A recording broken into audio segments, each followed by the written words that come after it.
Car Care Clinic is a nationwide auto service repair center.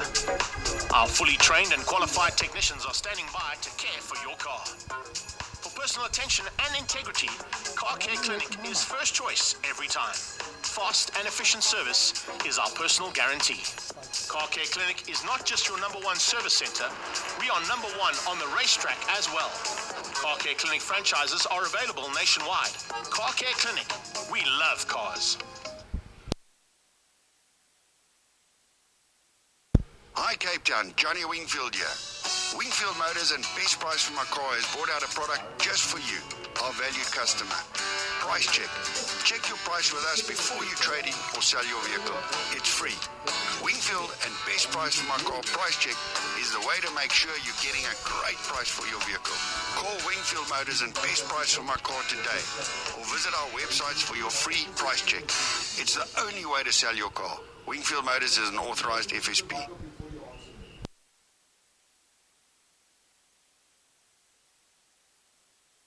Hi Cape Town, Johnny Wingfield here. Wingfield Motors has brought out a product just for you. Best Price for My Car helps you sell your car while you drive it.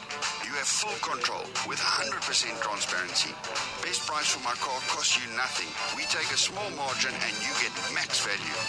You have an inner salesman. Use it and add tens of thousands onto your selling price.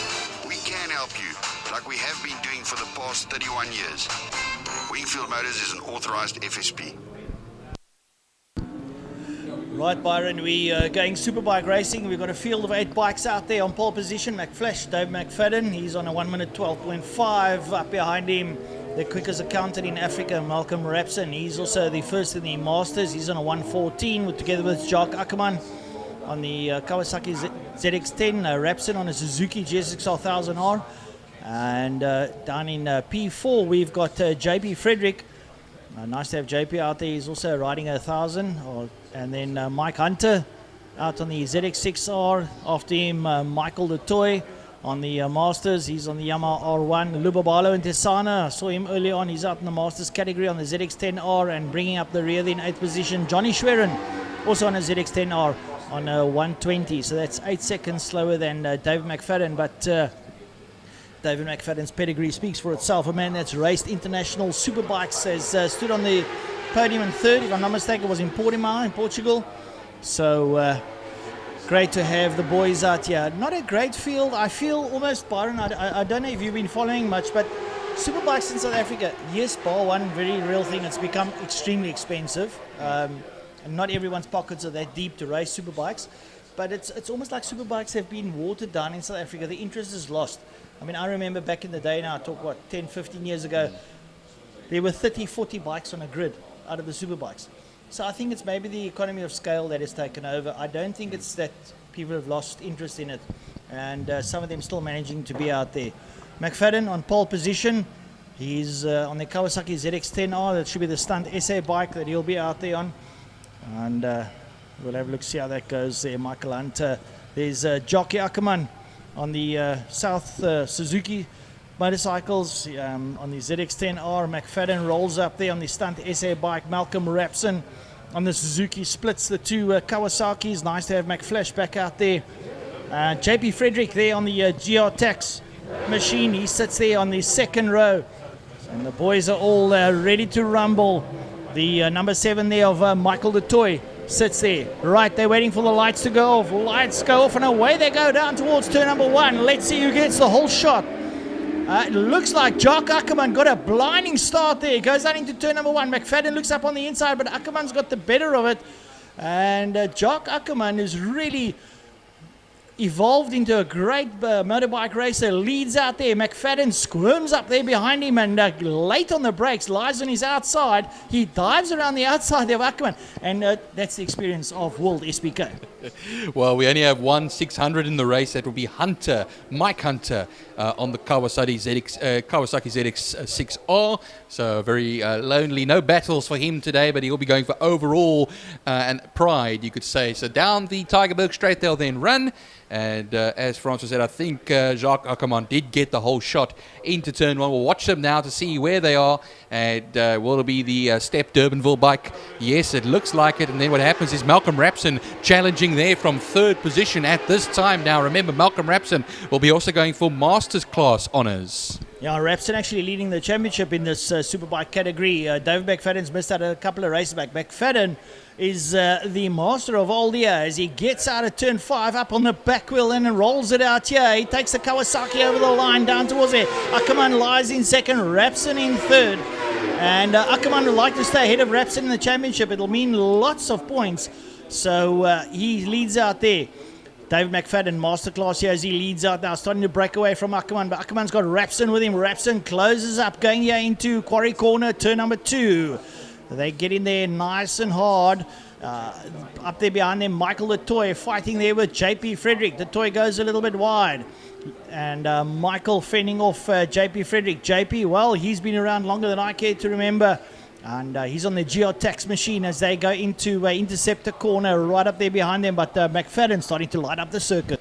Yeah, well, so Hunter Ntisana will be 0.3 of a second off. That'll be 6th, 7th. And then Jonathan Schwerin hanging on in 8th position on bike number 17. Also ZX10 are on number of all of them Japanese machines out there as well. Quackers, Suzuki's and Yamahas as Friedrich crosses the line. Well, he crossed the line earlier on. He'll be 0.6 of a second off of Michael DeToy. But McFadden already a 26.3 in Sector 1, a 22.4 in Sector 2. This is going to be a fastest lap.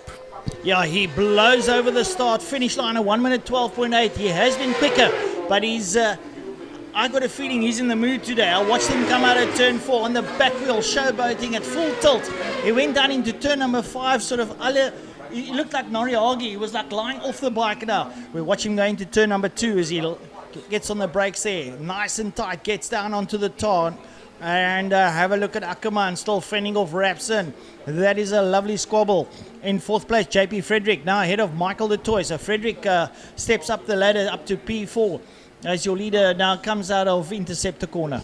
Yeah, looking at David McFadden there, Francois, class of his own already. Another fastest first sector time at 26.2, but he was almost 2 whole seconds faster than the guys behind him. Jacques Ackermann, a 1:14.738 and then a 1:14.670 for Malcolm Rapson, just a fraction faster than Jacques Ackermann. Going down into turn 5, watching McFadden there as he leans it in and rolls around. Ackermann still trying to fend off Malcolm Rapson. And McFadden comes out now up towards the line. I think he's going to get another quicker lap. He might break the 1 minute 12 barrier now as he comes up over the line. Bang! And he does a 1:12.6. So getting there. But look at his body language. It says, I'm having fun. I mean, David's having fun. You can see his body language, and he's fit. He cycles hundreds of kilometers in a week. So he's having a lot of fun. He knows what's under him. He enjoys matter of fact, he enjoys the Kawasaki more than the Yamaha. So he's having oodles of fun out there. But watch that tussle between Ackermann and Rapson. That one could go down to the wire. I think it will there, Francois. 4 laps left to go, including the one they are currently on at the moment. Jacques Ackermann leads by a 1/10 of a second over Malcolm Rapson. Then going further back, it's JP Friedrich that is in 4th position. He's now ahead of Michael DeToy, 2.6 seconds to be exact, as they cross the line. Mike Hunter only 0.8 off of Michael DeToy, with Ntisana a further 2 seconds back. And then Jonathan Schwerin, he's still in this race. Yes, he's 1.7 seconds back of Ntisana, but he's well and truly in the race, 8th of 8th at the moment. And what happens is down the straight we then go towards the Pertamina Fastron. 2 sector times that are incredibly quick, purple times, a 26.1 and a 22.3 for David McFadden. He crosses the line. He's 0.2 of a second faster on this lap, a 1:12.446. But what's everybody else going to look like, Francois? A 1:14.723 and a 1:14.8 for Malcolm Rapson. More, they're basically almost 2.5 seconds. I just want to remind the viewers that at the South African SPK Nationals about 3 years ago, Frankie will remember that McFadden, Clinton Seller, yeah, and 1 or 2 of the other riders actually broke the 109s. So they have been around here at that pace. And that is why I say a guy like David McFadden, who's making his way up to Karke Clinic Corner, you can see he's having fun. He comes out of 4, he gets up on the back wheel and he rockets it down to 5. That is the sign. And we watch him once again now. Comes out there little bit of front lift, but you can see his whole composure about him is saying, I'm having oodles of fun. Here's Ackerman and Rapson. Oh, Rapson trying to draft him now down towards Petamina. Is he close enough? No, he's not. Ackerman does the proverbial weave now down the middle of the road. Late on the brakes there. A good charge there from Ackerman with Rapson hounding him for that positional. Well, both of them have lots of experience there, Francois. And I'll tell you that Rapson has more experience still after more years of racing. And he will play that waiting game. The right time, the right moment he will choose to make his move. They go across the line now, 0.2 of a second between the two of them. Right, so they're starting their penultimate lap. It's 2 laps to go. McFadden already there into Quarry Corner, turn number 2. That long 180 right-hander makes his way through the kink. And works his way down towards Interceptor Corner, turn number 3. Gets nicely, feathers the brakes, drops the gears, and works his way up Tigerberg straight away. So he's going well there, but Ackerman has still been hounded there by Malcolm Rapson. Not too far behind though. JB Frederick, a lonely 4th. He's trying to creep a little bit closer, and well, he's gaining. He's actually a quicker. If you look at Frederick's times, he's quicker on the first sector already of Ackerman and Rapson, so he's trying his level best here in the penultimate lap. Well, let me tell you one thing, Francois. If anything happens to these two ahead of him, he could be the man with all of his Christmases coming at once. We cross our fingers, though, that does not happen. However, it is racing and anything can happen, and I think a move is being made now, Francois. Is it going to be a change of position? I think it is, as David McFadden, a 1:12.375, he records as he crosses the line, and then there'll be a mammoth gap between himself and these two over here, with Rapson, the man now in second position. Well, you called it, Byron. You said Rapson's playing the waiting game, and he did. He's got ahead now of Jock Ackerman. This is going to do his championship level best. 1 lap to go. McFadden way out front, but Rapson gets on the gas, lights up that jigsaw as he makes his way up towards turn number 2. And he's saying to Jacques Ackerman, anything you can do, I can do better now. With JB Frederick closing up very quickly behind him. JB finding some fine form here in the closing stages. And I think that the second heat is going to provide something maybe a little bit different, especially from the likes of JB Frederick, who's currently in P4. Yeah, JP Frederick putting in a confident ride over there as well. 8 seconds ahead of Michael Du Toit. It is the flag lap now. Mike Hunter is still in 6th position at the moment. 6.1 seconds ahead of Lubabalo Ntisana on his Kawasaki ZX-10R. And then Jonathan Schwerin rounding it all off in the 1000s as well. He's 6th in the 1000s, 8th overall. We wait now because they come down the back lap over here. It is going to be David McFadden that will take the victory. David McFadden, just a masterclass coming there from probably the most seasoned rider here at Killarney, and one of the most seasoned riders in South Africa too. McFlash breaks down there into turn number 1 and just idles around. Malcolm Rapson showing his credentials. He's an accountant, so he calculated this race to perfection, to say the least. Jacques Ackerman won't be too happy about that. But McFadden really good. And I reckon a fantastic ride in P4 from JP Frederick. He really did well. Michael Du Toit, he's a classic all on his own. He comes second in the Masters class behind Rapson. Jacques Ackerman's also a Master, so he'll be third. Mike Hunter on the 600, mixing it up with the liters. Fantastic ride from him there. Lubabalo Ntisana, well, he's been around for 3 or 4 years. He's also a great rider. Johnny Schwerin putting it in there in 8th place. Not too shabby. Maybe 10 seconds slower than David McFadden, but David has got oodles of experience compared to Jonathan, and Jonathan's out there having fun. And like I say, he's out there, we're up here. Hey, who's calling the shots? Well, if you look at it, actually, France, with so much experience in this very small field of superbikes. And I look forward to when Lubabalo Ntisana comes up the field a little bit more, Jonathan Schwerin as well, because they've got the potential, they've got the talent to mix it up there. But it's all about experience over here. We were talking about Malcolm Rapson earlier on, Jacques Ackerman. These guys, they have years worth of experience between the two of them. And there it is, a half a second between them when they cross the line. So they'll have a second race later on, of course. We go now to the Clubman's Classics and Breakfast Run motorcycles. This is where the entry-level competitors come, and also a few visitors or a few old names. Look at that, Donnie Maritz. Yeah, we got Donnie Maritz, Hilton Riedlinghuis. We got the likes of Wayne Arends, Willem Binnendal, who's been a Western Province champion. He's in there. Robin de Vos is in there. Derek Hendricks is in there. Garth Livingston, who rides the Ducatis, out there. these guys have been around for 15, 20 years, so nothing wrong there. Nice to have Donnie Moritz out there again. Dion Ebels out there on the Honda. Hilton Redlingeis on that ZX7 Kawasaki out. He's having lots of fun. Wayne Orenser, he's the chairman of the motorcycle club. He's out there on his ZX10R. He'll be having a bit of fun. So we'll have a look, see how this one all pans out. I'm quickly going to just open my phone here. I've got a bit of something to talk about, which Wayne was kind enough to send me. So we can keep the folks at home up to date as to what's going on. It won't take too long. Obviously, you can never find it when you're looking for it. There we go. Right, so Clubman's A, we got Wayne Orenser leading the championship on 226. I think he could take it. Well, not really.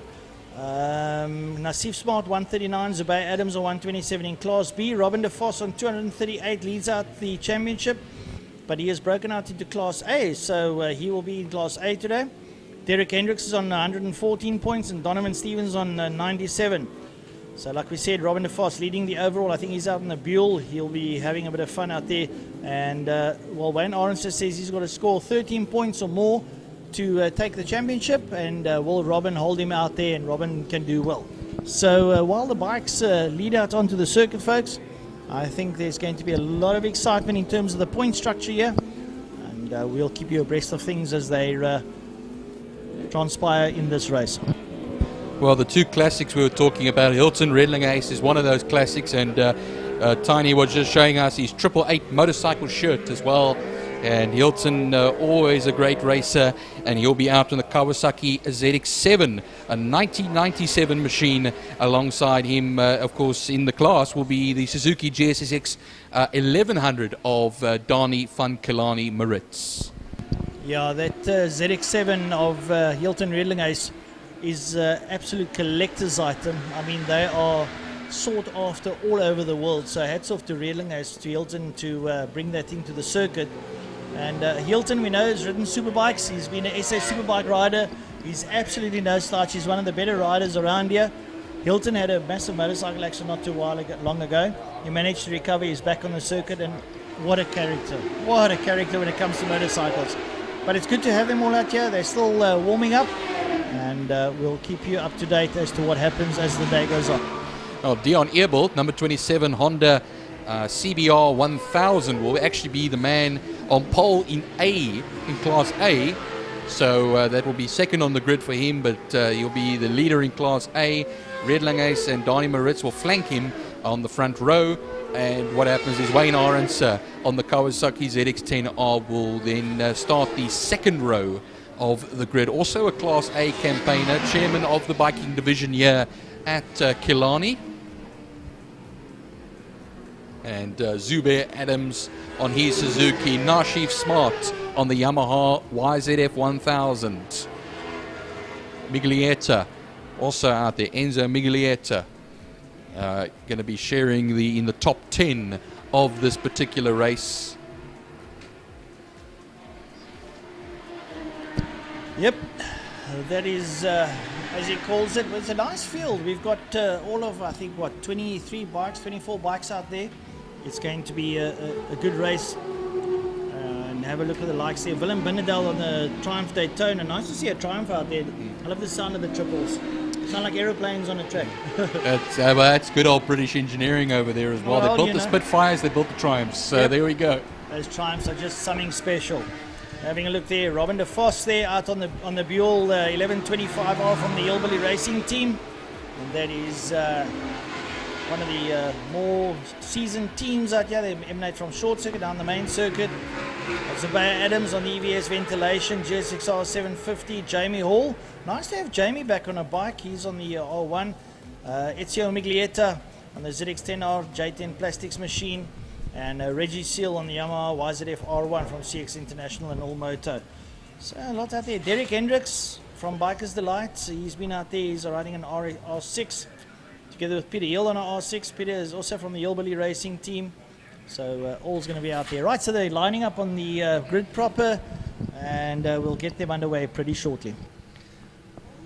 Yeah, Rob de Vos on the Buell as well. Also a very different machine than what you see out there of your usual mix of Japanese machines, the odd British machine, as we say. Sometimes there will be an Italian machine. No Ducatis, looks like it.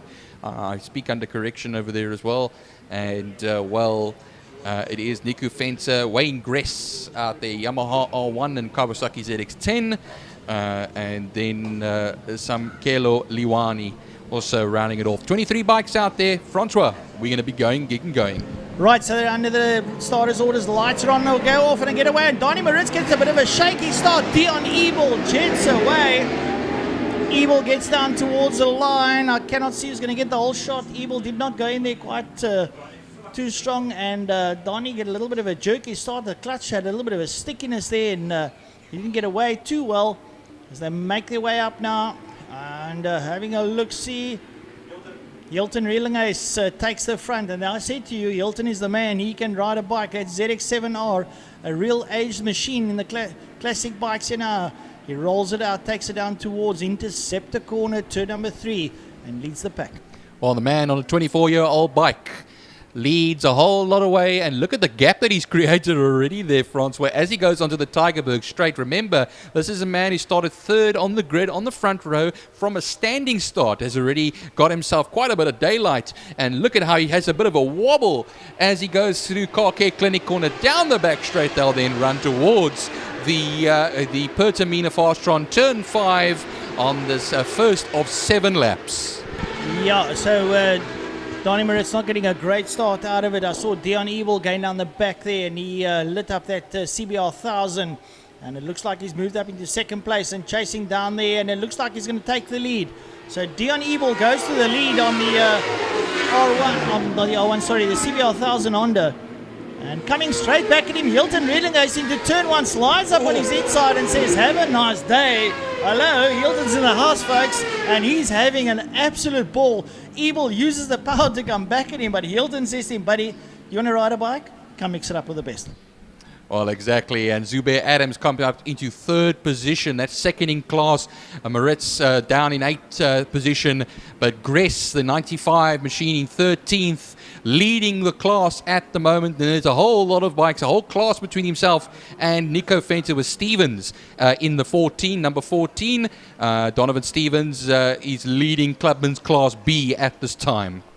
Well, having a look, Dion Ebel leading out from Hilton Reelingace. Reelingace back down the front, down the back straight. They go down towards turn number 5. This is where Dion's going to use the power of the 1000. He rockets away down to 5, but Hilton stays on the gas. Hilton will stay there with him and pitches it in onto the right, knee on the tar there as they balance their bikes there into the right-hander. Dion might just have the upper hand now on the 1000. A way more modern bike than the ZX7R. Zubair Adams and Nassif Smart up there behind him. Wayne Orenser, Robin Seals in there. Robin de Vos up into 7th on the Buell. He's not doing too bad. I think Eric Buell will be pretty proud that he's out there still campaigning his motorcycle. And this is doing Robin's points situation a great help. Well, the real street fighter out there, Francois, was Reginald Seal at this time, a 1:17.490. He currently lies 3rd at the moment, 0.5 of a second off of Hilton Reelingace in 2nd, who is a 2nd off of Ebel at the moment. Look at how everybody's trading sector times. Wayne Orenser, 25.7 in the 3rd sector. So it just shows you that Wayne is also on the move. He's half a second off of Reginald Seal. Nassif Smart in there as well, but don't count out Donnie Moritz. He's fought his way back from 8th to 6th at the moment now. 4 100s when they cross the line. Having a look at the dice up into turn number 4 there, Dion Ebel, Hilton Reelingace, Robin Seals in there as well. And look at them come out now. They're all getting nice and close there. And Nassif Smart, Donnie Moritz has moved up to P6 already. Donnie's working his way up the field in that slingshot Suzuki JSXR 1100. It's a little bit tweaked, just a little bit, Byron, not too much. Just a few little minor things. We'll keep it at that. We'll call them tweaks and not infringements. Yeah, they're coming towards us. Dion Ebel. And up behind him now, it's going to be Reggie Seal that moves up there. Wayne Orenser has gone up to 3rd. Donnie Moritz 4. Hilton Reelingace has dropped down to 5. He hasn't dropped down. There are 1,000 cc's that are way more modern, a lot more power. So still, Hilton Reelingace doing good. Behind him, Nassif Smart. Robin de Vos up into 7th. Ezio Miglietta is there in 8th. And Willem Binnendal down in 9th. And Jamie Hall in 10th. lovely to see the top 10 in such a mix. Yeah, Nick Ben in 11th position, and he's ahead of Wayne Gress, who is the Breakfast Club leader at the moment, ahead of Adams and Fenter, second in the Breakfast Club class, and the Breakfast Run class, I should rather say, 14th position overall. For him it is over there as well, but Ebel is 0.3 of a second leading this race ahead of Reginald Seal at the moment, a 1:16.911 by Donnie Moritz, fastest lap. Have a look at this front pack here. 5 motorcycles make their way down the back straight down towards Fostron Corner. It's a real right shot here. Dion Ebel leading them out as they go down into turn number 5. The bikes all pitch in there. Everyone is jostling for positions. Watch them now as they come out of turn number 5 up towards the Madbacks. Dion Ebel on the Honda CBR 1000R. He's got Reggie Seal up behind him. Here he crosses the line, and Moritz is up to third on the Jigsaw. Donnie Moritz is up to third already, so he's pushing hard. There's a nice little bit of a dice there between Regling and Smart and Etze Miglietta moving up to 7th. So things are changing. This is becoming quite an exciting race. Let's keep an eye on Donnie Moritz in P3. Well, Willem Lowe is going to be the leader at the moment of... Whoa, somebody's gone off. I think it's Redlingace. Redlingace has gone down. The front end just washed out of him in turn number 2. Hilton is a little bit dejected. He's just worked on that bike and made it pretty. And unfortunately, he went into turn 2. The front end just washed out slightly. And he seems okay. He's walking away, but very dejected to say the least. It's very unfortunate there. It just happened in the blink of an eye there, Francois. And that was in 4th position that he was currently lying. That would now mean that Wayne Orense will go a little bit further up. Actually, Wayne Orense was 4th. He was 5th at the moment. Now Steve Smart and Ezio Miglietta will come up each position over there as well. Well, the leaders are coming out of turn number 5. Dion Ebel leads out. Reggie Seals there with him, and I think Donnie Moritz is still in 3rd as Donnie moved up. No, Donnie's moved up into 2nd and left Reggie Seal standing, so to speak. So Donnie is chasing down Dion Ebel. Now, Donnie Moritz is riding a bike that's a lot older, but Donnie van Killarney, that is the story. And he's right up there now, going up into turn number 2, Quarry Corner. Ebel's got his hands full because Donnie Moritz, a man that's what, 57, 58 years old, showing the youngsters how it's done as he rolls around and he sits up behind Dion there in the 1000 Suzuki, or 1100 I should say. And he's up on his inside, going into Interceptor Corner. Dion hangs around his outside. The modern brakes, the calipers coming to their own there as he rolls out, and he's up towards Car Care Clinic. But let's watch him going down the back straight now as Ebel pitches it into the double apex right hand of Car Care Clinic. He gets on the gas nice and early. Moritz is there with him now. He's got to go defensive. He don't want to let Donnie get past. Donnie's having a look up on the inside. Dion goes down towards turn number 5. He manages to hold it together. Moritz up on his outside. They going to fast run. Ebel holds it out. Let's have a look, sir. Dion Ebel still got the upper hand, and we can be starting our penultimate lap. Well, they'll be coming actually to start the last lap. It's the penultimate lap they're currently on at the moment. Crosses the line. Dion Ebel and Donnie Moritz, 0.3 of a second between the two of them as they come across the line now. It looks much closer. They'll go through turn 1 now. They've left the competition behind them. Wayne Orense is 2.3 seconds further back. Reginald Seal, who was up in 2nd at one stage, he currently lies 4th. Well, keep an eye on Dion Ebel. He's going defensive. He's trying to keep Donnie behind him. 3rd place, Wayne Orense, and then Reggie Seal. Reginald was doing pretty well. Dion Ebel tries to get away from Donnie, going down into turn number 3, Interceptor Corner. And they roll to the right. They're going to work their way through the gearbox up the Tigerberg straight up towards Car Care Clinic Corner. Ebel is really fighting here for his lunch now as he rolls out towards the right-hand side. Will Donnie try and draft him going down towards Fast Run Patamina Corner? We'll have to wait and see. Ebel runs middle of the road, defensive, as he makes his way down there. And I don't think Donnie's going to be close enough to mount a challenge. And I don't think he'll be a psychiatric case going late on the brakes down there. That bike with quite a lot of money in the hands there of Donnie Moritz. So it looks like Dion Ebel's done enough, Byron, as they come up towards the line. I reckon the checkered flag will be out right now. And indeed it is. Dion Ebel and Donnie Moritz. Moritz sits on the outside. Oh! It's milliseconds coming up towards the line. We got a red flag. We had a red flag. Checkered flag will mean nothing now. Basically, there's the red flag. Oh goodness, there's a rider down on in turn 4. That's not good. Right, folks, so the race has come to an end, and just a bit of a medical emergency out on the outside of turn number 4, rider down. I don't want to call it. It looks like it could be Robin de Vos if I have a look at the leathers and the helmet. Let's hope all's good. Maybe a bit winded and just staying down. So we've had 2 accidents in this race. The medical emergency vehicle's already on their way. They'll be there with about 5 or 10 seconds. The rider being told to lie still from the marshals, and we'll get that sorted out. So we're going to be breaking for a luncheon interval, if I'm not mistaken. No, we'll have the GTI challenge. So Gary Fleming and Frank Eunice will be up on Mike's side. I will be jumping off. I will be carrying myself, and Byron will be entertaining you for the rest of the afternoon. Gary and Frankie are going to where the dirt are, as they say, at Worcester, Mega Oval. Yeah, aan die groot klip, ja. We're going through the tunnel. Through the tunnel. We are on our ways after lunch. There we go. They will be going down to Mega Oval at Klein Passie in Worcester to go and call the oval track racing out in the Bulland. So let's have a look, see how that one works out. They will call the cheaper cards GTI challenge here just before the luncheon break.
Well, there you have the visions of Rob de Vos coming off the bike. I'm pleased to tell you, though, that he is up and walking. He got into the ambulance all by himself.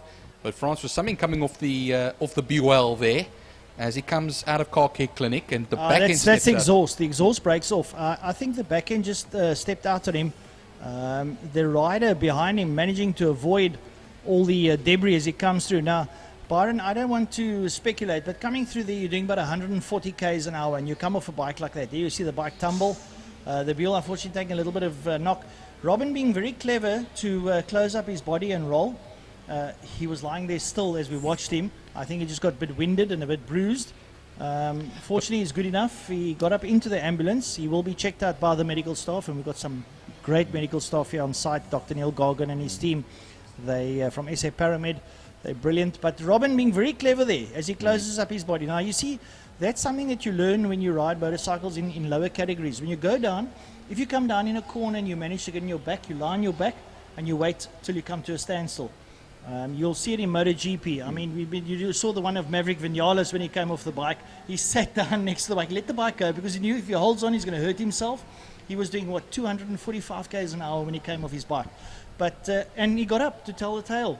Rather not tense up, become a rag doll, basically. Well, relax, but close up your body and basically just let inertia take over.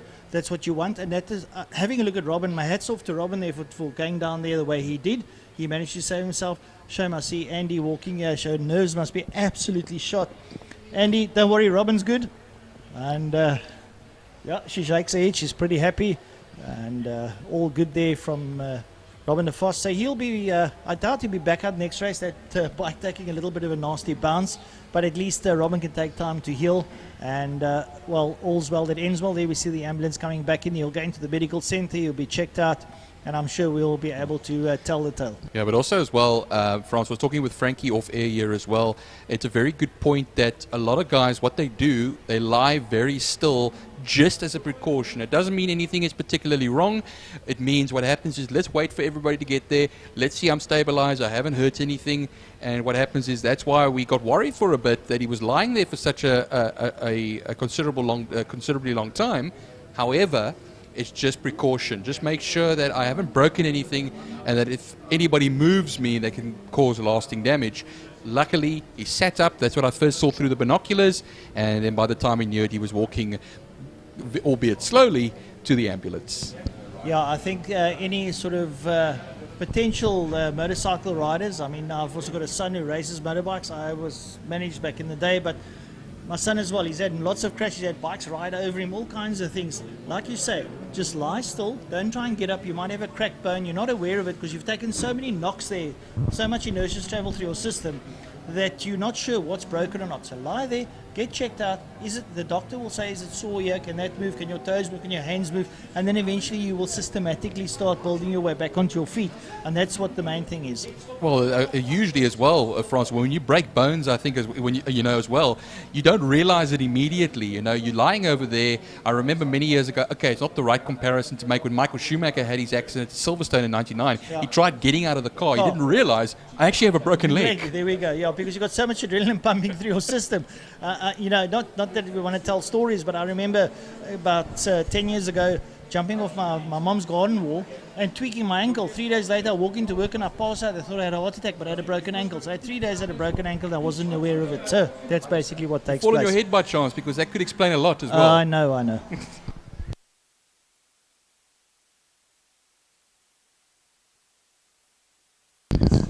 Right, Frankie, now we get down to real racing. The GTI Challenge, Class A, Class B, Class C that's going to be out there. Nothing short of 23 entries that is out there in this one. So it's going to be Umpi Swart and Jason Gutierrez on the front row of the grid. It's Colin Meader and Kai van Zyl with Dylan Joubert and Dewald Theron that rounds out the Class A cars at the front end of the grid. Well, there are quite a few of them out there in the cheaper cars GTI Challenge today. And plenty of them. Class B is Giordano Lupini, Eden Thompson, Grant Kluter, Nadia Ney, Mark Thompson, Wayne Field, and then there's a new driver, Ishmael Norship, I think, if I saw that right. And then Nathan Victor, Tate Bishop, Razik Harris, my goodness, okay. Jacques Geldenhuys, Reichardt, Mohammed. There's a lot of new Class C guys that are out there. Hopefully we'll see a lot of them in the 2022 season.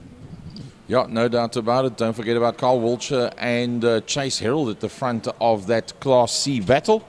So after this race, we will have a chat with Mike Verrier that will give us a bit of inside info as to what's happening with West Bromwich Sports and GT, and then also the iRacing series as well. Right, so we are about to go with this one. Short class, Mario Roux is back out there again. He's in the Jetta 2. He is in that 17 car. He is in Class B. So the cars are lining up. Umpi Swart and Jason Kutsia. Then it's Colin Meader, Guy van Sale, Dylan Jabé, and then the 6-0 out there of Dewald Tron. Now, Dewald Tron used to race Clubmans a couple of years ago, Dewald Tron. I think it was Class D. I think so, yes. With a Sierra, I almost think, but I'm not 100% sure. Look at that Class B battle. That's going to be something else. Eden Thompson, who's leading it at this stage of the fight, is going to be starting just a little back from Giordano Lupini. I take it they're going to pull the classes out one by one. They're not all going to be starting together. Well, I certainly hope so. Remember, at the last event, race number 1, they all pulled away together, and then the second race, they split them. But remember, their second race today will be the final race on the program. That'll be a 1-hour enduro. So this is their one and only sprint race. So let's see what happens. I believe it'll be first Class A, pause, Class B, pause, Class C. But we'll have a look-see the moment they go. Yes, that's exactly the way it is. The Class A guys get off the line, and it's Umpi Swart from Jason Kutsia. Oh, Kutsia slowing right down. Jason Kutsia maybe jumped out of gear there, Gary, as the Class B guys get off the line. Giordano Lupini once again battling to get the Jetta off the line. Eden Thompson goes and leads them down into turn number 1. Here comes Class C off the line. It's Chase Herald that's going to lose out. Nathan Victor pops up on the inside. He's got Tate Bishop in there behind him, and Carl Wiltshire under massive pressure. In fact, they touch his back bumper, does Nathan Victor. Trying to have a look around the outside is Chase Herald, but it's going to be Carl Wiltshire that gets a whole shot from Chase Herald. Nathan Victor, the next one coming through there. Class A cars busy working their way out of a turn 3 interceptor corner, and it's a Yuri Umpi Swart that makes his way up the Tigerberg straight towards the turn number 4, Karke Clinic corner. The Class A boys are in the house as they race down the back main. It's a Swart that sits out there in P1. Colin Meader, he's in second position. And Dylan Jabé sits out there in third place on his outside. He's a 77 of the Ironman. Jason Kutsia heading down the back main, Gaza, towards turn 5, Pertamina Fostron. Eden Thompson leads out that Class B battle with the 88 in there behind him. That is Kluter. Then it's only Lupini that comes through after that. So having been the fastest qualified, hasn't worked out for Lupini whatsoever. Oh, look at this Class C battle. On the outside is Wiltshire. It's Chase Herald that worked his way through. He's brought with him, I think it is Van Sale and Victor. 5 of them all diving down into Pertamina Fastron corner. Are they all going to get through? Chase Herald's worked his way. Oh, Carl Wiltshire's gone. Carl Wiltshire's gone. He's gone right towards the outside of the circuit. Too many cars, not enough tarmac. The man that's leading the championship in Class C goes onto the dirt. Well, we'll have a look-see when they come down towards us now. Who is it? No, Wiltshire's still there. Kyle's, it's Razik Harris. Oh, it's Razik. It's Razik Harris. That's the 19 car that got lost out there in turn 5 Fastron. Class A going through the Tigerberg straight and up past the grandstand. And in the absence of the Automan Fitment Center car, it's all about Umpi Swart. We don't see Jan van der Westhuizen out there either. So Umpi Swart up, dust and disappear at the front of the pack. Colin Meader ahead there of Jason Kutsia. And then Dylan Jabé, the next one that's in there behind that. But that Class B battle, we expected it to be all about Giordano Lupini. It's not. It's all about the man that's leading the class. It's Eden Thompson. Lupini's got himself up into that second place ahead of the 88 of Kluti, but a long way short to get to the front man, Eden Thompson. Oh, then it's Nadia Ney, followed there by Mario Roux and Mark Thompson and Wayne Field. But look at this Class C dice. Oh, look at that. We've got a last, the back of the Class B car. That is right there on the front end of that Class C's. This guy's going to have to get right out the way there as he has got them all. That is the 18 car. He's right at the tail end of Class B, but he's blocking the front end of Class C as they're trying to get through him. Chase Herald was running him up, going down the back main. Herald has now eventually got his nose ahead of him as they come down towards us. This is a right royal dogfight in Class B with Tate Bishop in second. Then it's Nathan Victor, followed there by Carl Walsher, and they've got that lost Class B car between the four of them. Yeah, that's exactly why they did a change to the rules, because the Class C Brat Pack got onto the pace literally of the front runners in that Class C, and that's where the problems were arising. So it's all about Umpi Swart. Jason Kutsia has had to get his elbows out to get past Colin Meader, and he's done a pretty decent job of that, I must say. Dylan Joubert from Kai van Sail, and now Newman in the Class Tron is still holding on there at the back end of Class A, but still ahead of Eden Thompson. Now Thompson from Lupini was 3.2 seconds last time they came through. Can Giordano Lupini, top qualifier in Class B, somehow reel in Eden Thompson at the front of the pack? I somehow think Thompson's got it going at this stage. Well, have a look at this as they go down into turn number one. There's a challenge here for that second position. Race leader Umpi Swart, man that races the South African National Polar Cup Series. He sits out there in P1 with Jason Kutsia, that's now in that second position. Right behind him is Colin Meader. Behind Colin Meader, it's Kai van Sail, Dylan Joubert and Devaltron. Those are your Class A cars heading out of turn number 2. Leading Class B out of turn number 1 is Eden Thompson from Giordano Lupini from Grand Cluta. Well, Lupini's closed it to 2.956 last time they came through. But let's go back to the front end of Class C as they work their way down into turn number 1. It's going to be a hell of a battle up front. Tate Bishop, first season that he's been doing Polo National Cup with the Angry Jeep Polo. He's out there with the Angry Jeep Golf right now. He's in there behind Chase Herald. They leading out the back, the Brat Pack. Just behind that is Nathan Victor, and only then is Carl Walsher. Carl Walsher finds himself fourth in class. But on this specific race, Carl Walsher sticks it up on the inside of Nathan Victor. He'll probably be able to make that one stick. He'll be on the outside as they go through the kink. Nathan Victor doesn't back out of it whatsoever. Down into turn number 3, it's going to be up into third position. The man that's leading the Class C Championship, and that is Carl Walsher. Class A boys are heading down into turn number 1. With Umpi Swart, he's getting further and further away down the road, and that fight still rages on here for second position between Jason Kutsia and Colin Meader. Another battle going out there for fourth position between Kai van Sail and Dylan Joubert. They are chased there by the 8-0 of Devaltron. Those are your Class A cars heading into turn 2 into Quarry Corner. Lupini's catching Thompson, front end of Class B, going through turn number 1. He's already got it down to 2.7 seconds, still 3 laps to go.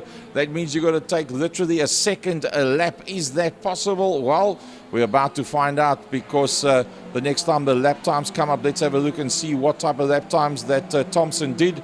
Eden Thompson just did a 128.3, a 128.1 by Lupini, so he took 0.2 of a second. Did Giordano Lupini out of Eden Thompson at the lead of Class B. That's not enough if you want to catch him in 3. Heading now into turn number 2. Watch out for this dice for first and second in Class C. Going into turn 2. Oh, and Tate Bishop was all over the back of Chasey Herald. They got the Class B car of Wayne Field. Somebody's off on the exit of 5. A lot of dust is at the number 19 car. Then it could be Razi Harris that's gone off there for the second time, Gary. Well, it's obviously that car and him haven't really gelled yet. It obviously does not have the amount of power that he's accustomed to out there. 2 more laps to go. That's all that's in it. Class A battle being led out by Umpi Swart. He just did a 125.6. Jason Kutsia in that second position, just 2 seconds off him. Spinner in turn 2. Yeah, that's one of the last car that ran out there in a Class B. That's an 18 car that got lost there and spun it in a turn number 2 in Quarry Corner. However, Umpi Swart leading it through the kink into turn 3 Interceptor Corner. Jason Kutsia in second position has now cemented that second place. It's not a damn thing that Colin Meader can do at this point in time to pull him right back. And then that fight going on behind them between Kai van Zyl and Dylan Jabeur as that group heads up into turn number 4, Car Care Clinic. Well, just 2 more laps to go. We've got double waved yellows in turn number 2, so that's going to take some opportunities away. It is Norib, that's the Norship, shall I say, the 18 car. He was down in 21st position, and that being a Class B car. He started at the back of the Class B battle.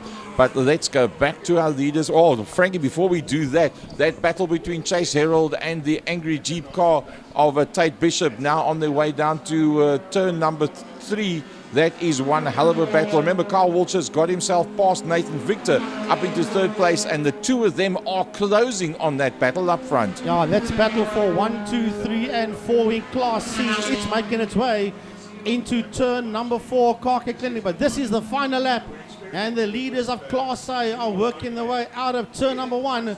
The leader is heading into turn number 2 already.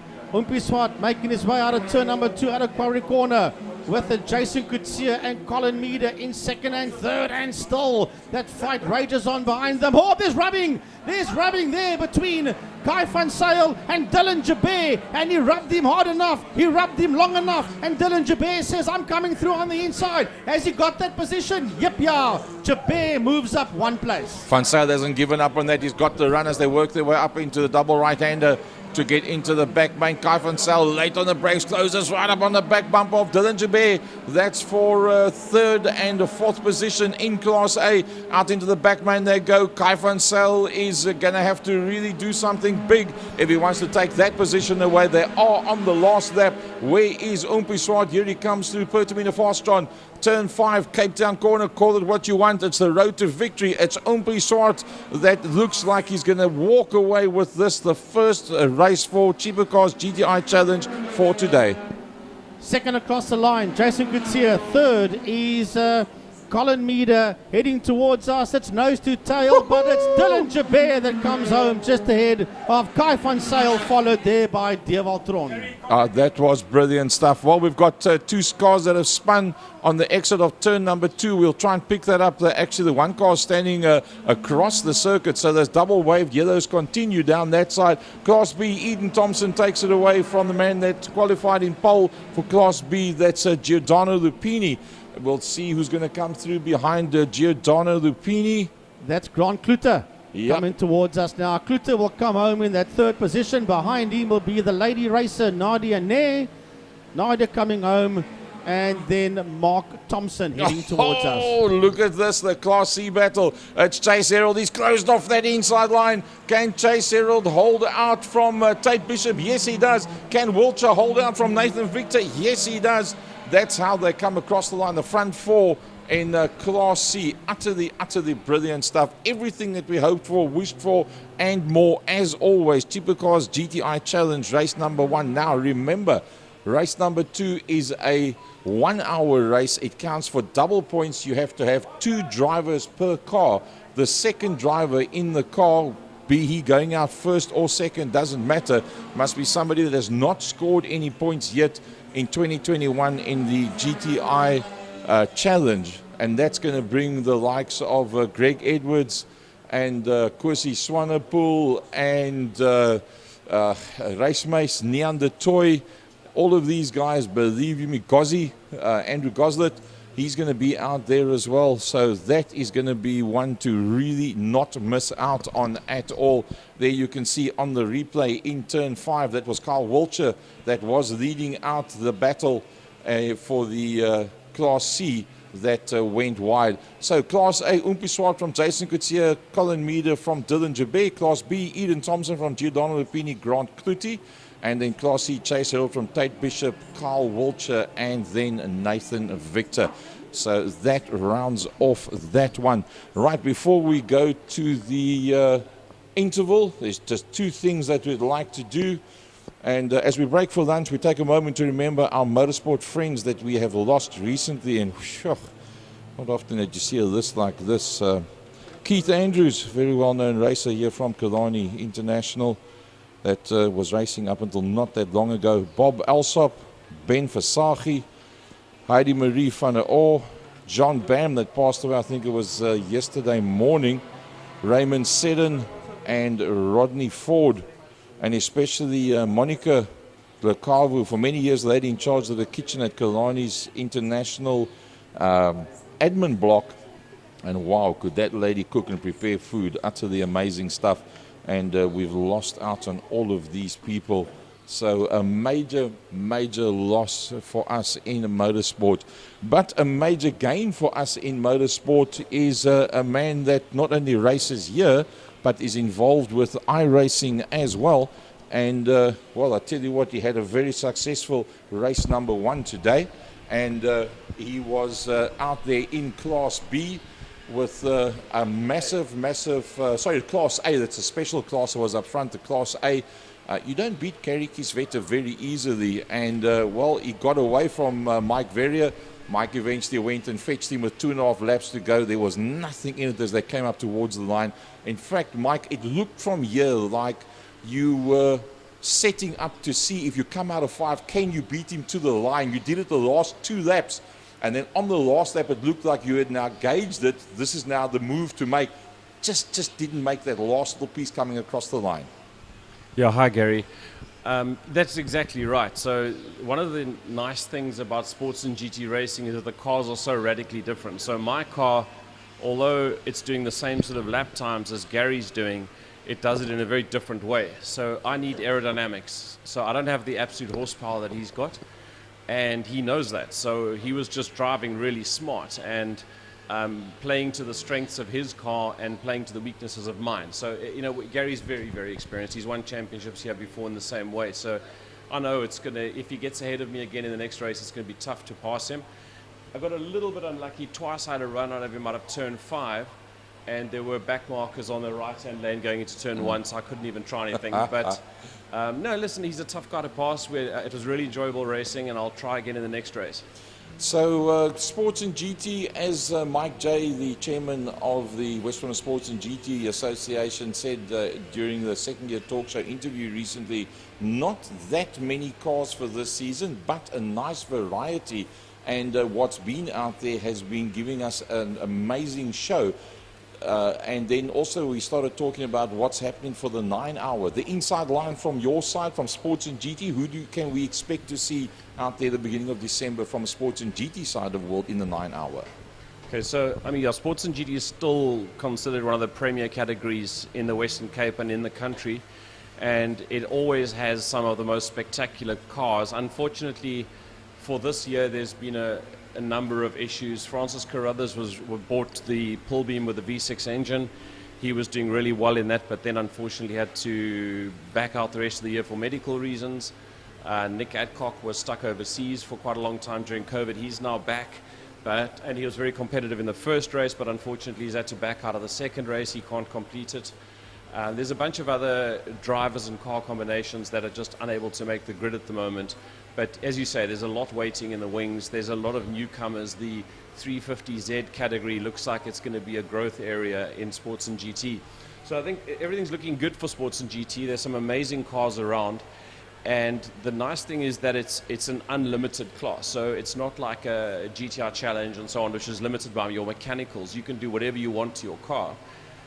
You just fall into a category based on lap time. So it allows the people who want to fiddle and improve and change and develop, it allows them to do that work on their cars. As long as you've got the guts to keep the pedal to the metal, do 200 plus down the back main and go into a U-turn, you've got to have big einies for that. Talking about big einies, you decided when COVID started to start the West Province Sports and GT iRacing series, which was a big step to take. A lot of people would like to do that, but few have the ability to try and get top drivers together to do that.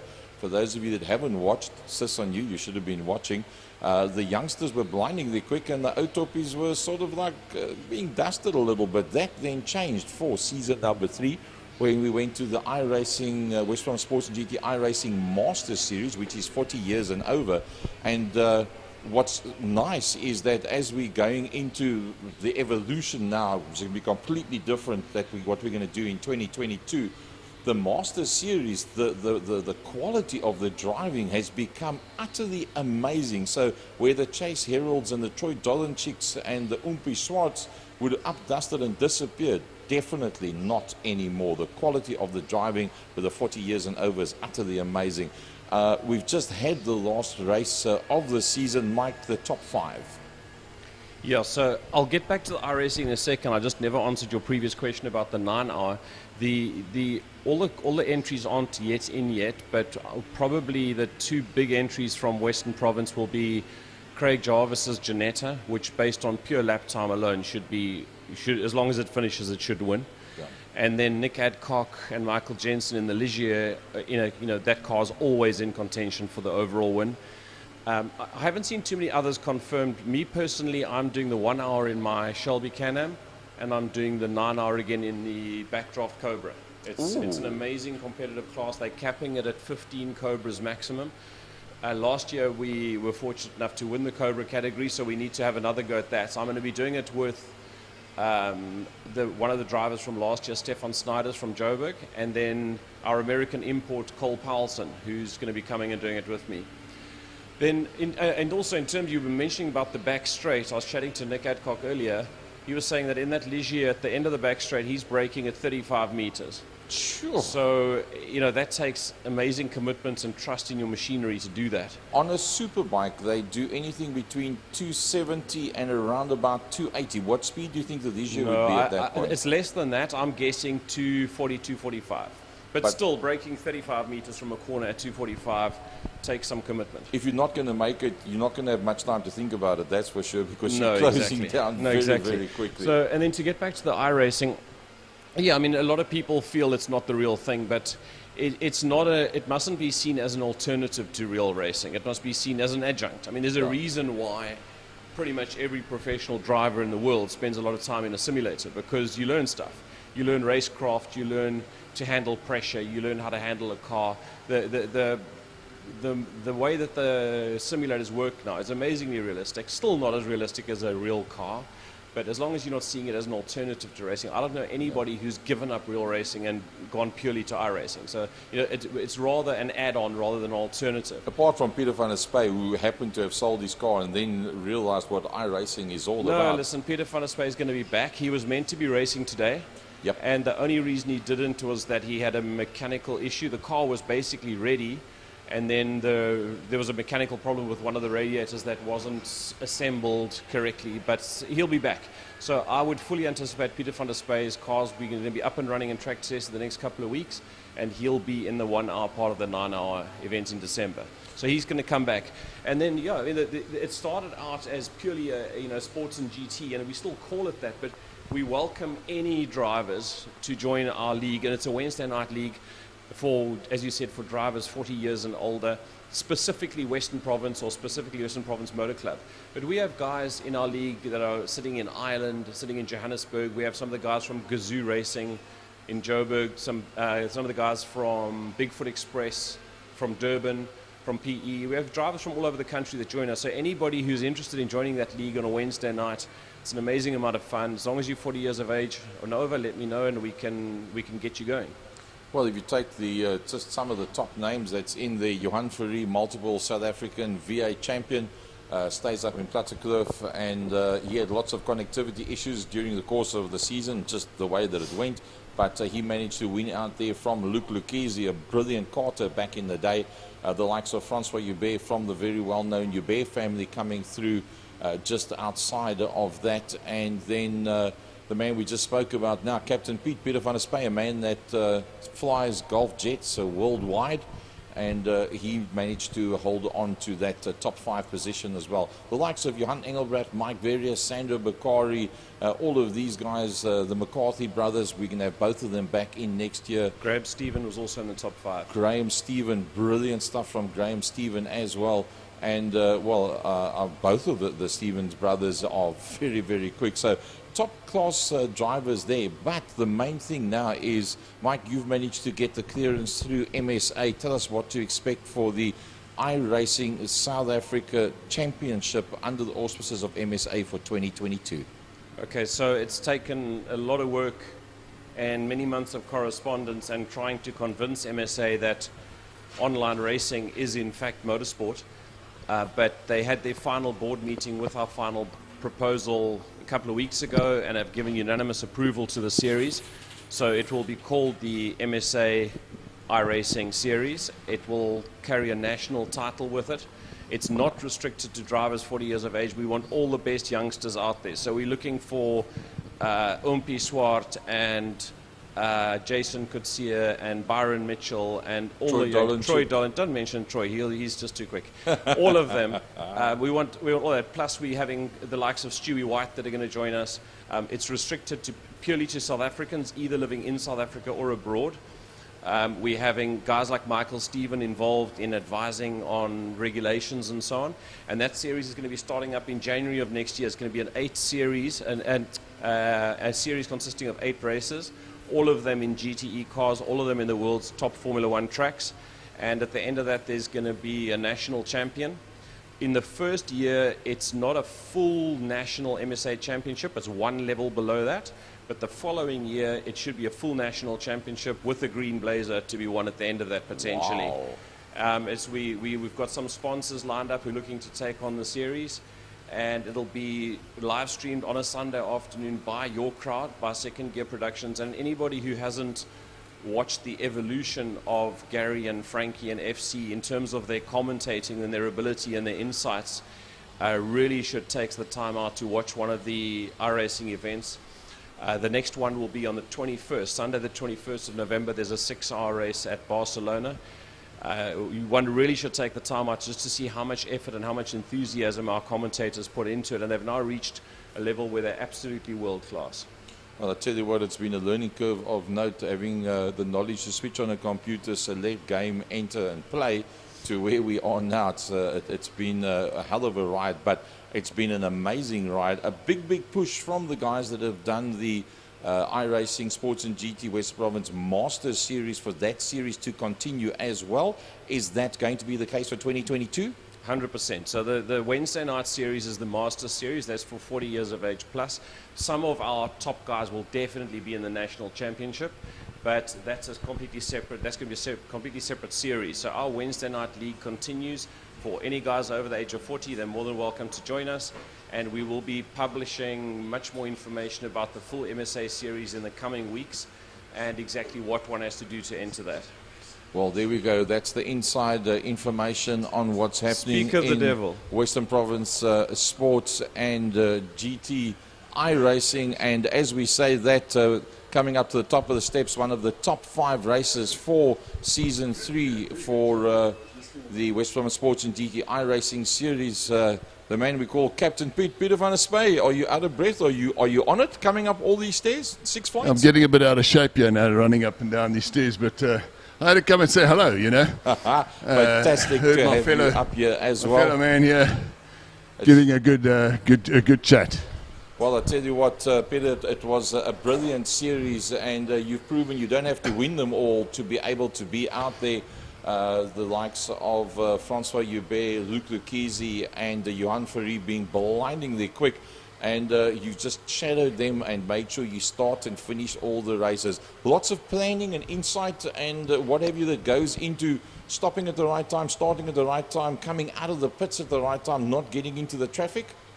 Well, it's one of the things that you probably didn't know because you were up in the tower, that when I filled up to the end of the race there after the first refuel stop, on the second lap coming out there with the extra heavy weight, which we weren't anticipating, and I slid off and hit the wall. You did get that on, and so I carried damage. I had aero damage, but just enough damage to keep me going.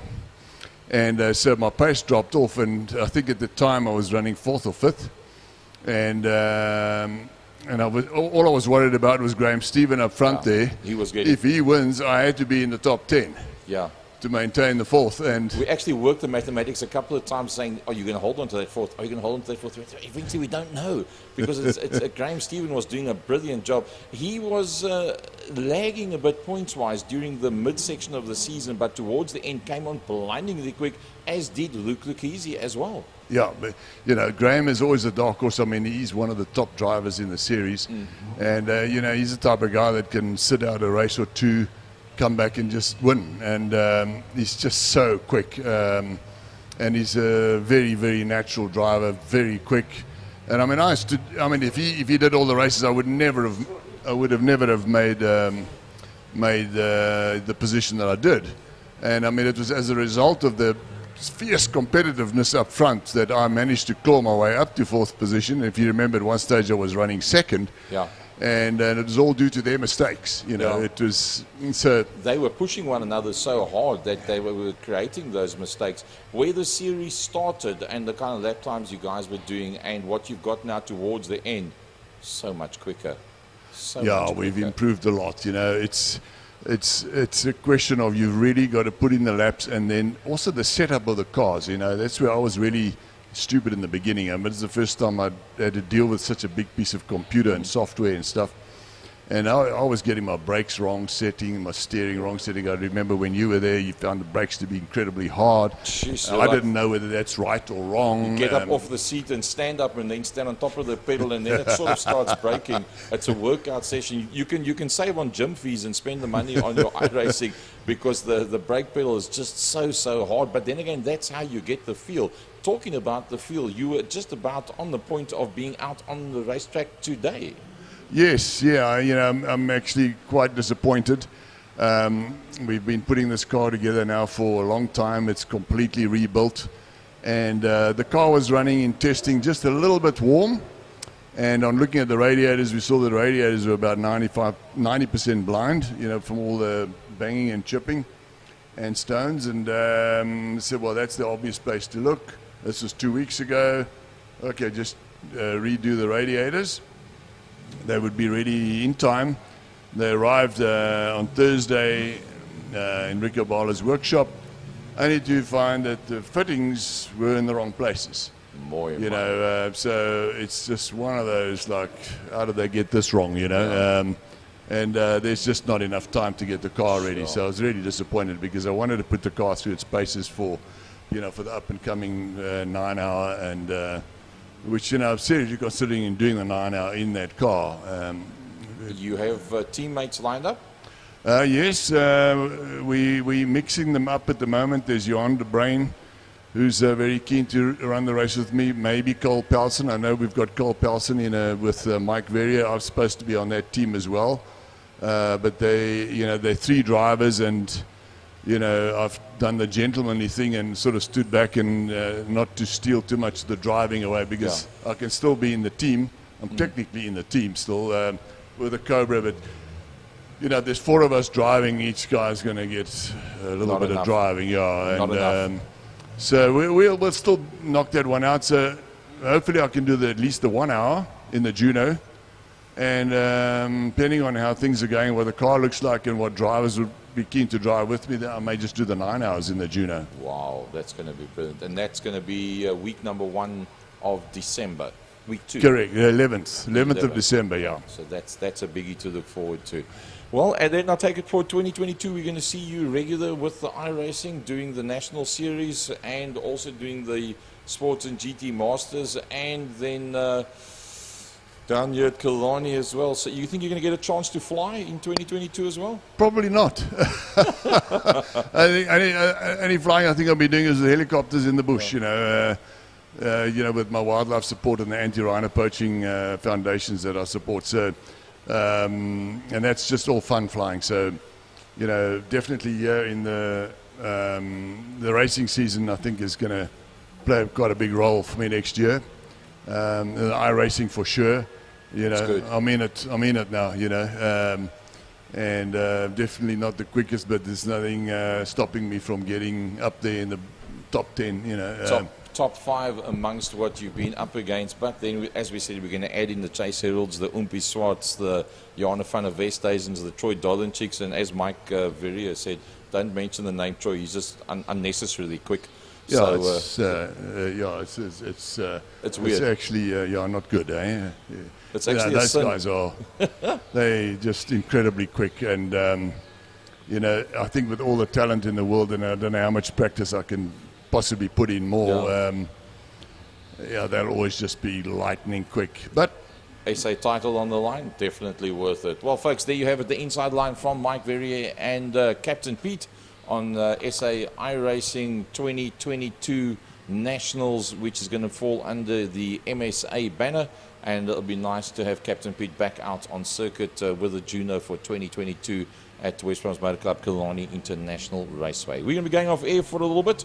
Going to have a quick lunch and interval, and then we'll come back to you with the Louder Cars Sports and GT. Then the Formula Libre, the Mike's Place Clubmans will be at 2 if all goes well. V8 Masters, Makita Formula Supercars, and then moving on through the rest of the program. So vir die van julle wat nou onlangs ingeskakel het, welkom by ons. Die helfte van die program is nou klaar, and all the car driver combinations will be going out one more time after the luncheon interval.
Right, so the luncheon break has come to a close, and next up the Lauder Sports and GT race number 2. Pole position there is Steve Humble, Mike Verrier, followed by Gary Kisveta, Martin Pugh, Louis de Jager, Emil Botha, Divan Lismore, Arno Church, Jannie Hartzell, Ray Farnham and Henny Trollope make up the 11-car field. They will stop on the start line. We're going to have a moment of silence for a couple of folks that have passed in the interim due to whatever reason, and just have a moment of silence for them. Well, it's a lovely day at Killarney today. Welcome back to the viewers on YouTube and all around the world. Nice to have you on board.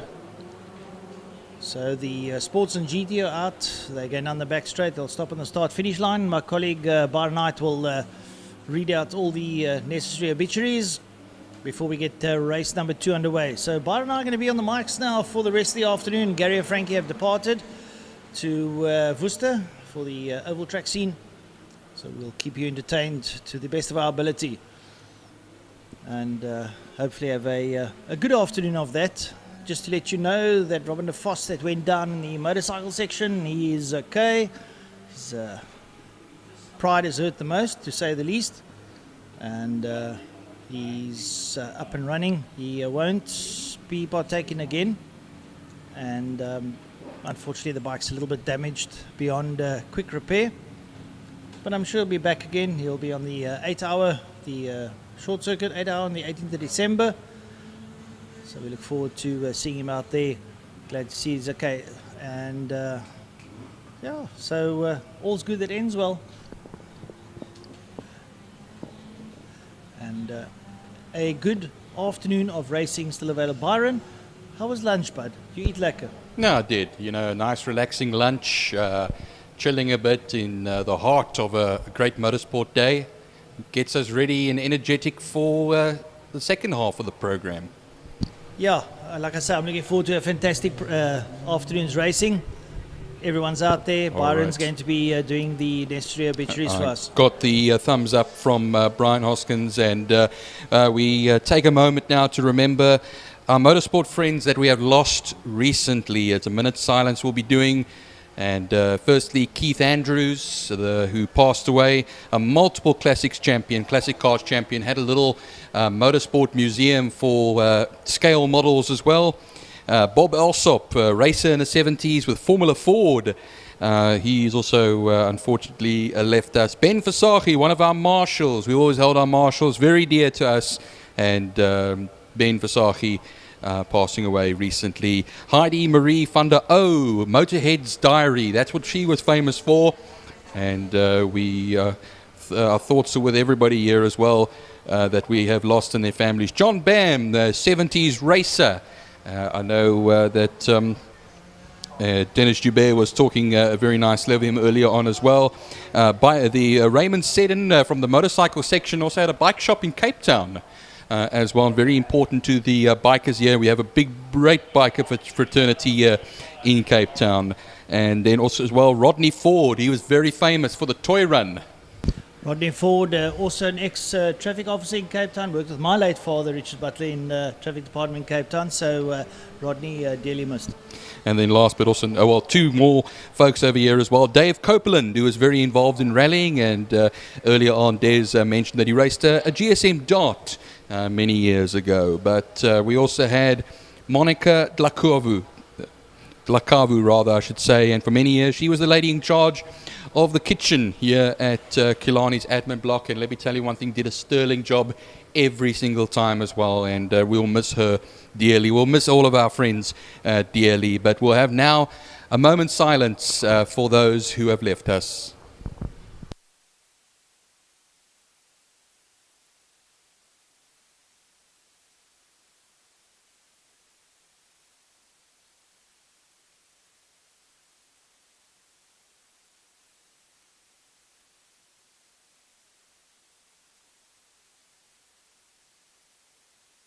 Thank you very much. Well, we now move on to the first race of the second part of our program. It is the Lauda Sports and GT cars. The man on pole position, Steve Humble, not in a Mallock, in his Pearl Beam. I saw it this morning, of course, but alongside him will be the 33 machine, the Ligier, that will be pulling on along with actually Mike Verrier, I should rather say over there. Actually, the Mike Verrier in the Radical, excuse me, not the Ligier. The Ligier was earlier on. I don't think I see the Ligier in the field anywhere. No, I do not. So the Ligier is not going to be continuing in this particular race meeting. Gary Kieswetter is in the Nissan Shelby the Porsche GT3 Cup, his trusty Porsche. And like I say, Martin Pugh in the Nissan Shelby Can-Am as well. A number of Nissans out there, the Shelby Can-Am. We have two 350Zs, and then I saw an SX in there as well. That was actually lovely to see this SX, and that's of John Hutsey. Yeah, Yanni Hutsey riding that 200 SX. Nissan, it's actually a Nissan Silvia, if I'm not mistaken, or is it 200 SX? SX, yeah, so it's an SX that he's riding. So look forward to a spectacular Sports and GT heat number 2, proudly sponsored by Lauda Investment Cars. Good friend of mine, Clint Lawrence, that runs Lauda Investment Cars in Cape Town. If you have a moment, go visit the shop. It's absolutely beautiful. It's one of the only private-owned Jaguar garages in Africa, and possibly in the southern hemisphere. And Clint Lawrence has got a beautiful sort of lovely coffee shop. You can have a nice cup of coffee there and a snack. So when you have a moment, pop into town, go have a look at Lauda Investment Cars, and it's really a sight to behold. Some beautiful cars there on display also that he's been selling. He sells both locally and abroad, and it's really a pleasure to go out there. Right, so what do you expect of this race, Byron? Well, Steve Humble putting it, growing horns and just running it. Yeah, I don't know, Mike Verrier, Doc Mike Verrier, all the way from Neisner. Very involved in the iRacing fraternity. He's out there. Also in the Nissan Shelby, we lying on second place. Gary Kieswetter in that Porsche GT3 Cup would like to do something about that. Martin Pugh also in the Can-Am will be there. Louis de Jager, the old faithful in the Lola T212. I think it's an Alpha-powered Lola. He will be challenging there. Emil Boerter in the 350Z together with Divan Loosmore, also in the 350Z. They'll be having fun. Arno Church in the EVH 7 Ford. Arno's also been out there longer than we care to remember. And then that Nissan SX we spoke about of Yanni Hutzel, he'll be in there. Ray Farnham, Ray's been around here probably longer than I have, in the Opel Birkin. And Henry Trollope bringing up the rear in the Lotus 7R. Right, so they're crossing the line now. They're about to get the race underway. And off the line they go. Steve Humble cracks it down there. Gary Kieswetter looks up inside Mike Verrier as they're going to turn number 1. And Kieswetter slots himself into second. The two Can-Ams there are right behind him. And that is both Mike Verrier and Martin Pugh. As they make their way up into turn number 2, Pugh looking to go around the outside of Verrier. Verrier's got the inside line. And not too far behind them, Louis de Jager leading the rest of the field as the leaders make their way down into Interceptor Corner. Lovely start from Gary Kieswetter in that grey martini-coloured Porsche. And he will be making it onto the Tygerberg straight now. Mike Verrier falling down into third position. Remember, Verrier and Kieswetter are in the same class, battling it out between each other. That is Class A. Martin Pugh will lead Class B. He's the only man in Class B. Was the only man in Class C is Louis de Jager. And it's a 7-lap race we're going to be having over here. And they'll be gunning it towards Pertamina fast run. I think already under pressure there, Francois, is Gary Kieswetter. He goes on the wider line over there as well. And just poking his nose, maybe on the inside, it was Mike Verrier. Yeah, well, right there, Mike Verrier in the 8 call 24/7 car, pushing hard there up behind Kieswetter, looking for a bit of a draft down to turn number 1. And Kieswetter going defensive on the inside line there, keeps him at bay. But Mike Verrier looking like he wants to push his way through there. And out front still Steve Humble in the pull beam, running it up there into Quarry. Well, Kieswetter making that Porsche GT3 Cup car very wide indeed, and is now struggling to get past Mike Verrier. He's just placing that Porsche very nicely, and this could allow Martin Pugh actually to close the gap up to them. If I look at it over there, 2.7 seconds back off of Verrier is Martin Pugh. Louis Diaga hanging in there as well. He'll be 1.1 seconds ahead of Emil Botha, who is the leader of the two 350Zs, ahead of Lismore. And that's half a second that he has over Lismore. Church, also in Class C, he's on his own at the moment. He's 3/10 further back. And then Hutzi doing quite nicely over there, coming from the back to 9th position in the SX Nissan. Yeah, some fantastic racing out here in the front now in the pull beam. Steve Humble trying to get away there. Mike Verrier trying to get past Gary Kieswetter. And Gary not making it easy for him whatsoever. As the pull beam crosses the line, we're going to have a look at his time now when he crosses the line at 1 minute 15. While he drops that down into the 1:10 when he wants to. Very, very quick sports car, that pull beam. I reckon it's about 12, 13 years old already in its design. It's an ex-Lamar car. I think it's probably about an LMB4. And while Kieswetter coming up very close there with Mike Verrier, has Humble got an issue because Kieswetter closed up that gap very quickly. So I don't know if possibly Steve Humble just taking it a bit easy, trying to conserve tyres, but Gary Kieswetter and Mike Verrier right there with him. So things are starting to heat up here with about 4.5 laps to go. Oh, Kieswetter was only 0.3 of a second slower than Steve Humble. Mike Verrier, 1/10 of a second down on Gary Kieswetter. So it just shows you how close it is up at the front. When they crossed the line, it was 1.1 seconds. That, of course, has closed up a little bit. And then they will be running down the back straight now. Verrier still trying to find a way past. He's going on the outside now as they're going to Pertamina Fastron turn 5, but holding his own is Kieswetter's Porsche. But when he goes onto the inside, then he goes a little bit wide, giving a glimmer of hope to Mike Verrier. Mike Verrier will try and catch the slipstream now, and this is probably the closest he has been for a little while. He's been very close, but now this is probably the closest. He goes towards turn 1, but placing it on the inside. There goes the Porsche. Kieswetter still has it. Martin Pugh comes right through now, and then there's quite a gap to where we have Louis Diaga over here. Louis Diaga could be caught fairly shortly by the two 350Z Nissans of Botha and Lismore. Yeah, the 350Z is rocketing here past the commentary towers. They make their way down towards turn number 1 on screen. You have your leaders there, and Steve Humble in the pull beam rolling out front there. They're still being hounded there by the likes of Gary Kieswetter and Mike Verrier. Gary Kieswetter using a very defensive line, running middle to the inside of the track, trying to keep Verrier at bay. Mike Verrier, not enough steam in the train to get around the outside.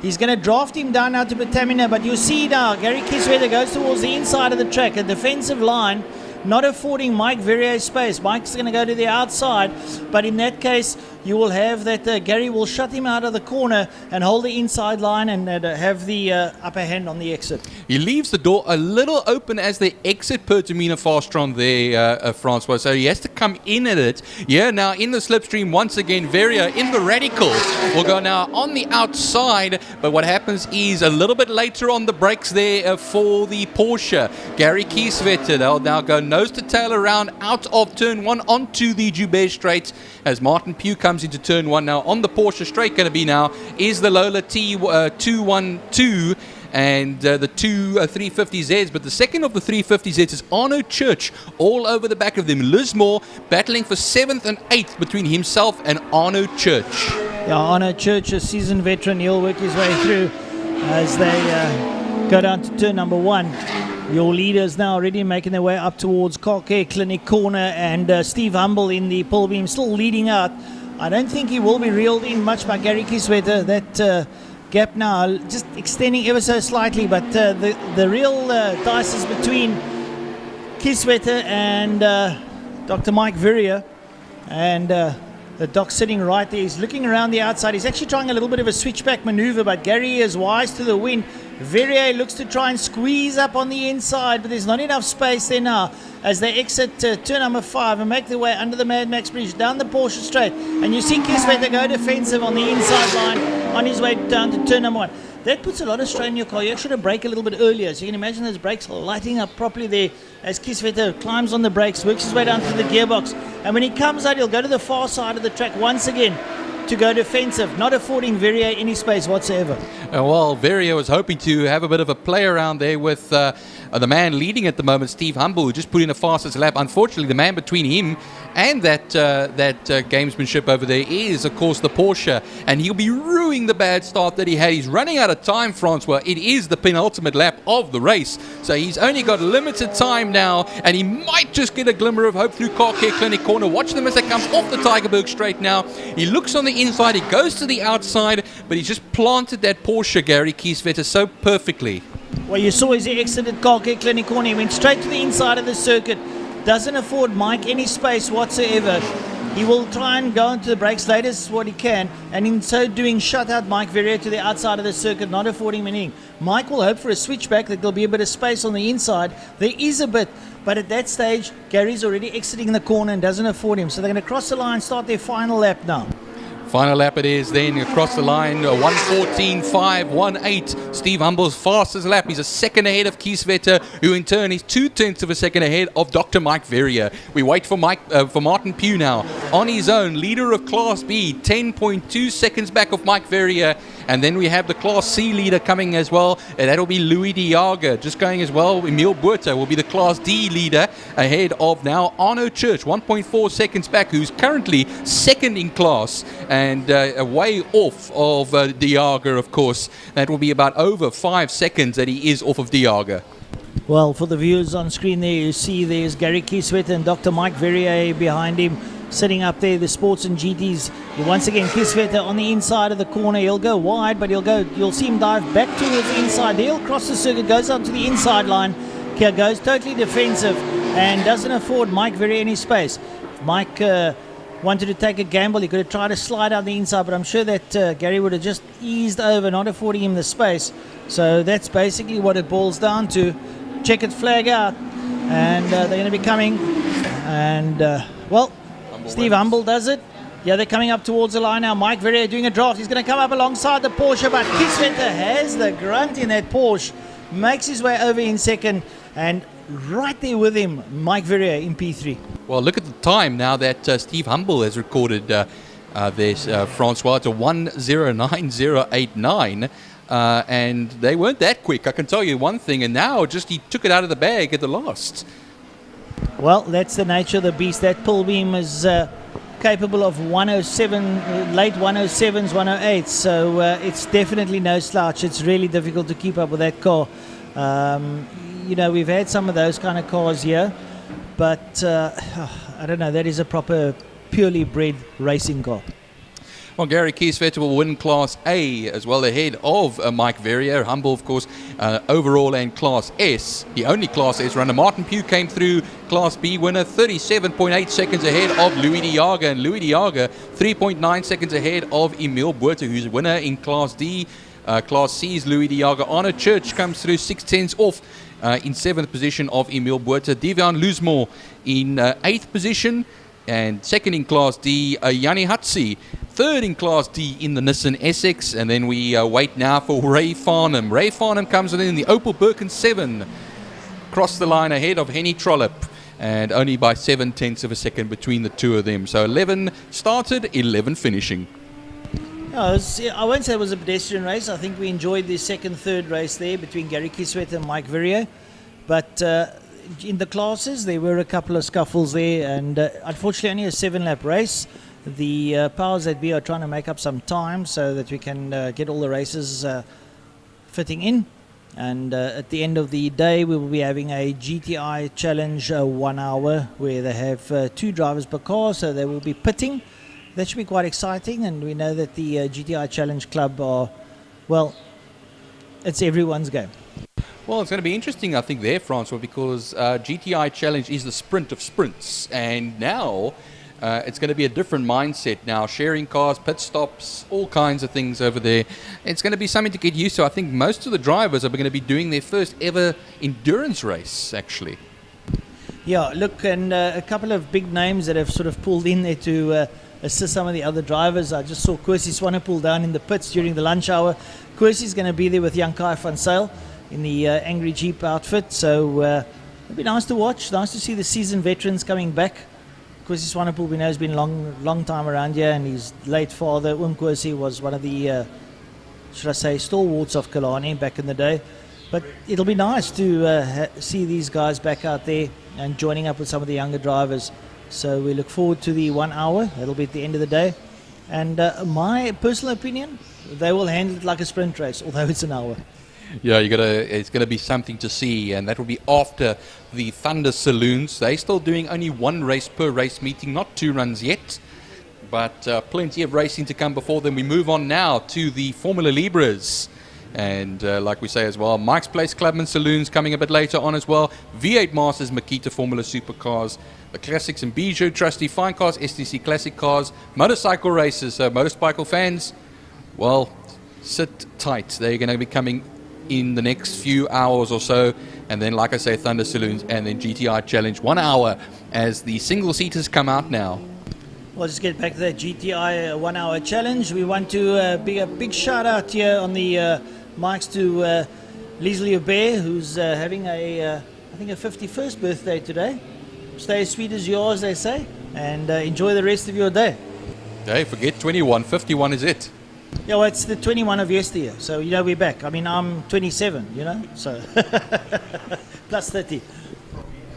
Formula GTI coming out of the pits now. Damien White comes out onto the circuit in the yellow and black GTI, reminiscent of, well, a number of years ago, the Renaults in Formula 1 used to run in the black and yellow.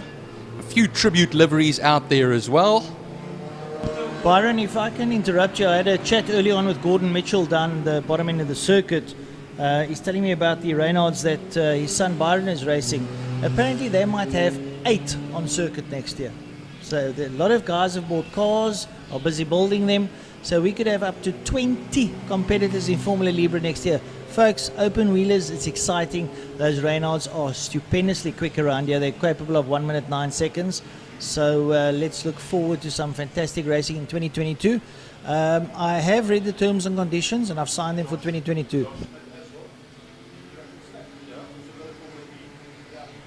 Yeah, we'd love to see some more cars on the grid, and 8 Reynolds. That is probably most of the cars they used years ago in the Formula VWs. I remember Simon Moss and Wesley Orr and those names all racing those cars on Nashville's.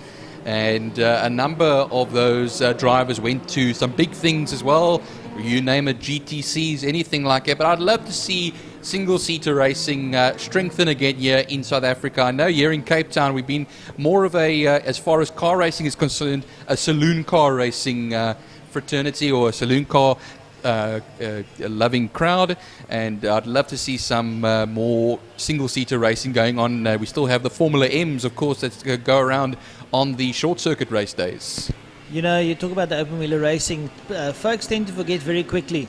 Like I spoke when we had that Formula GTI, the Formula VW, this pit was filled with trucks from all the different sponsors, all those Reynolds here. And I can assure you, when they were on circuit, there was a good 5,000-6,000 people at the edge of their seats watching that racing. So open wheeler racing, when they are pretty close, can be very, very exciting. So I wish the Formula Libre section all the best for 2022, and I sincerely hope that they have a lot of fun. Right, so they're rolling up onto the grid proper. You can see there on your television screen, folks, at home and abroad. And that'll be heat number 2 of the Formula Libre class. It's a bit of a mixed class, but there's Reynolds, there's the new Formula 1600 there of James Beaumont. We've got Troy Dolenchek in the Formula V, and we got some of the other cars making their way towards the grid now. A few straddlers. DJ Boyson, and that car of DJ Boyson, well, it's home built, and a brilliant car of it too. So he's there. He's the Dyco Electrical sponsored outfit. Yeah, that yellow and black that you said, the old Renault livery back in the days, eh? Yeah, I can see it now.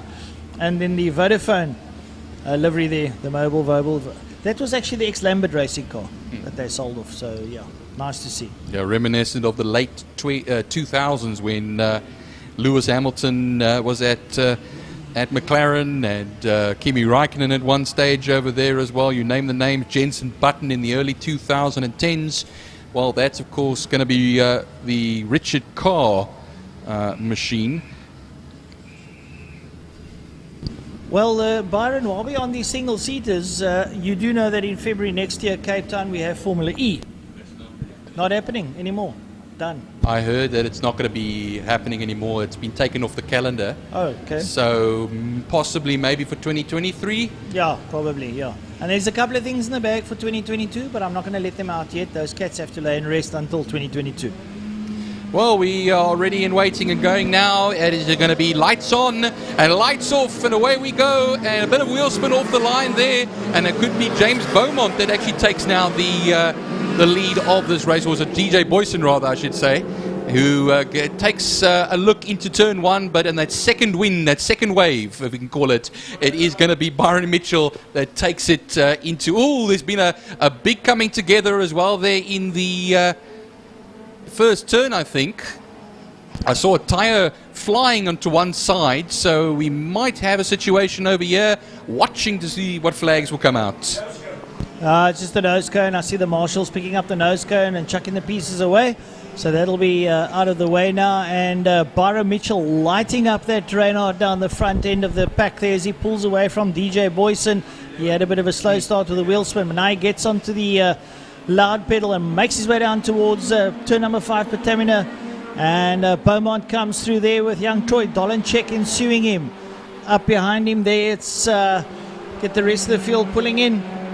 I'll tell you something, really hot there. Cars behind him, White also in there, down in 6th place, 7th place. They really getting on the loud pedal at this time round. Well, it just showed off the line there as well with Mitchell there, Francois.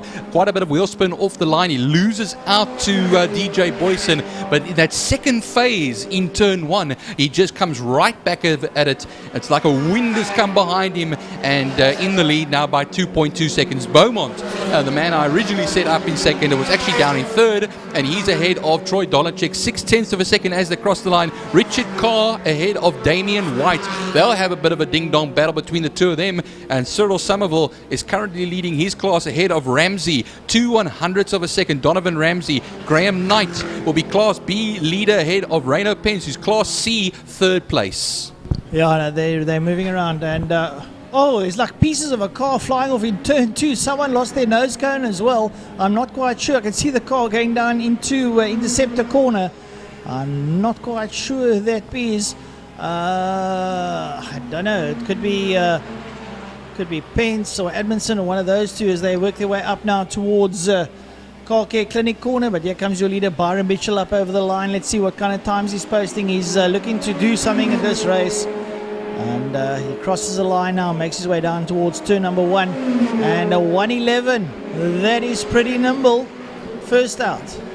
Well, look at the time, though, difference between himself and DJ Boyson. DJ Boyson only put a 1:14 in, and you're talking about 1:11s now for Byron Mitchell. It just shows that on the second lap of the race, he's 5.3 seconds, or third lap of the race now, he's 5.3 seconds ahead of DJ Boyson. Beaumont still holding it ahead there, less than a second between himself and Dolenchek in as far as Class C is concerned.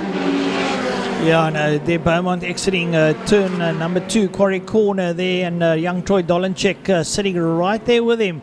Up behind there is David Carr, and Damian White sitting up there with him. Trying to pick up who went over the line there now. Still missing a nose cone. I think that is Alroy Weiss there. There's the Formula 4s. I saw the colours over there. Alroy Weiss lost the nose.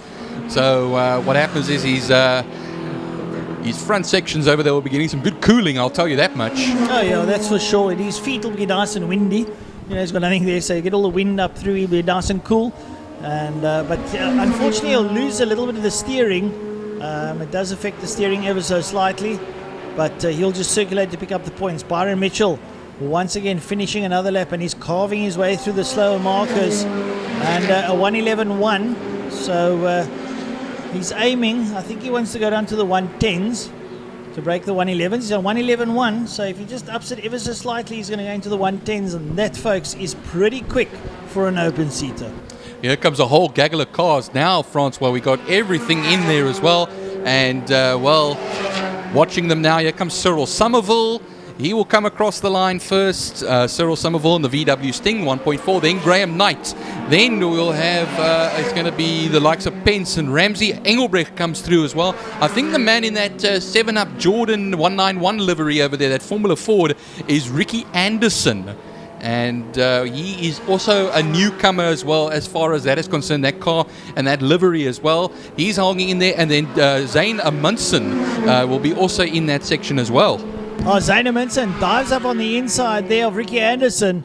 And there are 3 cars abreast going around Quarry Corner, but they managed to keep it together. That just shows how exciting this open-wheeler racing is when you're that close. There's 6 cars in that little scrap down there, and they're basically all in Class B and C, having a good scuffle of it down as they make their way up to Car Care Clinic Corner. There we see the on-screen folks. There they come out and working their way down.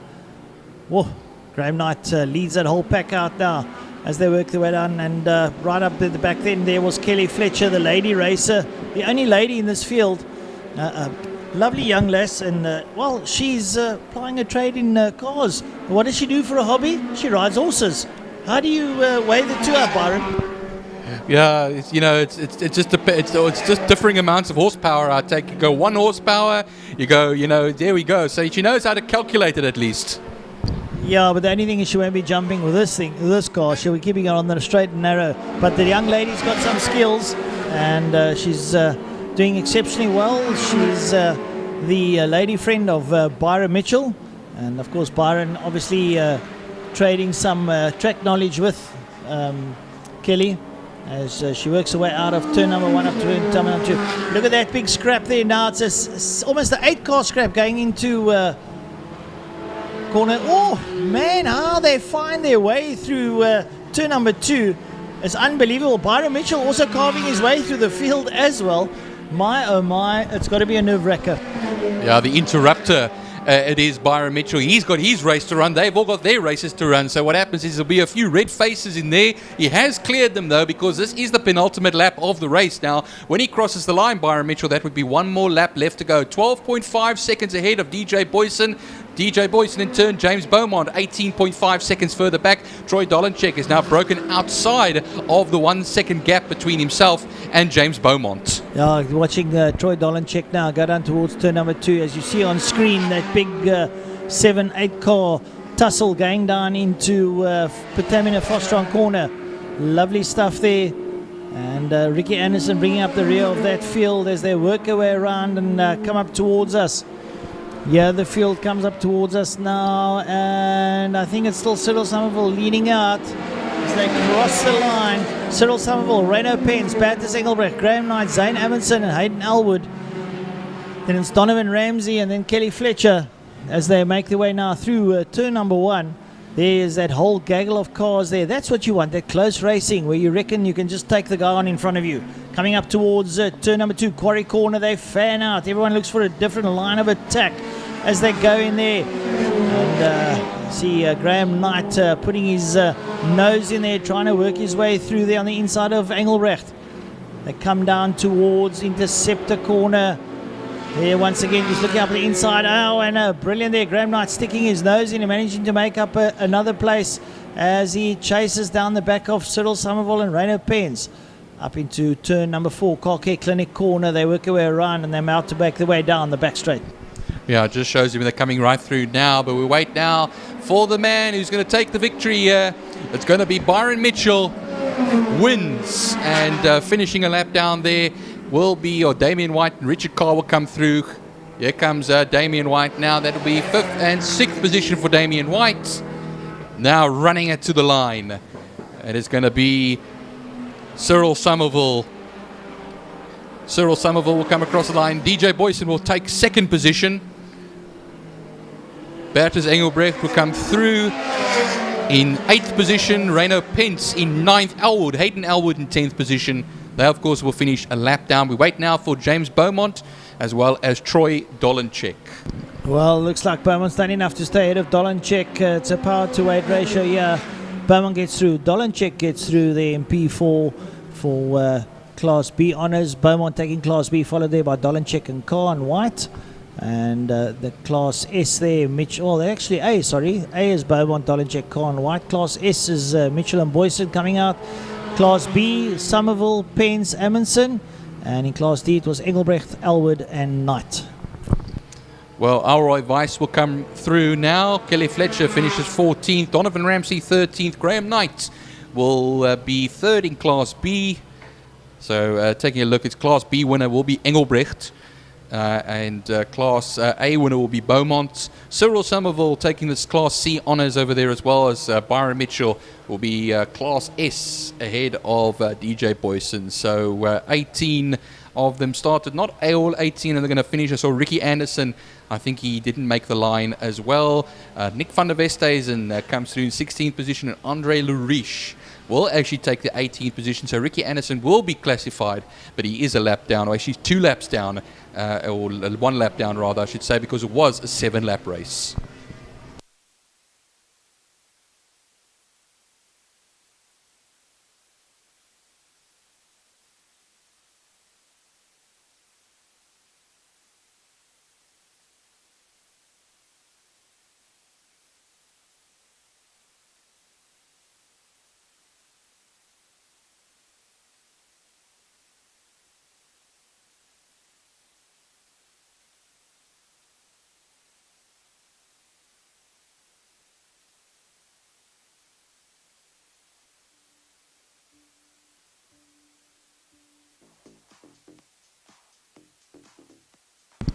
Alright folks, while we wait for the next race, just to give a bit of a calendar update, on the 11th of December we've got the 9-hour here at Killarney. That's the Sports Car 9-hour challenge. That should be quite exciting. On the 13th we've got some... well, the 11th, it's a Friday and a Saturday, so it's 2 days, 11 and 12. That should be quite a lot of fun. That'll probably be live streamed as well. And then on the 16th, we've got a little bit of Club Rallycross, where yours truly has been invited to go and race. My nerves. I'll probably swallow a box of Prozac early in the morning just to keep me calm. And then on the 18th, we've got the Livingston Baths 8-hour CBR 150 endurance race here on the karting circuit. That looks to be very exciting. If you're not doing anything on that Saturday, pop down, come have a look. I can assure you it's quite a spectacle. I think that's the only way you can explain it. It's a spectacle. That'll be the short circuit CBR 150. There are 125s as well. A couple of 50s, 65s, 85 CC2 strokes that also take place. And there will probably be 1 or 2 international riders out here as well to grace our shores. So we look forward to that. And as I say, that'll be on the 18th of December. And then I think on the 26th or 27th of December, there is a festival, a car festival. There'll be drags, there'll be spinning, drifting, all those kind of things, and show and shines and lowered cars and whatever tickles your fancy, you can come down and have a look at. But go onto the Killarney International Raceway page, have a look. Those dates will be there. Or onto the website, the Western Province Motor Club website. You can see the dates. They will be there for you to view, and you can sort of plan your December accordingly. So we're looking forward to all those events taking place.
Right, folks, next up will be the Mike's Place Clubman Saloons race number 2.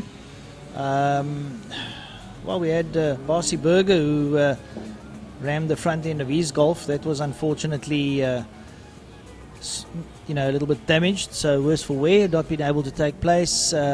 Stephen Heinrich had a bit of problems with his Jetta, bit of a gear linkage issue. Those nylon buttons that hold the stays together towards the gearbox, they wore off, and he had a bit of a issue there. So I don't know if he's had it repaired, if he'll be back out there, but they're just basically sorting the car out. So we're going to start now with race number 2. The car's making their way onto the circuit. They'll have a warm-up lap before we get that race underway. So we're looking forward to a exciting heat number 2.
Right, so the Mike's Clubman Saloon cars working their way around the circuit, putting some heat into their tyres, checking the brakes, making sure everything's okay. No lights popping on the dashboard before they work their way around the circuit to the grid proper. They will line up. There you see on your screen the officials standing on the grid. It's a rolling start. Let's get them all sorted out in their respective positions. They're supposed to roll out of the pits in their respective positions, but that doesn't always happen. And the pole sitter here will be Clint Renard. Alongside him will be Jess Huggett. Second row will be Cody Alberts, Idris Ahmad, and then Wayne Wilson. And that looks to be exciting there. Willie Swat will be sitting there on the third row together with, so I think it's Gary Smith, if I'm not mistaken, and Shane Smith. And Daniel Kutsia, Baby Jakes, JP Shea, Andre Johnson. So they'll all be lining up accordingly. Noel Stander will be there. Then Kiara van Niekerk up there in Eugene Gasperl. Then Jean Favey. And then Gary Smith. So all just getting ready to line up. Clubman's usually very exciting. It's bring whatever car you want to ride at the end of the day, and whatever the power output is, that is what class you will then find yourself in, Byron. Yeah, it's all based on lap times as well, so you hear about breaking out, and new car driver combinations will be Class X, but like you say, Francois, always bring what you can, bring what you have, and always, we've had big fields in the past as well. This is actually a moderately sized field. 30 cars. We've had up to over 60 cars basically before, and it's reminiscent. Remember the old days of Group N as well, where we had massive fields that had to be split to to accommodate everybody. But it's always good to see saloon car racing healthy. This is where a lot of the karters go to. This is where a lot of guys start out in. Some of the guys come without any karting experience or any racing experience and start off in Class X, as we see that Polo Classic slots into position. I remember many years ago the Polo Classics that used to race in the late 90s. I'm telling you, there was some brilliant racing over there. Names like Derek Irving, Chop Sapuka, they all came from that as well. And it's good to always see the old Polos in a racing field. Yeah, there's a nice mixed bunch of motor cars out there. A lot of Volkswagens, a couple of BMWs. It's basically the go-to machines for the chaps here at the moment. And like I say, it's almost a VW. It's a German outing, to say the least. One or two Japanese cars in there. Wayne Wilson in the Maxima, he'll be out there. And like I say, a lot of VW Golfs and Polos, and there's a lot of 3 Series and 5 Series BMWs gracing the line at the moment.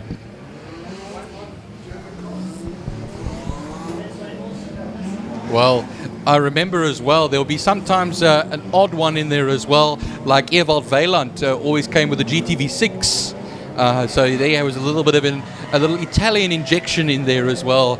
And he was always fighting and punching above his weight, Class B, a lot of the time as well. But like you say there, it's all BMWs and VWs and then the odd Japanese cars in there as well. So, but anyway, it's, these are the big names in South African motoring for all these years. It's always been, BMW, VW, Toyota, Nissan, you name it. It's all there, and this is how we go racing. And they go now into turn 2. Yeah, it's funny the different genres of motorsport. If you go to drag racing, it's the Japanese, it's the Honda versus the Toyota, and the Nissans, the GTRs, etc. So it depends on what format of the sport you're in. And saloon car racing, BMW, VW, the German cars. What I can tell you, Francois, is a Renault is taking them around, though. So we have a French car taking them around as far as the safety car is concerned. So a bit of French. The French will say, what can I say? What can I say? I don't know. No French cars. No, well, unfortunately, the French cars are very expensive. Oh, we see Steven Heinrich, unfortunately, that gearbox problem dogging him. He's pulled up into pit lane. And, not too great. And the field now been redlined by the little Renault Sandero pace car. Must be like a Sunday outing there, on the front end. My little Sandero. We're just going for a little outing around Killarney. The rest of you can just wait. Imagine how hot those cars are getting. They're not getting enough airflow. They're modified. So they need to get some airflow over there. They're not going to be too happy about that. But nonetheless, it's only one lap around the circuit in formation. When they come out of this turn 5 that they're entering now, Petamina Foster on turn 5, the pace car will pull off to the right. The lights will go off, and then it'll be up to the pole sitter to take them around. It'll be Clint Renard in the VW Golf. He will take them up over the line, and when he drops the hammer, the rest follow suit. Yeah, Clint Renard, the man on pole position. Jess Huggett alongside him. There's a name, I can tell you. You need to have respect. It's Sir Jess Huggett. We've knighted him at Killarney. It's Sir Jess Huggett. No, he's one of those big names. And then you have a youngster in the form of Cody Alberts. And then Ahmad in there as well. Wilson in there too. But that's, of course, Class A. Francois, it's going to be hell for leather now. Yeah, they're coming up towards the line. I didn't see Wayne Wilson's Maxima out there. I think it's there. Oh, there's on the other side of the track. So he's behind Cody Alberts. Keep an eye there now on Clint Renard. He takes him out. Jess Huggett sits up on his outside. They drop the hammer and make their way down towards turn number 1. Renard gets the draw off the line. Wilson goes up inside on the outside of Cody Alberts, but he gets a bit blocked up there. And stepping on the brakes, the smoke coming out of those tyres now. Renard leads out. Cody Alberts looks like he's going to slide up into second place. But Huggett's up on the inside of him. Huggett's pushing hard. Ahmed looks up there. Oh, and there's a beam up on the inside. Woo! It's tight stuff. I don't know who's gone up on the inside there. We will pick it up pretty shortly. I think that could be Ahmed that made his way through. I think it is. Ahmed moves up into second place. Huggett lies in third.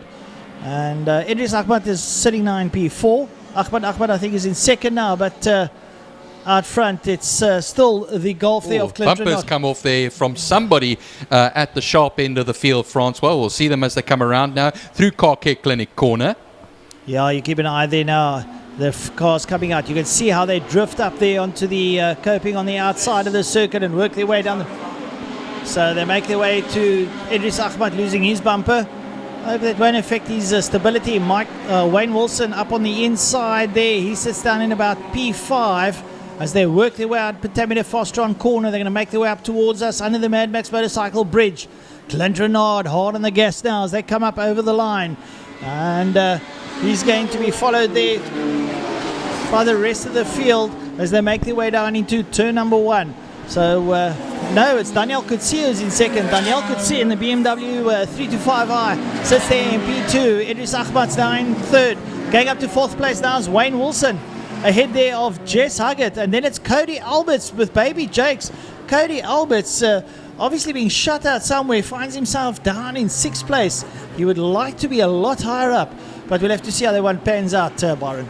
Yeah, no, it's Coetzee. It's actually a Class B car that's a second off of Renard at the moment as they go through Interceptor now. Look how close he is, and we'll see the lap times on the next laps because this is the first of the flyers now. See a little bit of dust coming up as well. They're in turn 3 Interceptor corner. Then there's a bit of a gap. Then, of course, we have the likes of Baby Jakes, Smith, and Swart. That will be in the Class B section as well, of course, 2nd, 3rd, and 4th in class. Then we have Johnson that holds it in Class C. That will be the number 8 car, 10th overall, ahead of the 102 of Share in 11th position. Oh, Francois, there's a BMW and 2 BMWs, actually, as a matter of fact, going off at Car Care Clinic corner. Yeah, a little bit of a spin out and a push by another car, so they find themselves up against the tyres. They're getting out there. They're trying to spin out over there, so they want to join the race.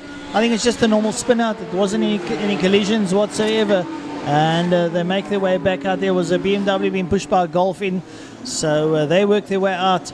So Clint Renard still leading out. It's got 5 laps to go. It's also a 7-lap race. Daniel Coetzee about a second or a bit there off Renard now as they go into turn number 2. That's Quarry Corner. Idris Ahmad sits there. Wayne Wilson in the Nissan Maxima, the only of 2 Japanese cars out there, pushing hard in P4. Jess Huggett has got Cody Alberts up behind him, and then it's Baby Jakes in the block of flats. Well, Idris Ahmad, excuse me, 3rd place at the moment, a 1:23.419. His fastest lap. Car number 75. He is, as I say, he lies half a second off of Coetzee at the moment, and that will be about 1.6 seconds off of Renard at the moment, who still leads the way, but the BMW is behind, and then the Maxima of Wayne Wilson, of course, every so often a puff of smoke from the exhaust over there as they go down the back straight now, but I think a move could be made. On the outside is going to be Ahmad, and on the inside will be Coetzee, but Coetzee will just nose it ahead. Idris Ahmad must be careful hanging around the outside because he's going to open the door for Wayne Wilson to stick his nose in, and that is what drivers look for, is the battle in front of you, and then you tend to get the easy pickings out of it and just squeeze in there. Now you see Wayne Wilson up behind Idris Ahmad. He's now trying to use it, his potential, and well, Daniel Coetzee holding off Idris Ahmad there. Well, Wayne Wilson just got the fastest lap of the race there, Francois. A 1:23.231 on the move at the moment. 900ths of a second between himself and Coetzee as they cross the line. Ahmad up into the 2nd position and 1.2 seconds back of Renard. Jess Huggett having gone down to 5th position. He's 1.9 seconds back of Wilson, ahead of Cody Alberts, Baby Jakes, and Johnson has now come up into 8th position at the moment. Of course, Andre Johnson in the VW Polo 6 ahead of Shane Smith. Yeah, Johnson leading out on Smith there as well. And, well, the leaders now going through Car Care Clinic corner and having a look there, the sharp end of the field as they go down the back end. And we're having a look at 2nd and 3rd and 4th. Oh. That's Daniel Coetzee, Idris Ahmad, and Wayne Wilson is getting closer. Wayne Wilson is getting closer in the DTM Helderberg Nissan. And he's pushing as hard as he can. It's having a look at Idris Ahmad now is on the outside. He's trying to come up on the inside there of Daniel Coetzee. They side by side. And Idris Ahmad goes on the outside of Daniel Coetzee. Wayne Wilson's looking to come through there on it, and he's using it to his advantage now. They make their way down towards turn number 1. What is going to happen? Wilson late on the brakes is on the outside. If he can stay on the outside of that beam, he'll have the inside line. And that's the way he's working it out. So they come out there. And Wilson might just possibly be able to hold out there, and he'll be able to get past Daniel Coetzee and pushes after Idris Ahmad and moves up into P3. So Idris Ahmad 2nd, Wilson 3, And Daniel Coetzee is a Class B car, finds himself in P4. Jess Huggett still staving off the attentions of Cody Alberts. Yeah, we had David Franco. I think he was the man that spun at turn 2, and he was waved yellows in that section. Thankfully, the 69 BMW got it going once again. But we wait now and watch still that the battles between classes A and B is still hotting up here as we go. Wayne Wilson up into 3rd position now, but being followed very closely by Coetzee, Class B leader at the moment, ahead of the Class A men, Huggett and Alberts. Then Jacobs will be the 7th place man, second in class. Andre Johnson in the Polo is Class C leader at the moment. We go all the way down to 12th position. That will be Smith, who's the leader of Class D, ahead of Benjamin, 9/10 of a second ahead to be exact. But Franco, the man who was in 3rd position, loses out now because of his spin. Right, so coming towards us now, it's Clint Renard. He's still leading out. Clint in that Gino Motorsport Golf leads out Idris Ahmad and Wayne Wilson. But have a look at Jesse Huggett. Huggett closing down there on Daniel Coetzee and brings with him Cody Albert. So Daniel, I don't know, possibly had a great start. Maybe the tyres have worn off a little bit. He's not getting the purchase he's looking for. So Huggett and Alberts coming to join the party. And suddenly it becomes a 6-way tie as they make their way down into Quarry Corner. Clint Renard still reading out Idris Ahmad and Wayne Wilson. Then it's Daniel Coetzee, Jesse Huggett, Cody Alberts. They make their way out of there. They've got a lap and a bit to go. So this is their penultimate lap that they're on at the moment now, Byron. Well, talking about a man on the move, Jess Huggett, a 1:23.188, fastest lap of the race. He recorded on the last lap, which is now the penultimate lap we are currently on. Now they have this one, and then just the next one to go. And then what happens is Renard is still leading it away by 1.3 seconds. Wilson further 2/10 back. Then Coetzee. Huggett was 1/10 of a second off of Coetzee. Is he going to make the move? They are going to be side by side as they go down towards in a Fastron, and that'll be turn 5. He'll be on the outside, Huggett. So I think Cody, just Daniel Coetzee will just poke the nose ahead over there as well. But I think he's going to give it good guns, Jess Huggett, on the final lap of this race. You don't want to be the outside at turn 5. You tend to get spat out as you on the exit of the corner. Oh, and what has happened? Renard. Clint Renard has just gone slow. And Idris Ahmad's been gifted first.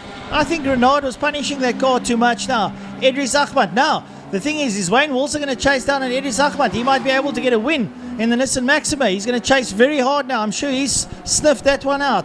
And that puts Daniel Coetzee in 3rd. Jess Huggett lurking in his shadows there as they enter Quarry Corner. Oh, and Daniel hard on the brakes, and Jess just turns that little Jetta in. He's right there with him, and Cody Alberts is going to give him a push to say, come on, hurry up, Jess, let's get past Daniel Coetzee. So your leaders now into Interceptor Corner, and has it not heated up nicely, Byron? Who else can take a front-wheel drive car and challenge the rear-wheel drive guys? Jess Huggett is one of those men, and look, he's nose to tail with Daniel Coetzee. They'll go through the double apex right-hander, turn 4, Car Care Clinic Corner. Now they'll go down the back straight. It is Ahmad that leads, Wilson that second. Now side by side, it's going to be Jess Huggett and Daniel Coetzee. Watch out there for Cody Alberts as well. Cody Alberts is putting his nose in there as well, but on the outside, the wrong place to be for Jess Huggett indeed, as they come down to the line. Well, coming up towards the line now, it's going to be your winner, Idris Ahmad. He's managed to bring it through. He'll take heat number 2. He'll be followed there by Wayne Wilson, the G Energy DTM Helderberg machine. And here they're coming on, and Jesse Huggett. Jesse Huggett's got it on Daniel Coetzee. Jess turns it up, followed there by Cody Alberts. Now you know why we've knighted him, Byron. Yeah, 63 years of age, and well, let me tell you one thing, he doesn't stand back for anybody. And what a gun to the line over there as well. Multiple South African Oval champion, also a regional champion here at Killarney, Jess Huggett. Probably the quickest Jetta in Africa, to say the least.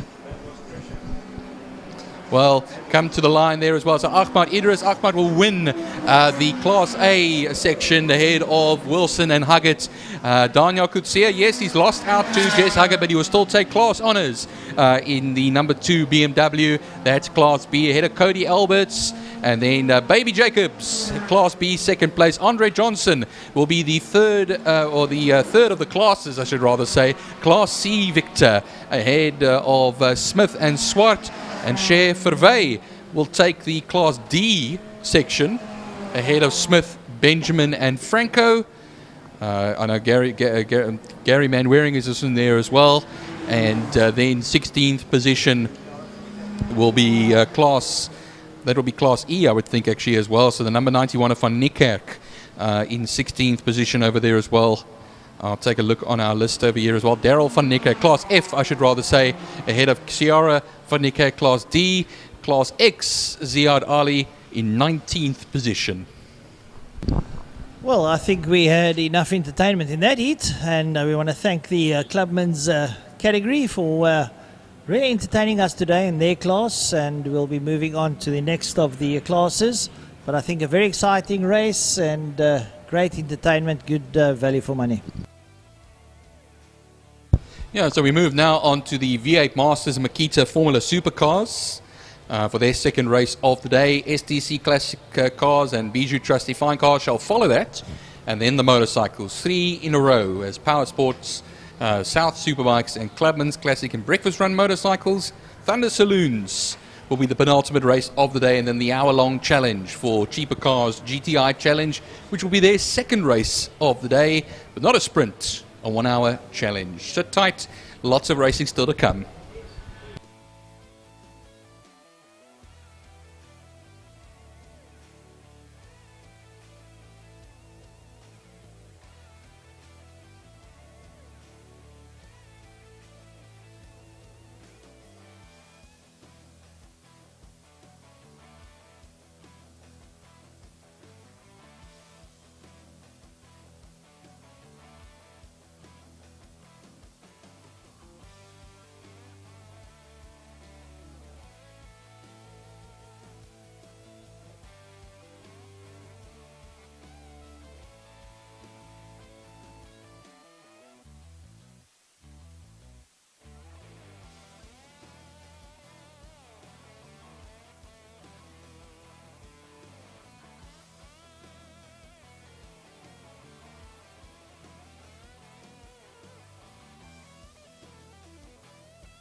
Right to the viewers out there.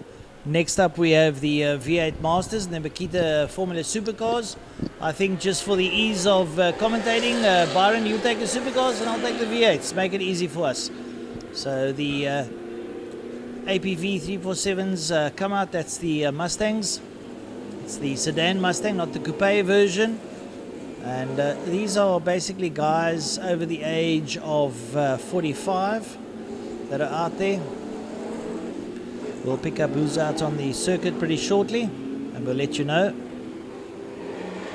They have a rolling start. They will warm up and then come to the line and then they'll follow the pace car. Yeah, so they'll be joined, the V8 Masters, by the Makita Supercars based on the Opel Astra. 2-litre supercars, rear-wheel drive, of course a frame and a body. And Neon de Toy will be the man on pole position. Racemeis, as he is known, a man actually we interviewed on our Witzenberg Motor Talk a long time ago. Of course, he is in his father-in-law's Dick Bates, so he's married to Andrea Bates' sister. And so what happens is he has been very involved in various forms of racing, including radio-controlled racing as well. And we had a good chat about that on the show not too long ago as well. This week, actually, we had some RC racers, RC drifters on the show as well, just to show you all forms of motorsport that you get, even down to the smallest scale. And that will be the number 7 car that will be out there for Du Toit. Phillips will be alongside him on the row. Moffat and Cat, Van der Merwe and Damon, they'll all be in that small little section of supercars, 6 of them out there. It would always be nice to see we could actually get more of them. I know we used to have a good field years ago of the supercars. Owen Ashley really put them out there. We had the late Neil Hawkins, who was a superstar in the class. We had Brad Wadley, we had Ernest Steer, and all those guys as well, which were some good competition amongst each other. Richard Schroeder, of course, he's still around, definitely, in the V8s. And also a champion of yesteryear as well. Yeah, we have Fabio Tefani, who makes his way all the way from Johannesburg to come ride in the V8 Masters. And Fabio Tefani, I think, is the reigning champion. He's looking to secure his championship once again. He will be in that pink and blue livery, as per usual. We look forward to a nice bit of close racing. As Class A, we got Fabio Tefani, Richard Schroeder, Alistair Brown, Roy Campos, Brian Evans, Mark Ridgway, Sean Wer, and Rob Warrington. I think Class B, Sander LeBon, Dennis Gedijk, Gary Thompson, Ilan Kaplan, Jason Ibbotson, Stuart Spooner, and Menno Parsons. So they're lining up on the line. Having a look at the 41 car there of Brian Evans. It's got a real NASCAR feeling about it, the black with the Lumo green lights. And he's sitting at the back of the grid. It's a rolling start. They have a rolling start. So they'll come around. Pace car will move off. And they will follow suit. There you can see the viewers, how they're lined up on the grid. Mustang 347 APV ISs, fuel injected 5-litre V8s. And they are pretty quick. Just about a second slower than Westbank V8s. So they make their way off the line.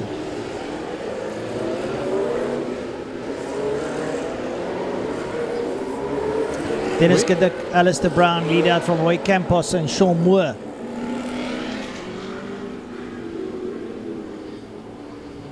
Where's our good friend Marcel Angel nowadays? Marcel is riding sports cars. Yes, he is. He's got the new Ferrari. It's the, I'm not sure the model, it's the one after the 548 Italia. So, yeah, he's not in the V8 Masters. He's focusing more on his sports cars at the moment. He's doing the SA Endurance Series, if I'm not mistaken. I think Dane is also doing that at the time. Yeah, Dane's also doing it. Dane's in the Porsche. So he's working out. Right, so they're all behind the pace car. The little Sandero is out front there, making sure they line up behind them. They all get a bit of a wheel spin around turn number 2, Quarry Corner. And just warm up the tyres. So too the supercars as they work their way through. As Byron mentioned earlier, based on the old Opel Astra, it's a 2-litre normally aspirated motor, 5-speed, and well, you know what? It just makes for good driver racing combination. If you can ride a supercar, you can pretty much ride anything, to say the least, because it's quite a bit of power. I think Jess Huckett said that actually himself once, because he used to race them as well, and he said, you know, what happens is because once you lose the back end of that car, you become a passenger very quickly. So if you can hold it, that is already a big feather in your cap over there as well. And these APVs themselves as well, also quite a lot to handle. So we're talking about some serious races here as Neanderthal makes his way down. Glenn Phillips will be second in class, Glenn Phillips, and then Moffat in 17th position overall, third in class. We have a notable omission in the supercars. The champion, Mr. Ryan McCarthy, I don't see him out there. I'm not sure what the reasoning is behind it. Fortunately, I've been away from a while from the main circuit goings on, as I've been quite involved in the karting scene for this year, and I want to thank all my sponsors for the karting for sending me all around the country. It's been an absolute pleasure for 2021. Some very exciting karting out there, both in the Rotex and the Rock Cup Series. Right, so the ABVs make their way towards the line. Dennis Kadek leads them out. Roy Campos sits in the second row. Sean Moore, they get on the gas now, work their way. Campos sits up on the inside. He's going to try and push his way through. Sean Moore, Fabio Tofani already trying to get through there. He sits up on the third row. Have a look now as they go around there. It looks like Campos has forced his way into second place. He will want to go across the line. Oh, and there's a bit of rubbing as racing now as they work their way through, going up into turn number 2. Well, Neanderthal will take the whole shot surely here into turn 1. A little bit of dust kicking up there as well. Watch out behind him, though. The likes of I think Glenn Phillips has fallen down into third position at the moment. Is it McCarthy that, no, not McCarthy, I should rather say, Moffat that's rather come up. The number 7 of Detoy is right in there, sorry, I should rather say. And then Moffat is the number 39 machine. A good clean start from everybody, though. So well on their way on the 7-lap race. Right, so the APVs make their way down the back straight. Gadux sits there with Roy Campos.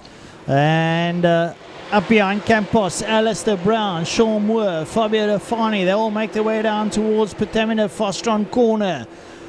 Turn number 5, lock up the brakes down through the gearbox. They work. Oh, we got a spinner. Dick spins out and Campos takes the lead. And Tofani does a little bit of avoidance but gets back on the circuit as they make their way up towards us. Roy Campos. Campos leads out. Alistair. Yeah, no, it looks like a few cars have been involved in that section over there. The supercars are coming right out now. And then towards the line, underneath the Max motorcycle bridge, they'll then run.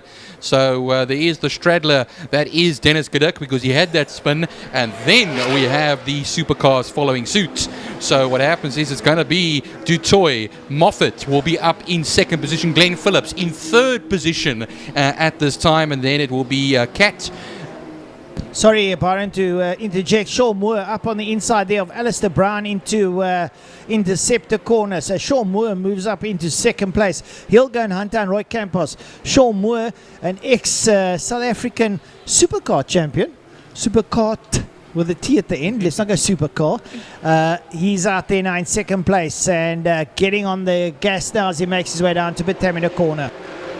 Well, as I was saying, it was Ryan Cat that's in 18th position, 4th overall in class, and then Vandermerwe and Damon, they'll be rounding off that section as well. 19th and 20th positions. Hume, of course, is one of the V8s. He'll be in the 21st position. 21 cars starting, 21 cars still in the race. Coming down to the start-finish line, Sean Moore gets past Roy Campos. Campos holds the inside line, Moore on the outside. And Mark Ridgway's got past Alistair Brown. Alistair Brown locks up the brakes and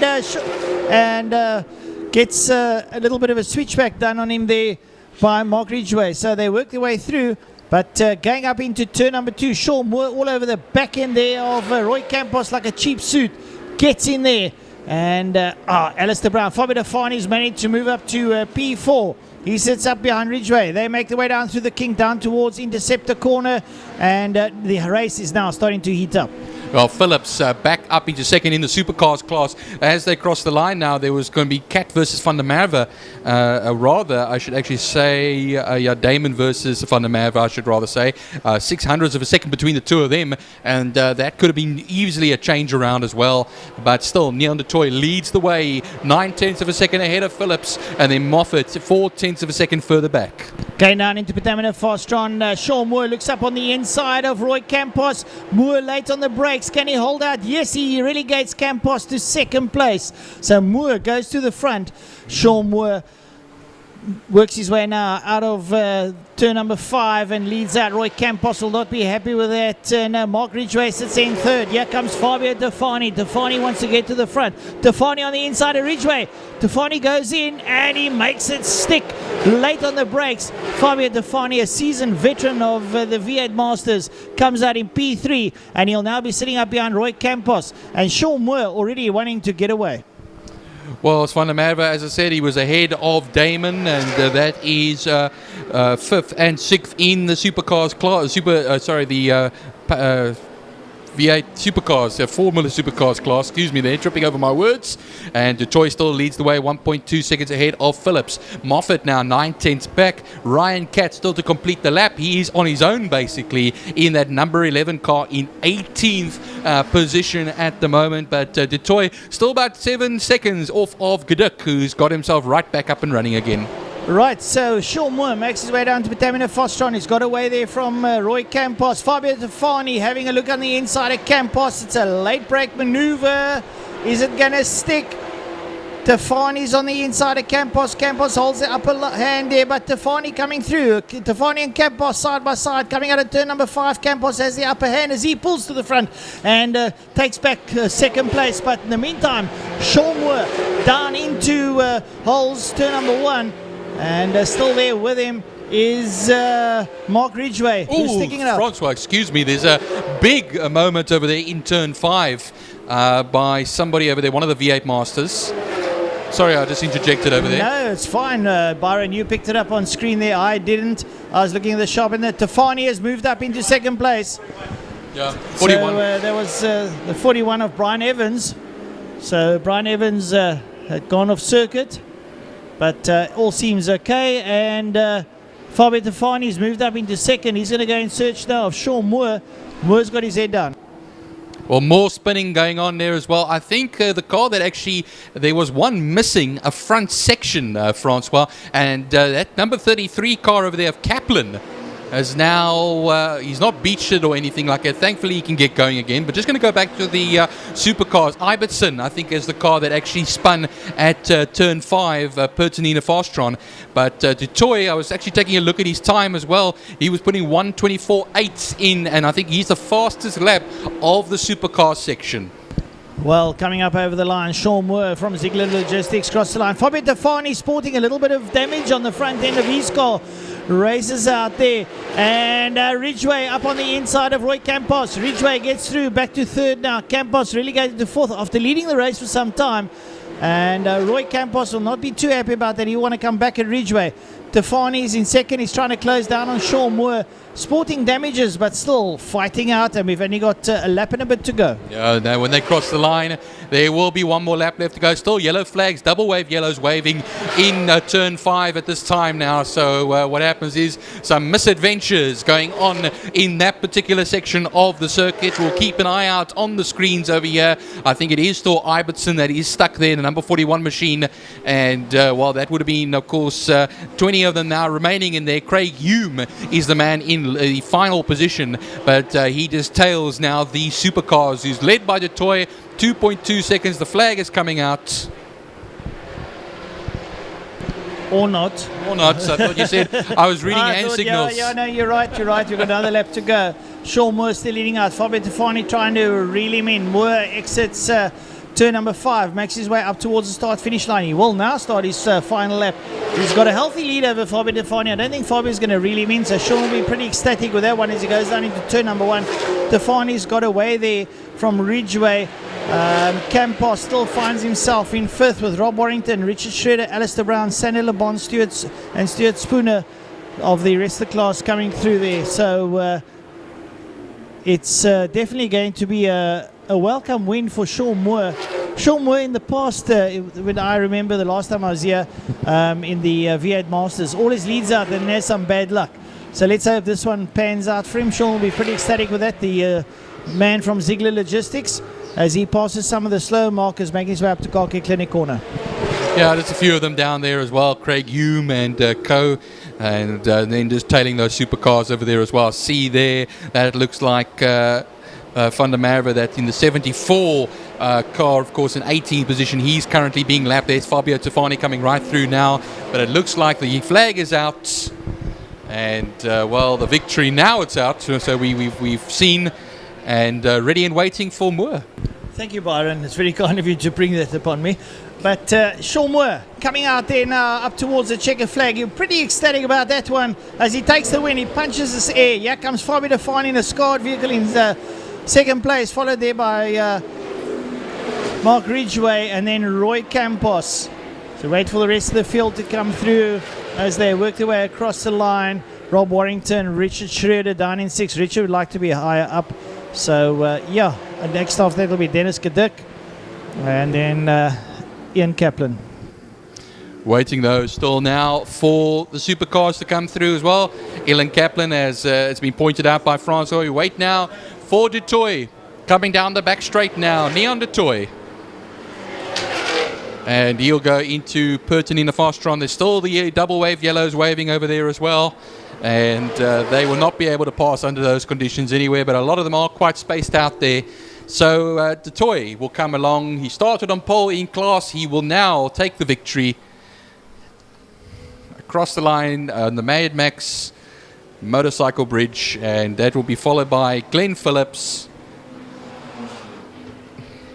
And then Moffat will come through in 3rd position in class. 15th overall, Ryan Kett finishes in 4th position in class. 16th overall, Van der Merwe and Damon 17th and 18th. And of course, that'll be ahead of the likes of Hume.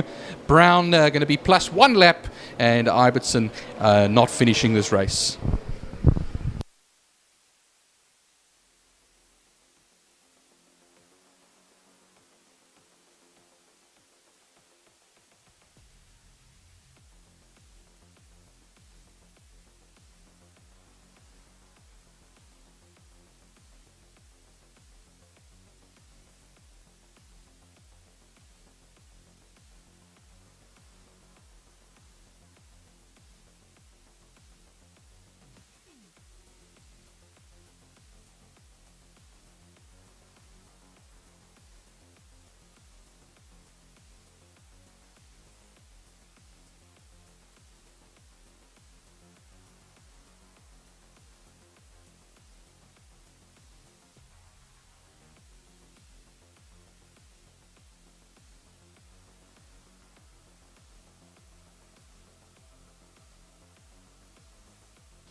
Right, to the viewers at home, next up will be STC Classic Cars and the BJ Trustees Fine Cars. The cars start entering the circuit. Last time round I did the Classic Cars and Byron did the Fines. This time we'll rotate it. I'll do the Fines and Byron will do the Classics. So we look forward to some good racing out there. In the Fine Cars we had... on Lambert leading out there, we've got Robert Toscano, Robert Rowe, Gunther Abelgrein, Joan Ferrie, Theo Klaassen, Melanie Cook-Lambert, Stephen Manuel and Kunran Batia. So we look forward to some good racing. Well, the reason I found out earlier on from Patrick from Mark, Francois, is the reason that Gunther Abelgrein is called Spider-Man is because he's a 5th Dan in karate. And he's one of the highest qualified non-professional in the country, and hence he's Spider-Man. So there must be all those moves that makes him... 5th Dan is not too shabby. I mean, you've got to be an instructor. You're a senpai, which is a 2nd Dan. So to Gunther to be a 5th Dan, I know of one better than that, and that's our man from Belleville that used to race Henny Bosman. He is a 7th Dan. He's the highest ranked karate exponent in Africa, and one of the highest in the southern hemisphere, by the guys from Japan and China. But no, and I know I've known Henny for years, absolute years. He's a great gentleman, humble, soft-hearted, but yeah, I don't want to pick a fight on him. Loves his motorsport. He loves it. He's got a Corvette, a Chev Corvette, Yes. a black and gold Corvette. Black and gold one. Yeah, he still has it, and he looks after it quite dearly and fondly. But he comes to race on the odd occasion when he's up for it. But yeah. So Mr. Abelgrein is a karate exponent, which is very nice, and I have fond memories because I used to do karate as a youngster. I was part of the Gojukai Dojo in Sea Point, so a very lovely sport to belong to. Great for self-discipline, to say the least, because that's what it's all about. Right, so the car's warming up. They're coming up to the grid proper. See Franco Donadio in the Donadio Transport Escort, door open, getting a little bit of air in there. Eric van der Merwe bringing the Lynx Porsche up, the rest of the cars to follow. And Byron, like I said, you'll take them off the line. I'll pick up on the fine cars, and hopefully we can entertain the viewers and the crowds alike. I must just say, while we for the viewers that have joined us today, thanks a lot. It's an absolute honor to be in your home and talking a lot of nonsense into your ear. Nice to have you on board. And to the spectators that are here today around the circuit, thank you for coming.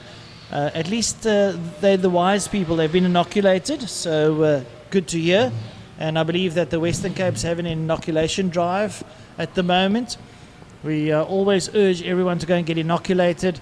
And if everyone says, all the naysayers and the doomsayers, etc., yeah, I'm not getting inoculated. Guys, don't be silly. You had your baby inoculated. It's exactly the same thing. You probably had a flu jab back in the day. It's exactly the same thing. So I don't know what people are on about. Honestly, I had the honor of speaking to a matron at Milton Medical Clinic. She's the head of communicable diseases in the Western Cape. And she said to me, did you have a smallpox vaccine? I said, yes. Did you have a chickenpox vaccine? Yes. German measles? Yes. She said, well, what's wrong with having a vaccine again? Everyone's got this thing about, I'm getting 5G in me and they're going to kill me next year. It's the biggest load of you-know-what under the sun. So, yeah, they're lining up. I think we're nearly ready to go. We're just watching the back of the field, waiting for the green flag. And then we'll have the show on the road. I'm glad to see that GT Junior is back in the race there as well, Francois. So that's amazing stuff. That was sitting a little bit frumpled up earlier on there. So I wonder they just got the hammer out, the mallet out, and just started banging away at it. But no, they just combed his hair. That's all they did. No, there we go. You see, it's all about that. It's all about the appearance. It's all about looks. There we go. Back out there again, and that's a trooper to me, because what happens is, he didn't let an accident spoil his day. He was all right, so that was the main thing, and he decides, hey, I came here to race, and that's what I'm going to do. And the field gets taken around now. It is Donadio that runs around at the front of the field. The likes of Momberg, Honeywell in there as well. Sorry, Byron, I'm just reading a couple of interesting little snippets from various people sending me some WhatsApps. Lovely. I got a nice message here from Charmaine Haupt over in Portugal. As we know, the Haupts have gone over there. And, well, it's Charmaine says to me clearly, David is bored due to no competition out in these superbikes. Well, I take cognizance of that, Charmaine. I'm sure you're watching and listening. And she says, no Bernard or Brandon Haupt, no Ronald Slammert, no Hayden Jonas, no Kewan Smith or Gerrit Visser. Yeah, we miss them all, I'm sure. But, well, you know, the sport moves on. It grows from different corners. And hopefully we'll look to have some more motoring in the front. And, well, got some more snippets, but we'll talk about them a little bit later now as the cars make their way down the back straight down towards turn number 5 to get this second and final heat of the STC Classic Cars and Bijou Trustee Fine Cars underway. Bit of a worry there as well now about Franco Donadio's Escort. It just, you know, really slowing down, and gear changes seem to be a little bit difficult over there as well. A bit of jerking going on. So that now effectively makes Van der Merwe in the 944 the pole man. Let's see if Donadio has got everything sorted out. No, he hasn't. And now we have two Porsches at the front of the field over there with Momberg splitting them in the Capri. So watch them as they come under the bridge now. The lights will be on and they will go out right about now. And let's see who's going to get a whole shot over here as well. Thundering it to the line. Momberg locks up, but he might take the lead over here. He's side by side with Eric van der Merwe, and he will poke his nose right ahead. That blue Capri taking it quite nicely over there. Right, so the fine cars make their way down towards turn number 1, and Arnold Lambert, Robert Toscano. Lambert looks like he gets the whole shot, and the Cox in there as well. They make their way through. Arnold Lambert leads out. Robert Toscano looking at the inside line up towards turn number 2, but he gets forced back down into third place, and they go into Quarry Corner. Arnold Lambert, Lambert Racing, been around longer than I care to remember. Always, they used to be in the Fords, now they're in the VWs. They've got the VW Foxes or Jettas, however you want to look at them. A couple of Golfs out there, etc. And he makes his way now into Interceptor Corner.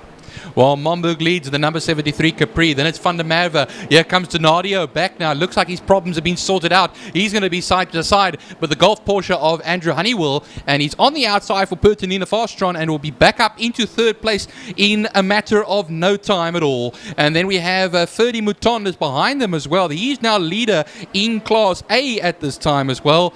Or Class B, I should rather say.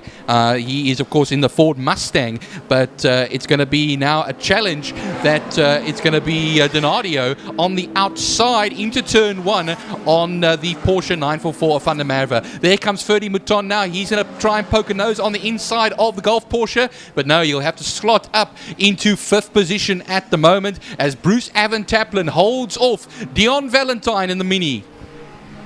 Right, so Arnold Lambert crosses the line down into holes, turn number 1. He leads out there from Theo Klaassen. Then he's got Robert Toscano. Then up behind him, Stephen Manuel in the other skyline. And behind Manuel there is Rowe. Robert Rowe, he's in the BMW E36. Behind him is Melanie Cook Lambert. She's in the VW Fox. She rides up there behind him as well.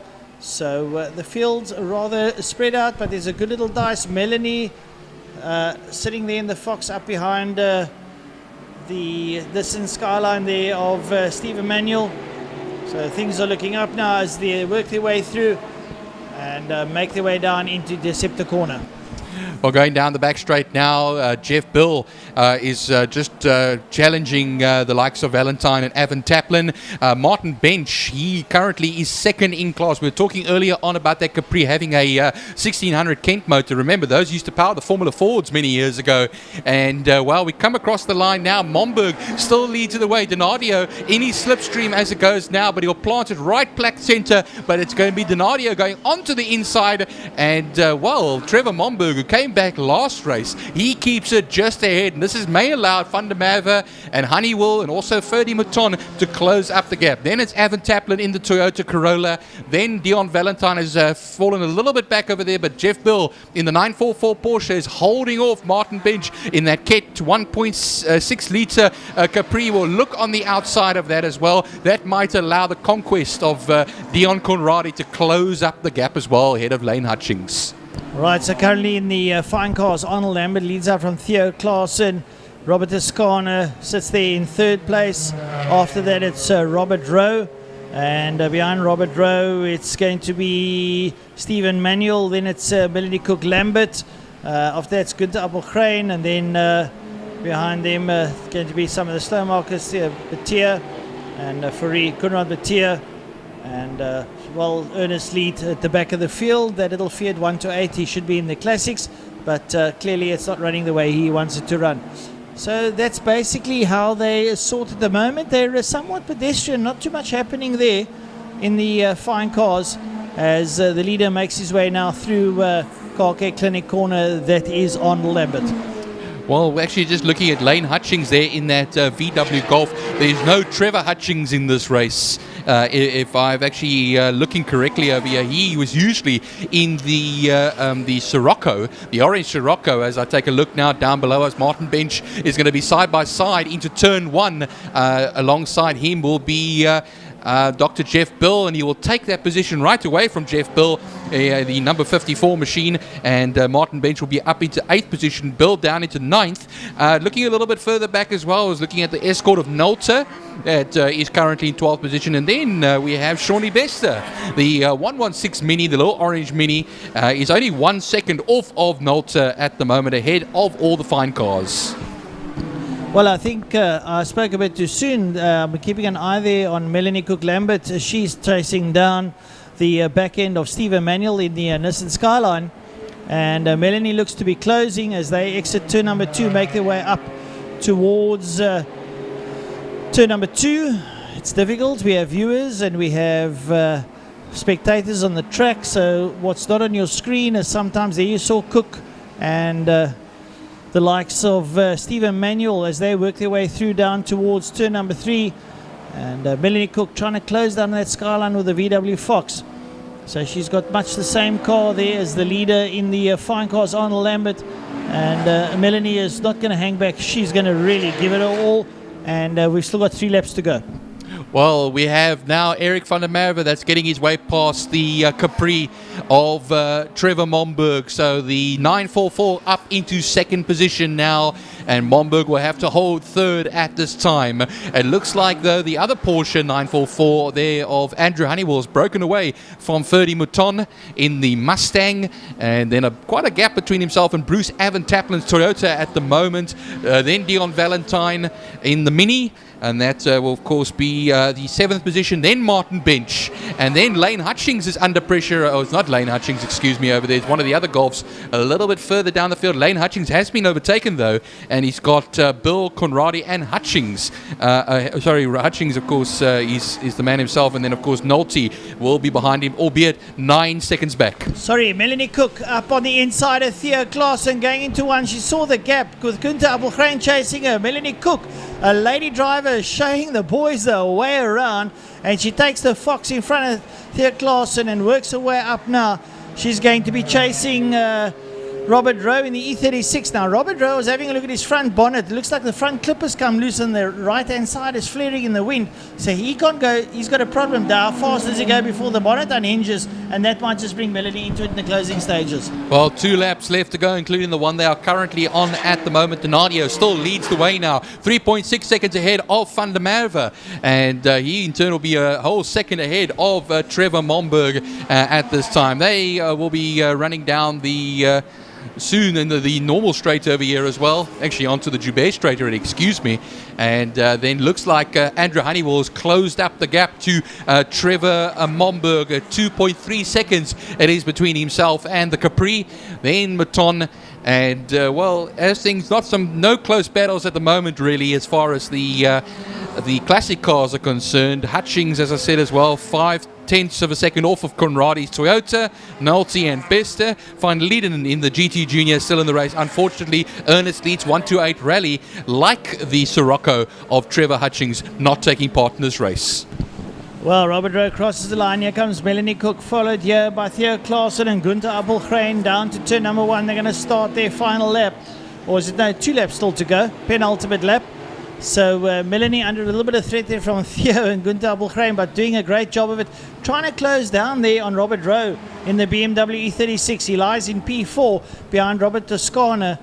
And, well, the leader still Arnold Lambert going on to intercept the corner, turn number 3 in the blue VW Fox. He leads out. And in second place there, it's the other Nissan. No, sorry, that's Stephen Manuel. Theo Klaassen is up ahead. Sorry, it's Stephen Manuel who's down there with Melanie Cook and them. My apologies. So just getting the 2 Skyline drivers' names the wrong way around. I do apologize for that. As your leader, Arnold Lambert, makes his way down to fast strong quarter. Well, we wait now on this final lap of the race. 7 laps it was. 5.2 seconds. Franco Donadio's Escort has over Van der Merwe Porsche. And, well, Van der Merwe has also broken the gap between himself and Momberg. Honeywell's closed up the gap, but I think it's a bit too late to try anything now if he gets any closer than that, which I doubt he will. And we now wait for them to come around. And I'm seeing down the back straight now, Van Lieden is the man who's got a lap being put on him. Of course, the 41 Alpha GT Junior. And Donadio will then run into turn 5, Pertinina Fastron. After having a difficult start, he was supposed to start on pole. He had a few issues on the back straight on the warm-up lap. And he will then now take the victory once more. The man who is the champion of classic cars for 2021. Right, so still in the fine cars. Arnold Lambert leads out. Theo Klaassen's in second, then Robert Toscana, then Robert Rowe. But Melanie Cook got a good drive coming out of turn number 1 and broke away there from Manuel. And Gunther Appelgren, she's in the little VW Fox there in Quarry Corner. She works her way around towards the kink in that blue, white and yellow VW Fox down towards Interceptor Corner. So Melanie looking pretty strong there. We see her coming into picture now for the viewers. That's Melanie Cook. Lambert, because she's married to young Jaco Lambert. And I was fortunate to be present at that joining of hands, as they would say. And the leaders now making their way down towards Putamina. The checkered flag is out, Byron. So your checkered flag's out. So all good there as we wait for the leader now of the fine cars coming up towards us. Arnold Lambert's going to make it 2 out of 2. Uncle Arnie in the blue VW Fox comes up towards the line. He'll be pretty ecstatic about that. He flashes his lights, puts his hand on the window, says, "Thank you, gents." Theo Klaassen comes through in 2. Robert Toscana in 3. We're waiting for Robert Rowe to come through on the white BMW E36. He's coming towards us. Melanie Cook Lambert has done a sterling job. She will pick up P5 ahead there of Manuel and Appelgren. Yeah, so mentioned, of course, Donadio takes victory overall in Class A ahead of Eric van der Merwe.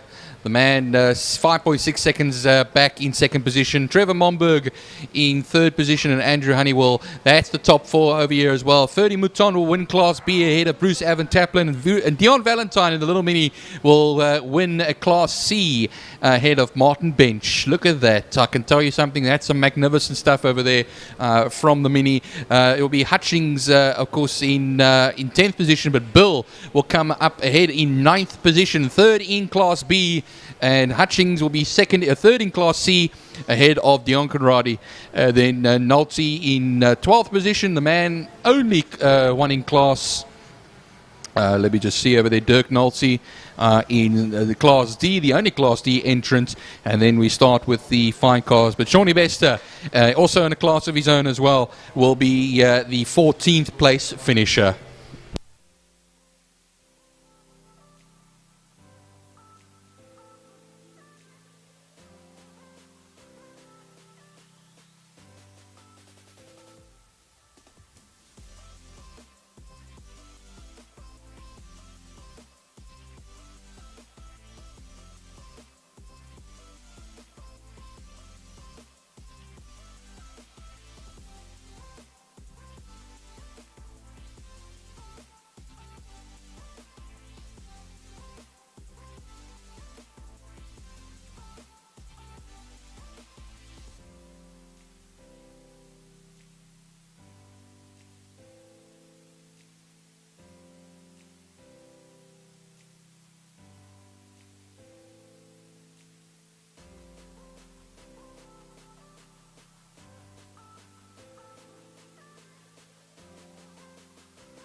Right, to the viewers and the spectators alike. Next up, we've got the Power Sport Motorcycles race number 2.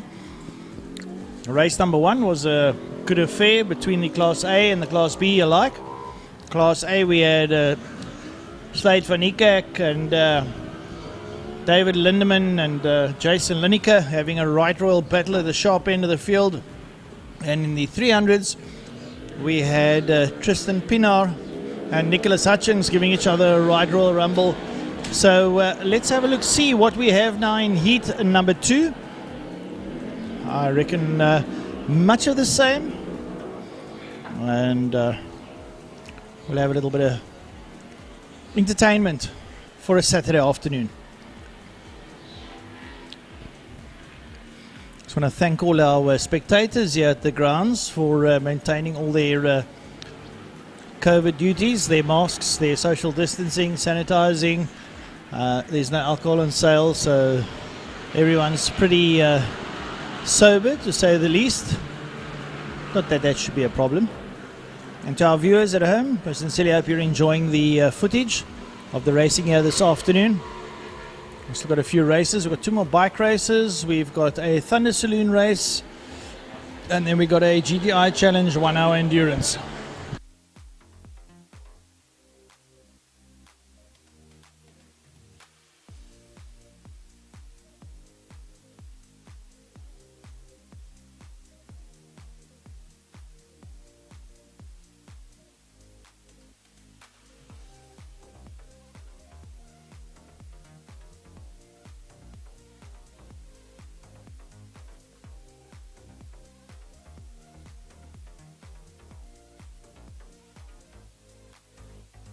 Right, so the bike's just warming up. They're on their second warm-up lap. When they get to the line, and we'll be able to start the second heat.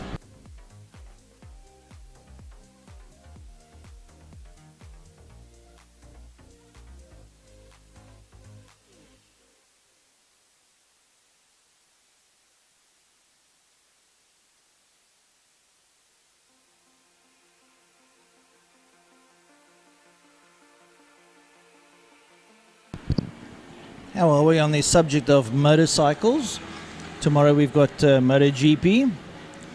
So at least you'll be able to watch that televised MotoGP event.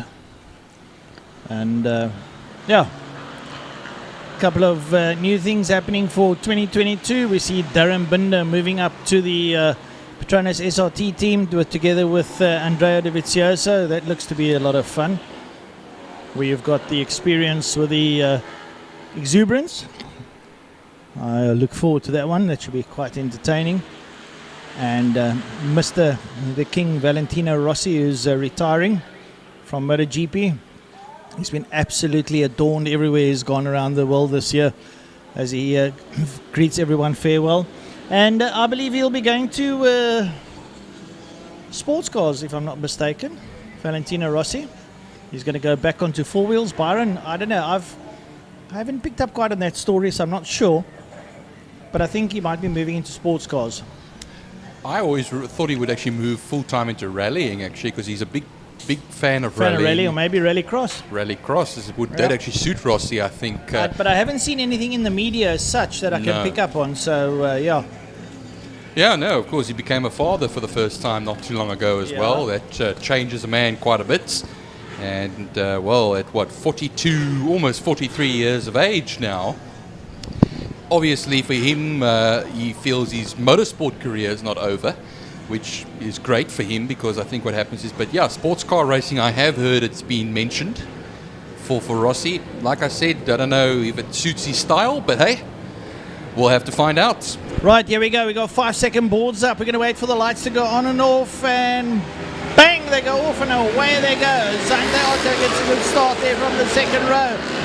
Slade van Niekerk, Jason Lineker, Davey Lindeman, they all roll down there into turn number 1. It looks like it could be Lineker that got the whole shot there over Slade van Niekerk. He'll want to go up on the inside of the line to hold off. He's left the door open for Van Niekerk. Van Niekerk's possibly going to outbrake him, which he does. So not a wise move there by Lineker. Lindeman's in there as well as they roll around. Zante Otto is down there in P4. They make their way down towards Interceptor corner, and having a look at the 300s, it looks like it's Nicholas Hutchings that's leading out there on Tristan Pinar. Okay, Byron, do you pick up on the A class, and I'll hang with the B class once again. All right, so yeah, Van Niekerk, man starting on pole position, and has been mighty, but don't count out anybody in that little group as well over there. Lineker or Lindemann, there is a Suzuki that's hanging on to the back of that group over there as well. And then going for the inside, it's going to be Lineker. Lindemann will be on the outside, and I think Lindemann takes the second place now. Right before they get to turn 5, Purton in the Fastron, he will take that place right away, and they'll gun it to the line now. 7 laps it is, and there will be 6 to go when they cross the line. Well, right up behind the Powersport A's is that 300 class. It's Tristan Pinar and Nicholas Hutchings. They are at it again. This time Pinar's got the upper hand as they come across. And having a look, see if we can pick up there who's in 3rd place.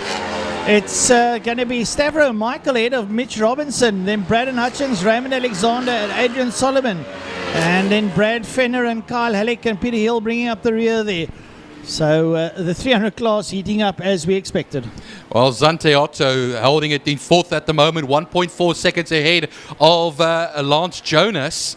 Rob De Vos, of course, he is back in this as well, and he's 2 seconds back off of Jonas at the moment. Man, it's as tough as nails, I'll tell you that much. And they'll be running around now onto the back straight. They'll then run the double apex right-handed car care clinic corner. Look how close it is, and it's going to be Van Niekerk holding off David Lindemann. David Lindemann, he gets into the slipstream, and what happens is, will he go left? Will he go right for the right-hander at the end of the straight? Of course, turn 5, no. It looks like Van Niekerk will just keep it ahead for now, maybe the second phase of it. Going down into Batamina Fastron now. Nicholas Hutchings looks up on the inside at Tristan Pinar. Will Pinar go around the outside? No, Hutchings late on the brakes as he dives in there. It's a real absolute pendulum with these two. Then it's Pinar, then it's Hutchings. And Hutchings now slightly with the upper hand, but Tristan Pinar's going to come back at him. This young lad has got no feelers in his head, and he's a competitor side by side as they make their way down now. Pinar has the upper hand now as he goes down towards Holzu. And has the upper hand, takes first place back from Nicholas Hutchings, but Hutchings is right there with him as they exit turn number 1. Make their way up the Uber straight now towards turn number 2.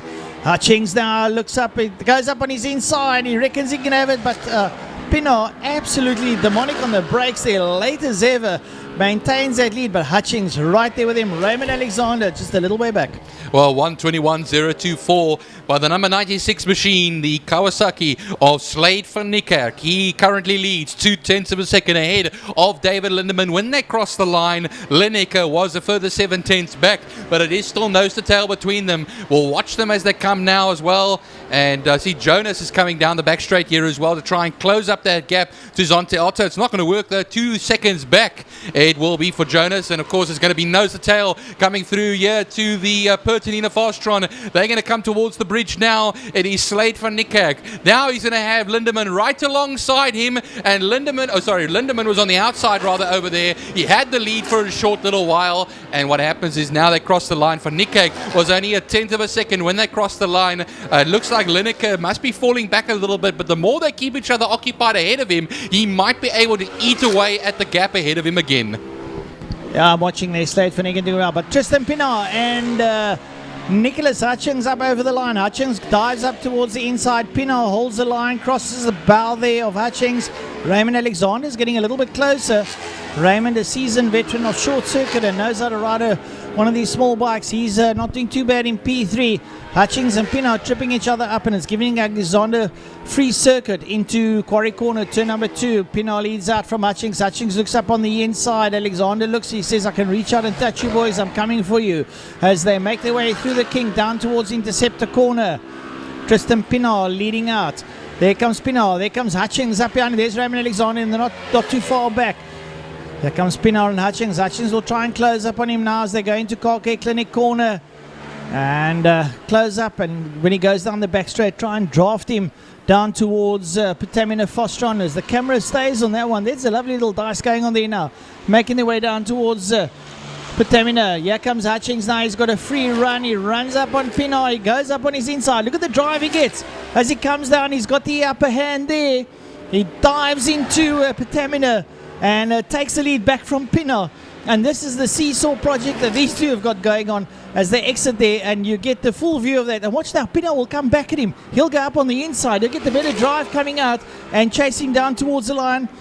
This time, Hutchins crosses his bow. He's allowed that one movement and forces Pienaar to the outside, which means Hutchins will have the upper hand going into turn 1. Well, Lindemann held the fastest lap for a short while. He got into the 120s. It's now been taken right back by Slade van Niekerk, a 120, 161, and the gap has grown between the two of them. Slade van Niekerk is now a whole second ahead of Lindemann, and Lindemann must have had some sort of a moment over here as well, because he was almost a full second on the last lap slower. He was actually 9/10 in all in his lap time. So it just shows you as well, Van Niekerk puts an excellent lap in, but I think Lineker had a scrappy lap over there as well. And then 2.3 seconds back is Lineker. Then Zante Otto in the 173 Kawasaki ER6, still ahead of Lance Jonas and Rob de Vos. And then we start with the 300s over there, but Rolstone and Michelle and Fenner are mixed up amongst those various 300s. Rolstone in 9th,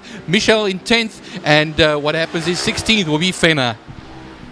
Well, that 300 class is just boiling over now as Tristan Pienaar holds the lead going into fast round corner. Hutchins right there on his back wheel as they roll out. They've got 2 laps to go.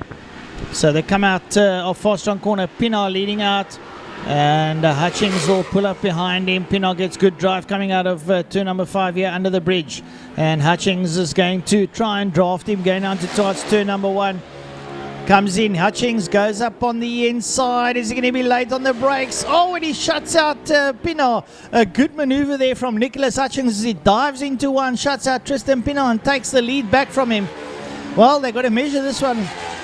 They're going to have to strategize. Pienaar now around the outside of Hutchins will dive across his bow and back into turn 2. This is spectacular stuff.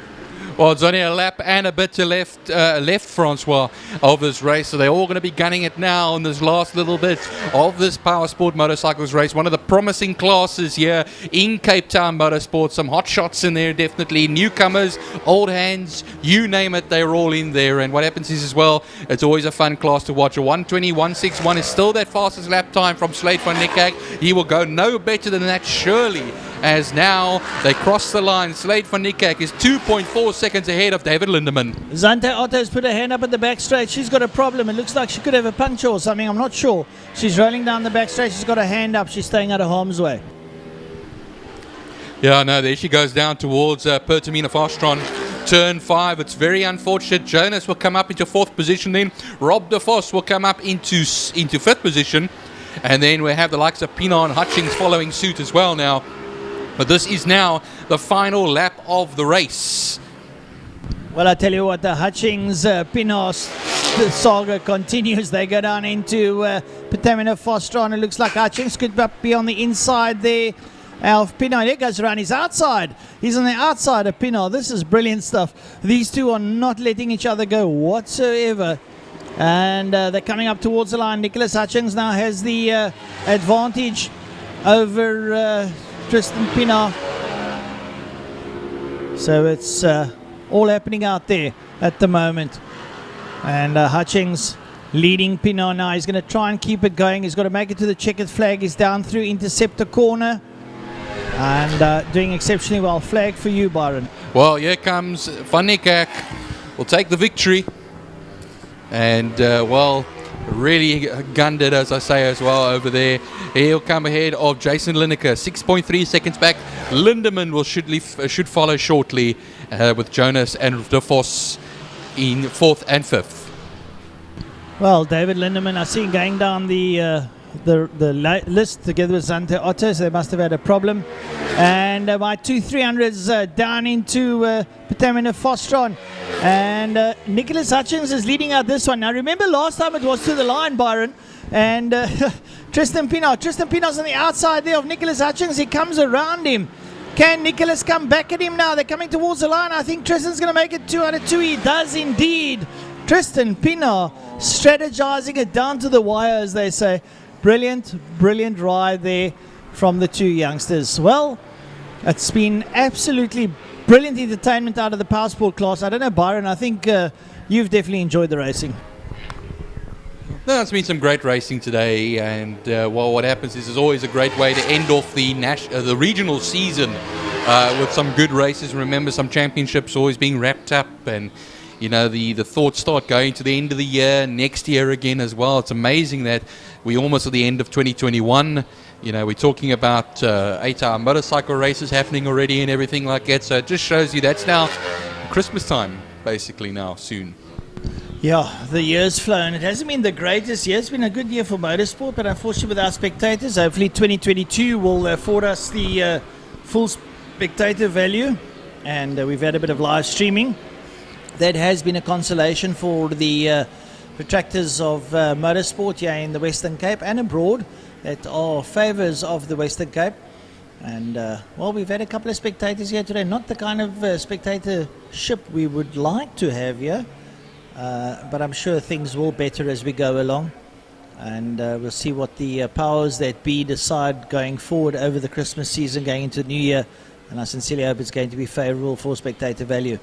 Well, that was the Power Sport bikes. Next up is South Superbikes race number 2. David McFadden on pole with Malcolm Rapson alongside him. Second row, Jock Ackerman, JP Frederick. Third row, Michael Hunter and Mike DeToy.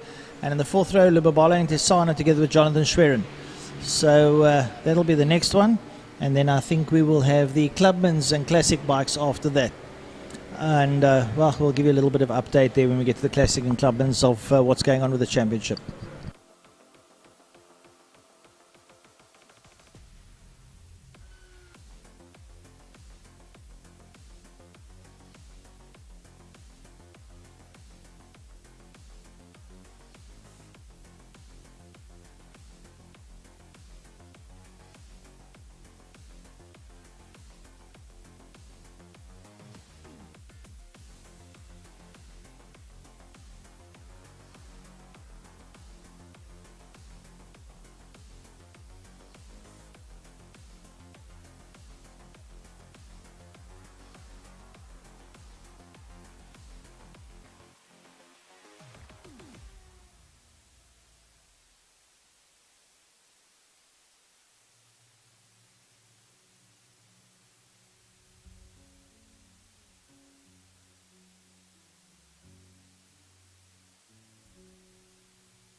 Right, to the folks around the circuit and to the viewers, it's a little bit of a delay for a bit of a clean-up. It won't be too long and we'll get the South Superbikes underway. Just bear with us, fill your glass, get another sandwich out the cooler box, or quickly run to the kitchen for a packet of snacks, make a plan, have some fun. And thanks for allowing us into your living room or your braai room, wherever we may be, on your cell phone. And to the spectators, thank you for affording us the opportunity to bring the racing to you around the circuit. And we've had a couple of WhatsApps from a couple of people saying, what a sterling job we're doing. Well, my feathers are plumed. I'm happy. Thanks a lot, folks. So it's very nice to hear that we're doing something right. And we sincerely hope that we're keeping you entertained at the best of time.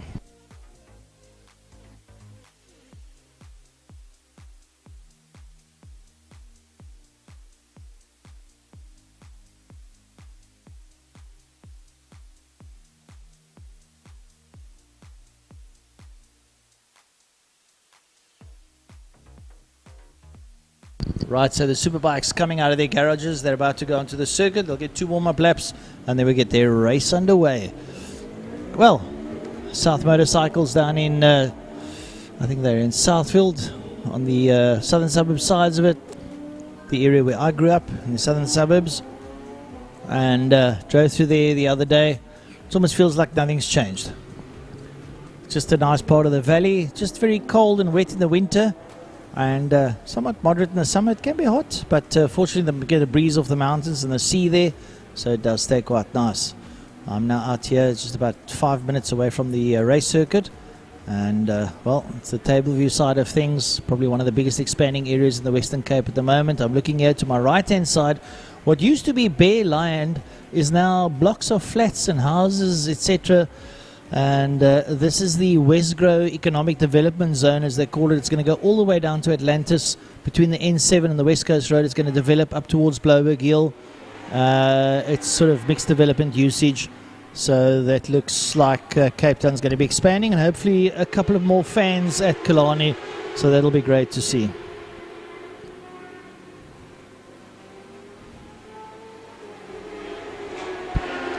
Well, as we were talking about earlier on, Francois, hoping to see classes like the Superbike class at Killarney and in South Africa grow once again to some great levels. I always said as well, South Africa has been a great biking culture, and when you take a look at the international stage with races with, of course, the American Superbikes, and also going to MotoGP with the world stage now, of course, Darren Binder will also be in the MotoGP now as well, along with his brother. So 2 South Africans. Well, we've got quite a couple of South Africans in the AMA, in the American Superbikes. We've got Matthew Scholz, we've got Cameron Peterson, we've got Sam Lockhoff.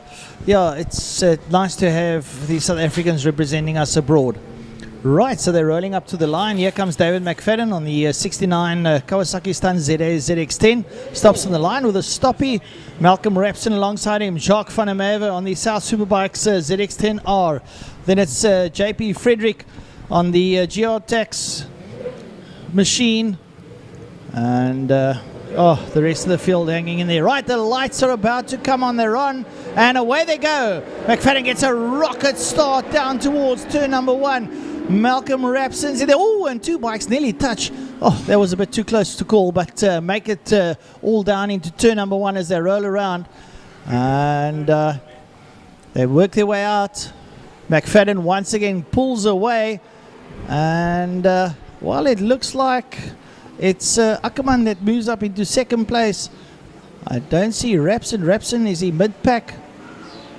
Didn't have a good start of it. He's 5th, I think, over there. He's in 5th, yeah. He's going to have to work his way through. Now into 4th. So he's got a bit of work to do to go and catch Jacques Ackerman. Ackerman trying to chase down McFadden.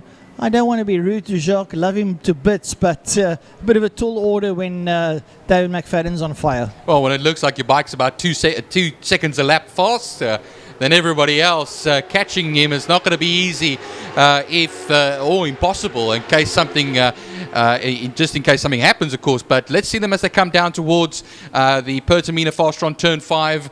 They'll make their way through that section, and then now towards the start-finish line underneath the bridge they go. Look at that already from a standing start on the lap. Look at the daylight that he has between himself, McFadden, and second place and Ackerman at the moment. We'll see how the progression of Malcolm Rapson is going, and that is now up into 4th position as well. And then it's Ntisana Friedrich having a bit of a bad start actually as well. He's moved down to 6th position ahead of Jonathan Schwerin. In 3rd place is Michael de Toy, the man from the northern suburbs, Belleville. He's sitting there, but he's got Rapson closing on him at quite an alarming rate. So Mike de Toy is going to try and keep Malcolm Rapson behind him. It's a bit of a tall order because Malcolm's quite quick. Not too far ahead is Jacques Ackerman, and that's Rapson's target. He'll want to catch Jacques Ackerman as McFadden goes into Car Care Clinic. He hits that double apex. He'll come out there. He'll probably get onto the back wheel ever so slightly. Oh, it doesn't come up too much. He keeps the front wheel down. He's softened up the suspension a bit. Works his way down towards Pertamina Fastron corner. Jacques Ackerman's there. Rapson gets past Michael de Toy, and JP Frederick joins the party. That's a 3-way tie going down into Pertamina Fastron. And I think JP goes up on the inside of Mike de Toy. So Mike de Toy gets hounded by 2 motorcycles and gets relegated 2 places. Well, JP Frederick put in a 26.5 in his first sector. Basically, you could say matching David McFadden McFadden, who comes across the line now, records a 1:13.010 as they come across the line. Friedrich is up into 4th now, as he was down in 6th at the beginning of the lap. Michael Toy is in 5th, and then Lubabalo Ntisana will be the 6th place man. Mike Hunter, he was running in the last place, 8th position. He's now up ahead of Jonathan Schwerin now, and it's 1.5 seconds that he has over there. But Friedrich, once again, of course, as well, putting in fast sector time upon fast sector time, at 26.3 now from David McFadden, going even quicker. Well, JB Friedrich's a great rider. He's on a R1 Yamaha. So he's sitting with Rapson, and I think he's gauged himself on Malcolm Rapson, so he's not going to get Rapson get away. As a matter of fact, he closes up on the back of Malcolm Rapson, going up the Tigerberg straight away there into Car Care Clinic corner. Double right-hand apex as your leader McFadden flies down Killarney straight away. He's followed there by Jock Ackerman, and here comes Rapson, and he's got the Yamaha of JP Friedrich right up behind him. JP is a seasoned veteran. He's a ex-Western Province clubman, and he goes around the outside of Rapson. Oh, a diabolical maneuver, but he makes it stick. JP Friedrich is on fire, and he moves up into 3rd position. Amazing stuff over here. They come down the straight now, and already he started to break a gap now from Malcolm Rapson. Malcolm Rapson's got his work cut out for him over here as well. Now, he will now home in JP Friedrich on the man in 2nd position at this time, Jacques Ackerman, as David McFadden does a 1:12.716. He is 6.3 seconds ahead of Jacques Ackerman with a 1:14.766 that he has. It's almost exactly 2 seconds a lap faster that David McFadden is currently going. Yeah, no, JB Friedrich's on fire. Man, oh man, is he clocking the laps here. And he chases down Jock. He's pulled away from Rapson. He's actually just left him standing. Brilliant stuff. I don't know what JP had for lunch, but definitely I want some too, because man, oh man, is he on fire now as they're going to the double apex right-hander there of Car Care Clinic. McFadden still leads out. Ackerman is in 2nd, but I fear that he's going to be under threat pretty soon. Look at this. JP Friedrich is absolutely flying on that R1 now as he makes his way down towards Fostron Patamina corner. Well, when they were crossing the line the first time, recently, it was 1.4 seconds ahead that Jacques Ackerman was of JP Friedrich. McFadden goes across the line to 1:12.711. Now we wait for Jacques Ackerman. That 1.4 seconds has most certainly shrunk, and it's now 0.6 of a second between Ackerman and Friedrich. Well, JP Friedrich's almost a second quicker than Jacques Ackerman, 0.8 of a second, so he's closing down hand over foot, and I think JP's having a lot of fun. Something has clicked there on that bike, and he's crawling all over the back, and he's right up behind Jacques Ackerman into a quarry. He sits there. You can see on screen how close JP Friedrich is. Yeah. JP lights up the circuit as he charges down Jacques Ackerman, and Jacques is going to have his hands full pretty shortly. Friedrich's right on his back tyre now as they exit Interceptor corner, up the Tigerberg straight away to Car Care Clinic corner. This is brilliant stuff from JP Friedrich.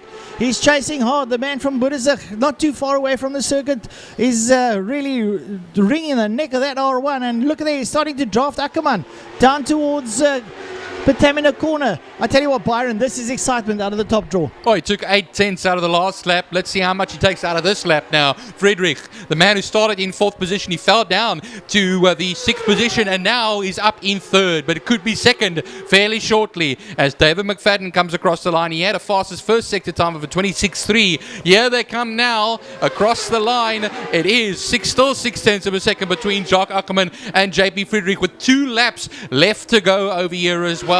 It's anybody's call who could get that 2nd place. I don't know what this is doing to Rapson's championship as Ackerman leads him out with JP Friedrich. Both Ackerman and Friedrich on the back wheel up towards turn number 2, quarry corner. Friedrich leans in there.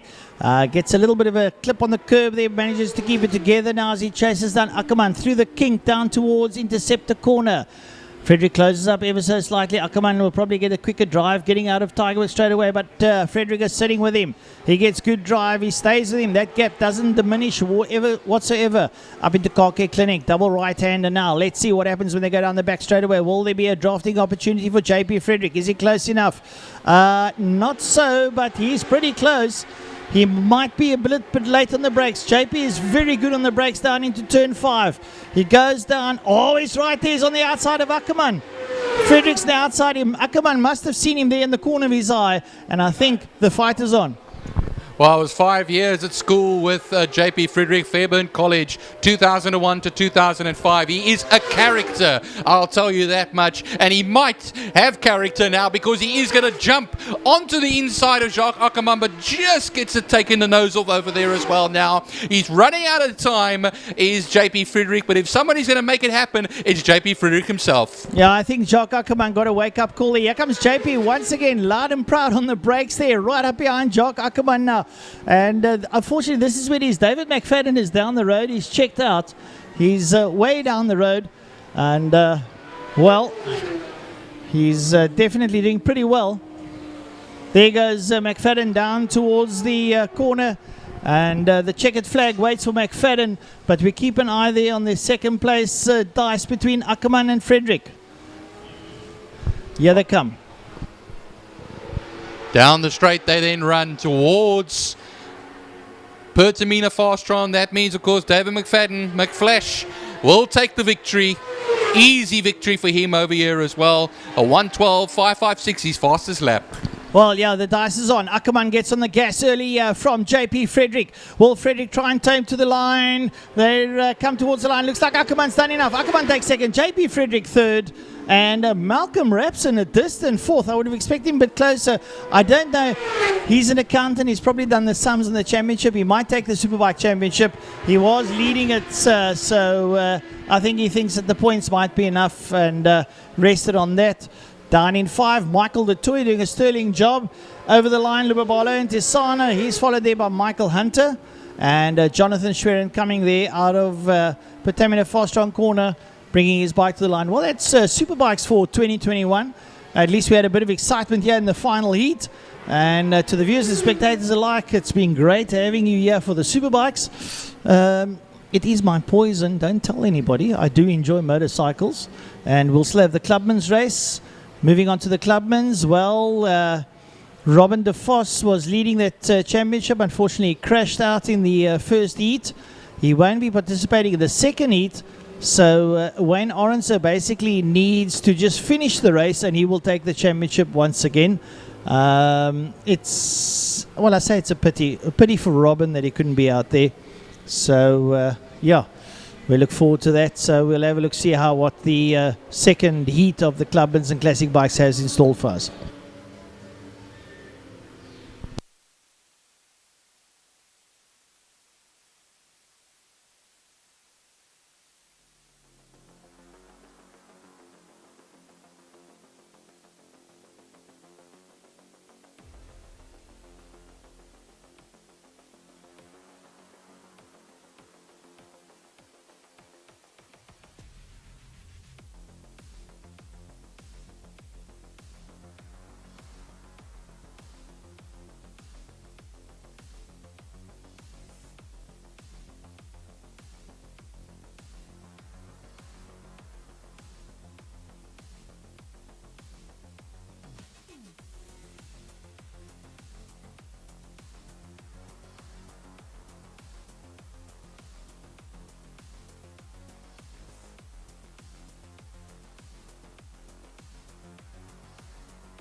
Right, folks, next up the Clubman's Classic and Breakfast Round Motorcycles. And, well, heat number 1 was quite exciting with a little bit of a crash out there by Robin de Vos and Hilton Redlingace. I think Hilton might be back out. We'll have a look, see if he's back out there. If he managed to patch his bike up. He just put the front end down. It washed on him on Quarry Corner. And the bike came back on a trailer.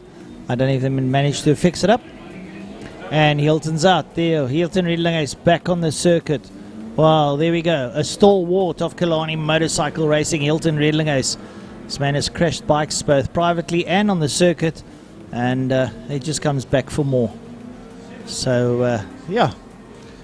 Brilliant, brilliant stuff. Yeah, there we go. Hilton's back on circuit. He's checking if his bike's okay. He's just rolling around, seeing that everything works. He's got that ZX7R. He puts his hand up. He's got a problem. Hilton's got a problem in turn 2. He's going to take that motorcycle off the circuit. He's got an issue. Standing there trying to get it going again. Not quite sure what is the problem.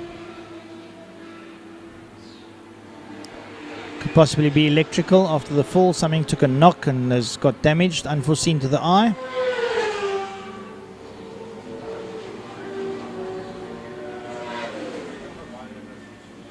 Would be a pity on Hilton's side. The rest of the field are still warming up. Oh, he puts his head down on the tank. That's obviously something terminal. It's pretty unfortunate for him that has happened to him.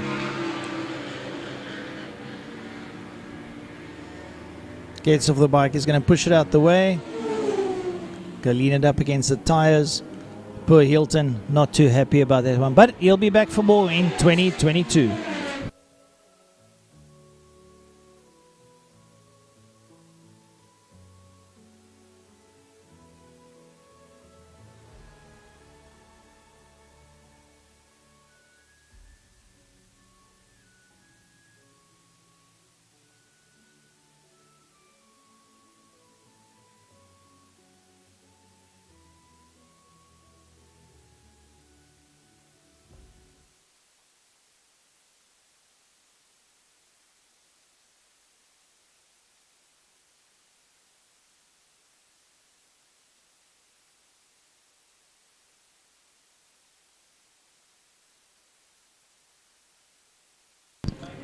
Right, so the Clubman's bikes will be coming up to the line pretty shortly to line up for their final race. See some of the bikes coming onto the line. The officials standing to make sure that they all take their respective grid positions. See Peter Hill down there.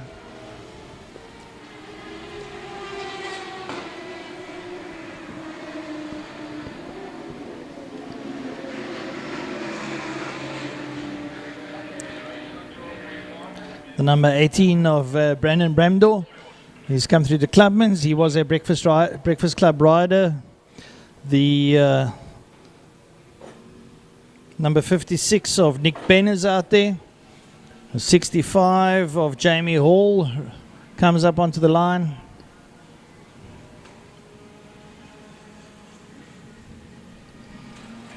The 23 of Nassif Smart is out there. 64 of Donnie Maritz. He rolls up onto P3 on the front row. Donnie van Killarney. Nice to have Donnie out there. The 62 of Zabaya Adams sits there on the second row. P5. Wayne Aronson on the second row. Dion Ebel brings the 1000R HRC Honda onto the P1. Dion Ebel's a guy who's done really well. Also started in the Breakfast Club, worked his way up to Clubman's, and really a great exponent. Well, P2 is open. I think there would have been Robin de Vos. So they're under starters' orders. The green flag has popped up. We're waiting for the time to clock out. John Green puts up the 5-second board, gets out the way. We look at the lights. Lights on, lights off, and racing. And Nassif Smart gets a good start of it down towards turn number 1. And he could possibly have the whole shot. I think he does. Nassif Smart takes the whole shot there. Wayne Aronson in P3, Dion Evil in P2.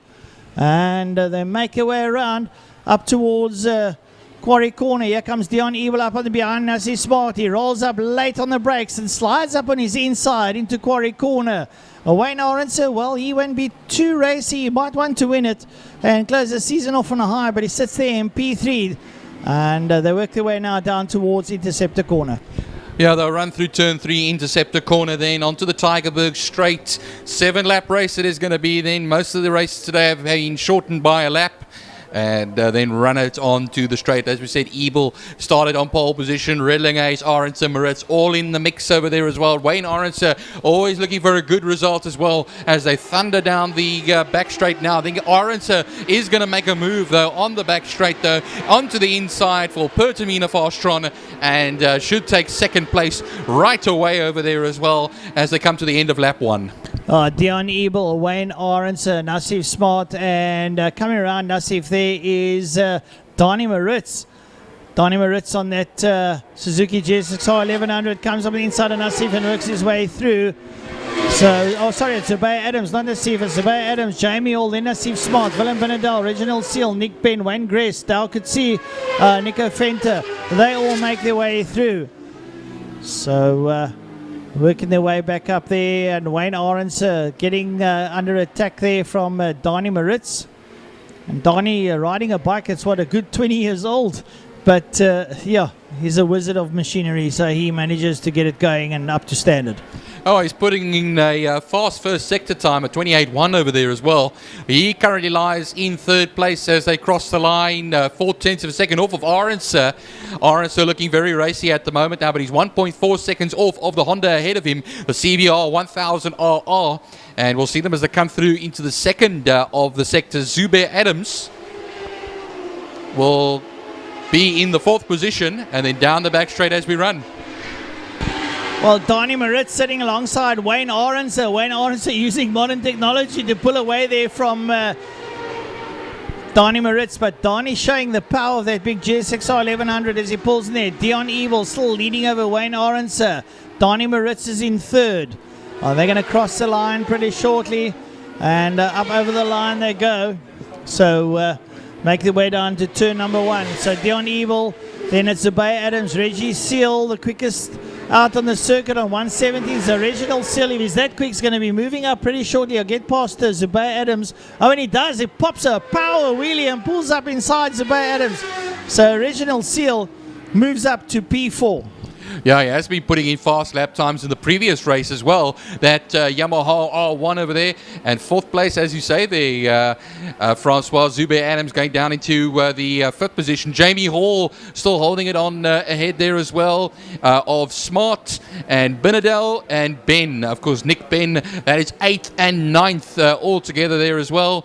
But Ebel still leads Clubman's Class A. The Classics is the only Classics class runner now at Donnie Maritz, because Redlingays is not in this race, along with Miglietta, Stevens and De Vos, because of course his bike was destroyed in the last race.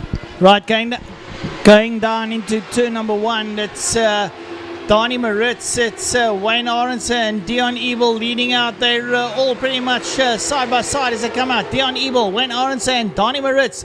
They work their way up over the line. Maritz right up there behind Wayne Arendse. Maritz looks up on the inside of Arendse, and he makes it. Oh, he nearly went to the front. Donnie Maritz rolling back the years, showing that he's still got what it takes at the age of 57 as he makes his way up towards turn number 2. And now he's chasing down Dion Ebel. But keep an eye on Reggie Seal. He's closing down on them, and he's going to want to join that party pretty shortly with about 3.5 laps to go. Yeah, so when they cross the line, it will be 3 laps left to go. As we said earlier on, the races having been shortened, but it's hot at the front at the moment now. And watch them as they come around. Donnie Maritz hanging in there. Ebel also as well, a 1/10 of a second ahead of the gang as they cross the line earlier on. Reginald Seal, he's still 2.2 seconds back when he crossed the line, but he was still hanging there himself as well with Smart and Hall. And well, looking a little bit further down in the 10th position, Wayne Gress, the breakfast class leader ahead of Nick Fenter. And then Bramdor will be class leader ahead of Kutsia. Only 0.03 of a second between them, 12th and 13th overall. Well, Donnie Maritz still sitting in the 2nd place there, up behind Dion Ebel as they come up towards the line. Dion's aware that there's a bike behind him and he doesn't want to. And Donnie Maritz up on the inside, late on the brakes, takes the lead on a 20-year-old plus bike and shows the youngsters this is the way around the circuit. So not doing too bad at all. Donnie Maritz leading out. Dion Ebel, Wayne Arendse, and keep an eye on Reggie Seal. He's getting closer.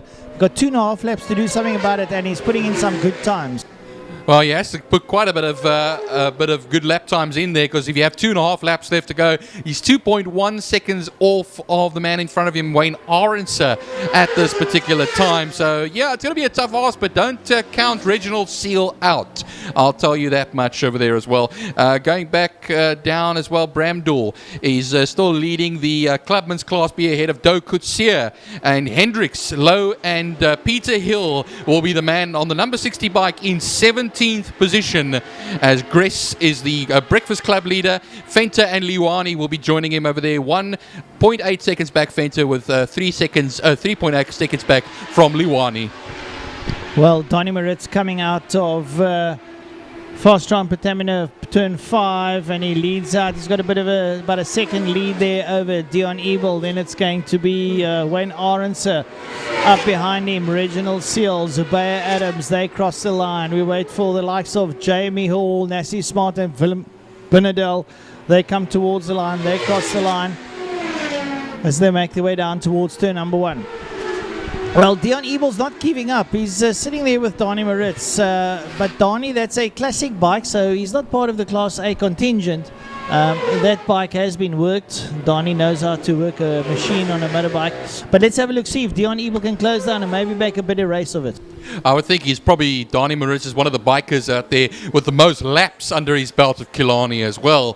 For many, many years, a man who used to ride his bicycle to Killarney to come watch as a kid, and then got involved in racing himself. He leads by half a second over Ebel. Aronser is 1.4 seconds back off of Ebel, and then Seal is now 3 seconds back of him. So much more modest times now from Reginald Seal on the 166 machine. Yeah, Donny Moritz leading out now, fast on. Dion Ebel closing up on him ever so slightly. Dion thinking he might be in there with a chance.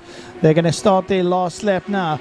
Dion Ebel wants to do something else. Dion looks up on the inside there of Donny Moritz. Donny's going to be very late on the brakes, so Dion trying to do his best there, closes down. He can get a sniff. I think Dion would like to win the race. Donny is going to try his utmost to keep him behind him. And he gasses up that 1100 up towards Quarry Corner. Into Quarry, Dion stays with him. Dion's doing a sterling job here to stay with Donny Moritz. No matter what you say, like you rightly said, Byron, Donny has probably got about 1,000 plus laps around Killarney. He knows every spot of the circuit. He knows where to brake, where to accelerate.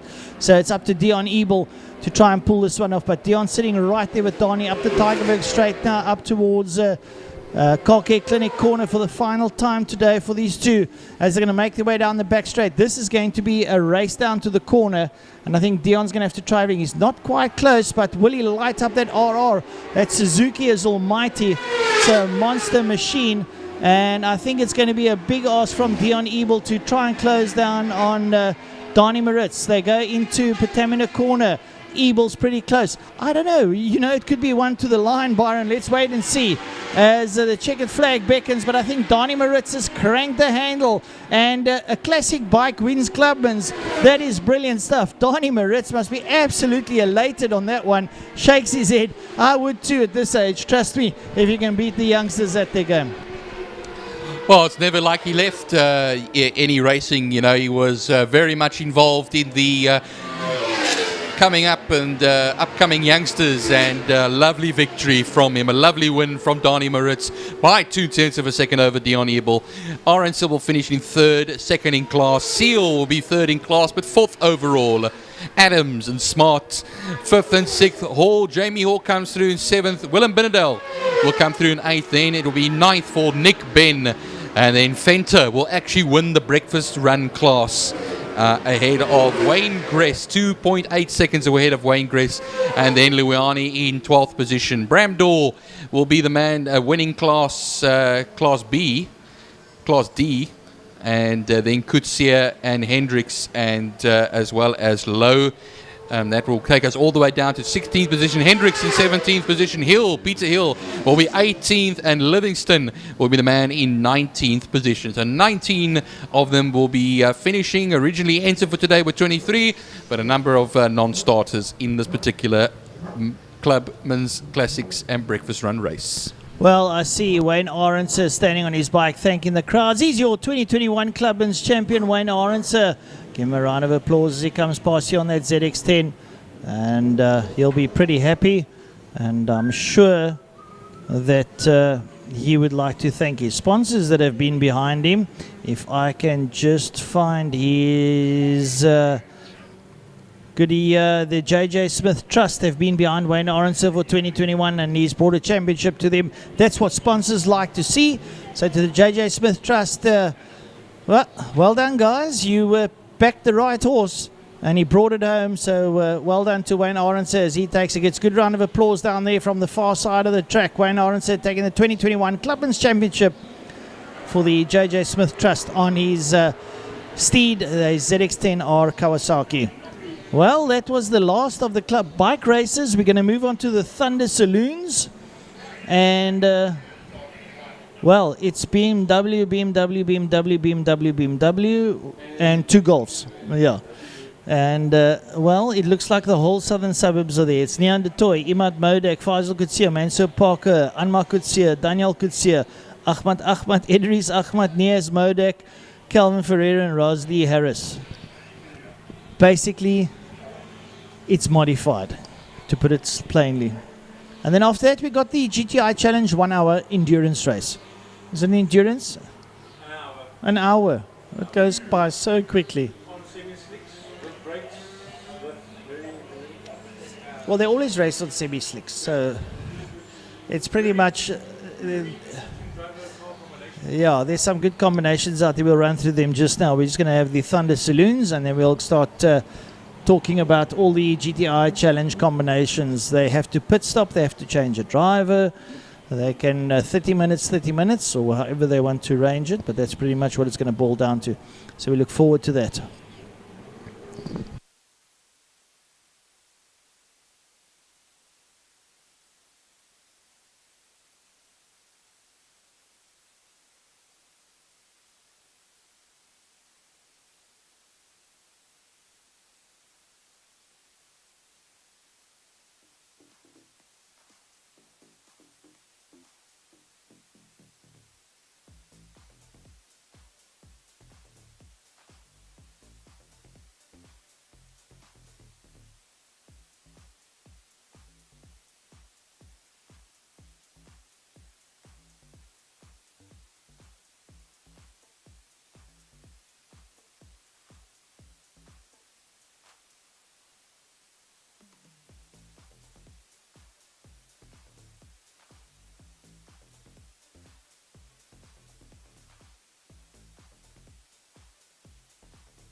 Right, so the Thunder Saloons working their way around the circuit, warming their cars up.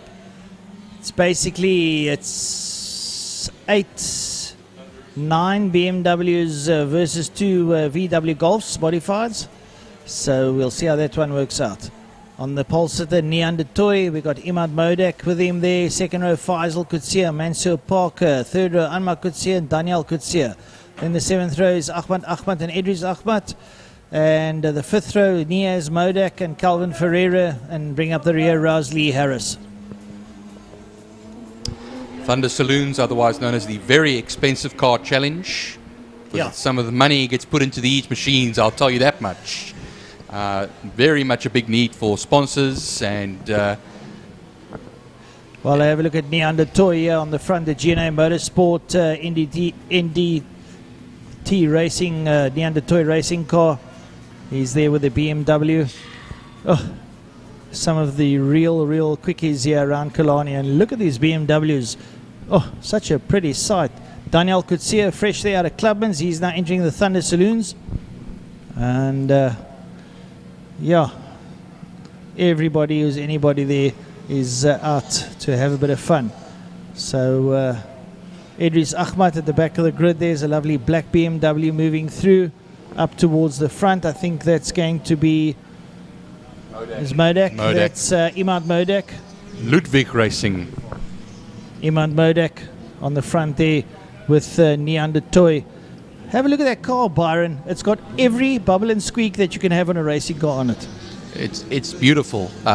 You can't say anything else. The matte finish on the bonnet, and okay, it's glossy on the roof, but what happens is the big wing on the back. Look at that wide wing over there. It's something to see, and I think the big hope for 2022 is that this class does grow. We have a bit of a smaller field over here than we have had this year, and they're only doing one race per race meeting. Yeah, it's very reminiscent of the Northern Region's BMW Challenge. With the Sav Galtieris and the likes with their modified BMWs, and I think that's what they're alluding to in the Thunder Saloons. So let's hope that this one sparks a little bit of interest. It is almost on the line of Sports and GT. It's these guys that want to be there, want to be in Thunder Saloons. It's a full modified version, and let's see how they if they can have any protractors that they can pull towards their class whatsoever. Well, as Francois said, they're all BMWs, but for now being led around by a Sandero, a Renault Sandero, who will peel off into the pits, and when the lights go out, away we will go. Neander Toy, man, it does a hell of a lot of racing, I'll tell you that much. Whether it's on the main circuit, he's done radio control cars, RC cars, and he said once as well, if you want to learn about setting up cars, well, it's actually a good place to start, is RC car racing, because you can learn about suspensions and intricate little things that make cars go quicker over a lap. I've managed to go and watch some RC racing, both on the track and on the dirt. I must admit, you need some serious concentration there and very, very blindingly quick reflexes. It's very interesting to watch. I did a bit of commentary. Well done, Dani. Mooi gerei. Dani Moritz comes into the pits. Congratulate him. And, well, we're waiting for the Thunder Saloons to come up to the line. Right, so the pace car peels off to the inside of the circuit. And Imad Modak and Neander Toy on the front there. Neander Toy will be the pace setter. He'll, as you see him come down the main straight, you'll see there's a red line across the floor. When he crosses that line, he can start the race anytime at his will. And he'll get cracking. He crosses the red line now, he runs towards the line. Now he puts his foot down before the start-finish line and gets cracking. Imad Modak on his outside there. Second is going to be the likes there of Rosalie Harris and Daniel Kutsia. Looks like Daniel Kutsia has gone up into third place. So they roll around. Well, they're all BMWs. There's no Golfs out there whatsoever. And Neander Toy up the inside. Oh, Imad Modak getting a little bit twitchy there underfoot. Daniel Kutsia is there as well. It looks like Faisal Kutsia is there with him. And up behind them, Mansour Parker as they make their way down into Interceptor Corner. Oh yeah, and a few stabs being made over there by Imad Modak on Neander Toys, nose to tail as they go down the Tygerberg straight. They'll then onto the inside. He looked like he was going to poke a nose. It's still Neander Toy ahead, but Modak, if you watched him come out of Car Care Clinic Corner, they're side by side through Car Care Clinic Corner almost.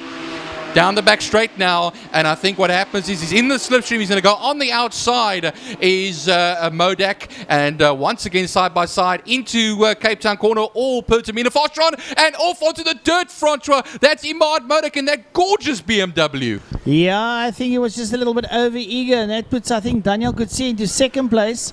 So Neander Toy streaks away now in first. And Imad Modak looks like he's trapped in the sand. That car's very low on the ground. He's going to battle to get out there. Neander Toy. No, it's Faisal Kutsia, Mansour Parker, Calvin Ferreira, Rosalie Harris, and Idris Ahmad sitting up there in P4. Well, he's come out of the sand, Francois. He's trying to, looks like shake a whole lot of the sand off. He's getting going again, but that was some close stuff. And like you said, probably went too hot into turn 5, Pertamina Fastron. He's back out in the race there, but he's got quite a bit of work to do to try and at least catch the last man in the field. And the last man in the field is Idris Ahmad, who did some work in the clubman's class earlier today. Yeah, I see we've got a couple of guys that aren't out there. Calvin Rosley, Ahmad and Niaz Modak aren't there. So we only got 7 cars out there. And Imad Modak at the back. Neander Toy leads out Faisal Kutsia, Mansur Parker, Anmar Kutsia, Daniel Kutsia and Idris Ahmad. So Imad has to work his way. Imad Modak is shaking off all that sand because what happens is it sits on the inside of the wheel and throws the whole balance of the car out, and he also doesn't know how much sand is on the intakes as well. You don't want to suck that into the motor and create a bit of a stir.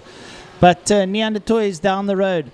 Faisal Kutsia chasing hard. Faisal has left Mansur Parker. Neander Toy 118.2, not too shabby. These are modified cars. One would expect them to go a little bit quicker, but they're only in the beginning stages of their class here in 2021. So we'll see how that one pans out for the rest of 2022. Well, 5 laps left to go. It is Dutoy by 3 seconds, 3.8 seconds over Faisal Kutsia. Mansur Parker a further 2.7 seconds back with the 2 Kutsias as well. A number of Kutsias in this race, so all Kutsia race, you could basically say, apart from it being BMWs. Amar Kutsia and Daniel Kutsia, they'll be in 4th and 5th positions at this time now as well. Ahead of Idris Ahmad, he's about 4 seconds back, 16.3 off the lead, and then Imad Modak, he's still yet to cross the line for his next lap. Well, he's coming out of turn number 5, and it won't be too long, and Neander Toy will be passing him. I don't know if Imad Modak's going to bring that car into pit lane, or if he's going to try and get it going again, or he's going to stay out there and roll around. It doesn't sound healthy. But here comes Neander Toy over the line, and he's done a 1:17.1. He's getting a little bit quicker. Here comes Faisal Kutsia. Faisal crosses the line. He'll be followed there by Mansur Parker. Up behind him will be Anmar Kutsia. A little way back comes Daniel Kutsia. And then it's going to be Idris Ahmad.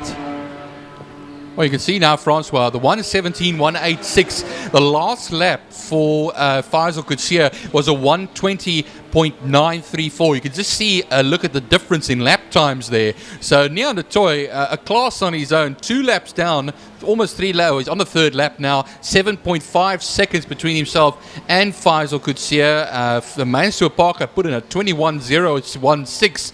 So the field's being spread out just a little bit over here. Unfortunately, like I said, only 7 of them out there altogether. It might be 6 fairly shortly, because I don't think Modak's going to take another few laps of this race. I don't think he's going to be seeing any checkered flags. Well, I want to interrupt you. He's there behind Neander Toy now, Imad Modak. I think he was waiting for Neon. I think he just wants to gauge himself against Neander Toy to see what his car is doing. So he's allowed to race. And well, possibly, I don't know. It looks like he's gone off. No, he's gone off the circuit. So that's it. That's the end of his race down in turn number 5. That car has possibly sucked in a bit of sand, and I hope it hasn't, because it's going to really damage the motor in those intakes.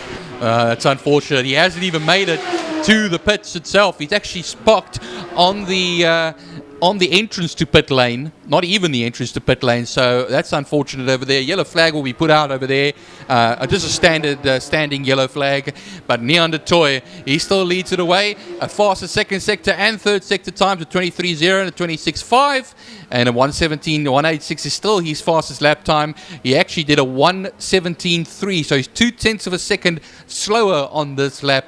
So he's now 11.7 seconds ahead of Faisal Kutsia, who in turn put a 1:21.477 in, and his 1st sector time of 28.9 as opposed to the 27.7, 1.5 seconds, 1.2 seconds rather, off of Neander Toy. Yeah, I think Imad Modak standing on the exit at turn 5. I think he's done that motor. I think something has gone clunk on that motor. He's standing dead still. He didn't free off. He's on the inside of the circuit. Yellow flags will be waving down there, so there'll be no overtaking. Not that anyone's in any overtaking position as Neander Toy crosses the line.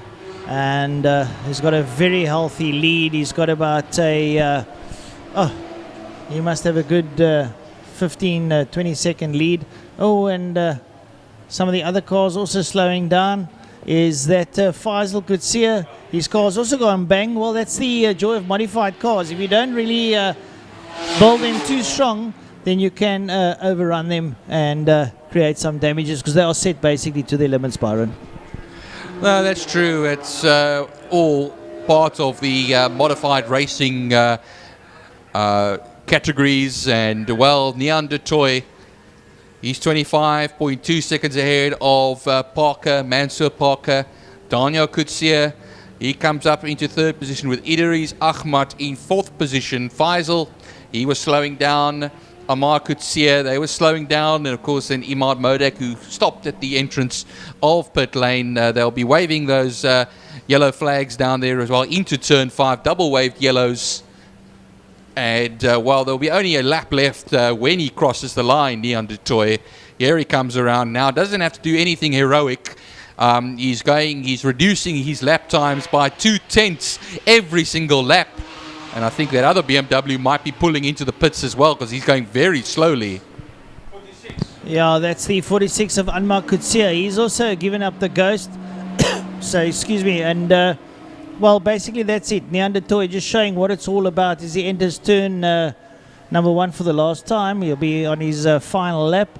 And, well, he's a class act. He's way ahead of the pack. And Neanderthal is a man who's used to building race cars, so I can assure you that car's been built to absolute perfection, that BMW, and it's not going to break anytime soon. We remember him out of GTI Challenge with the Jetta that he had, the Race Mace Jetta, and I think he's taken his expertise from that and taken it over to the BMW.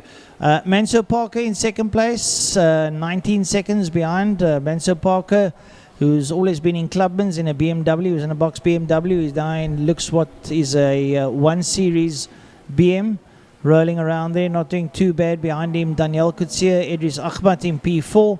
And we've had quite a lot of retirees. So 1, 2, 3, 4, 5, 6, 7 retirees. So it just gives you an idea of it. It is double yellows waving down into Patamina Fastron for Neanderthal. He won't be too worried about that, because it's his last corner that he's going to be taking now. The checkered flag's coming out. So Neanderthal has done enough in the Thunder Saloons to take the heat for the day. And brings his BMW home. He'll just roll over the line. He won't have to do too much. He's taking it nice and easy. Just a leisurely trip over the line. He says, thank you very much, Mr. Flag Official. I'll take that. He just rolls over the line gingerly. Mansour Parker will bring it home in second place. He brings it up over the line. There you can hear that thunderous 6-cylinder BMW. Up behind him will be Daniel, and up behind him will be Idris Ahmad. So that's basically, that was the Thunder Saloons. As we said, this is still I want to call it a baby category. They're still busy building it. It's still in its initial stages. It might emanate into something big in 2022, but we'll have to wait and see. And while we were chatting to you, we saw that all the GTI Challenge cars went down to the post-race paddock. There's obviously going to be a weigh-in, etc., before they get underway. So he's going to take a little small break, and we'll get back to you very shortly. Go make yourself a cup of tea, have a cool drink, or even a pint if you're at home, and we'll chat soon.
Right, folks, it's the GDI 1 hour challenge.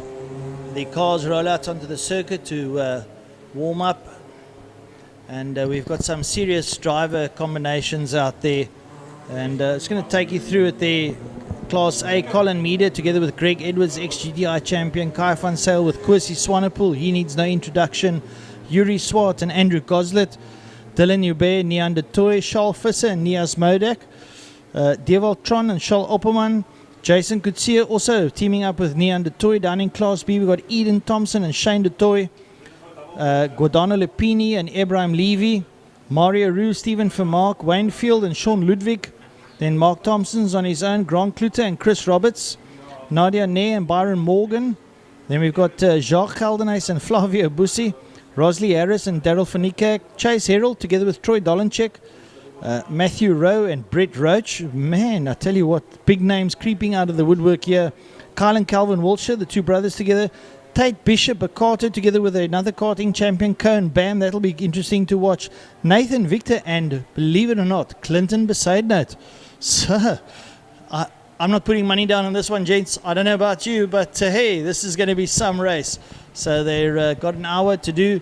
Obviously, the Class A and B cars, they will sort of have the pedal power, but it's an hour race. It's going to be an hour sprint race.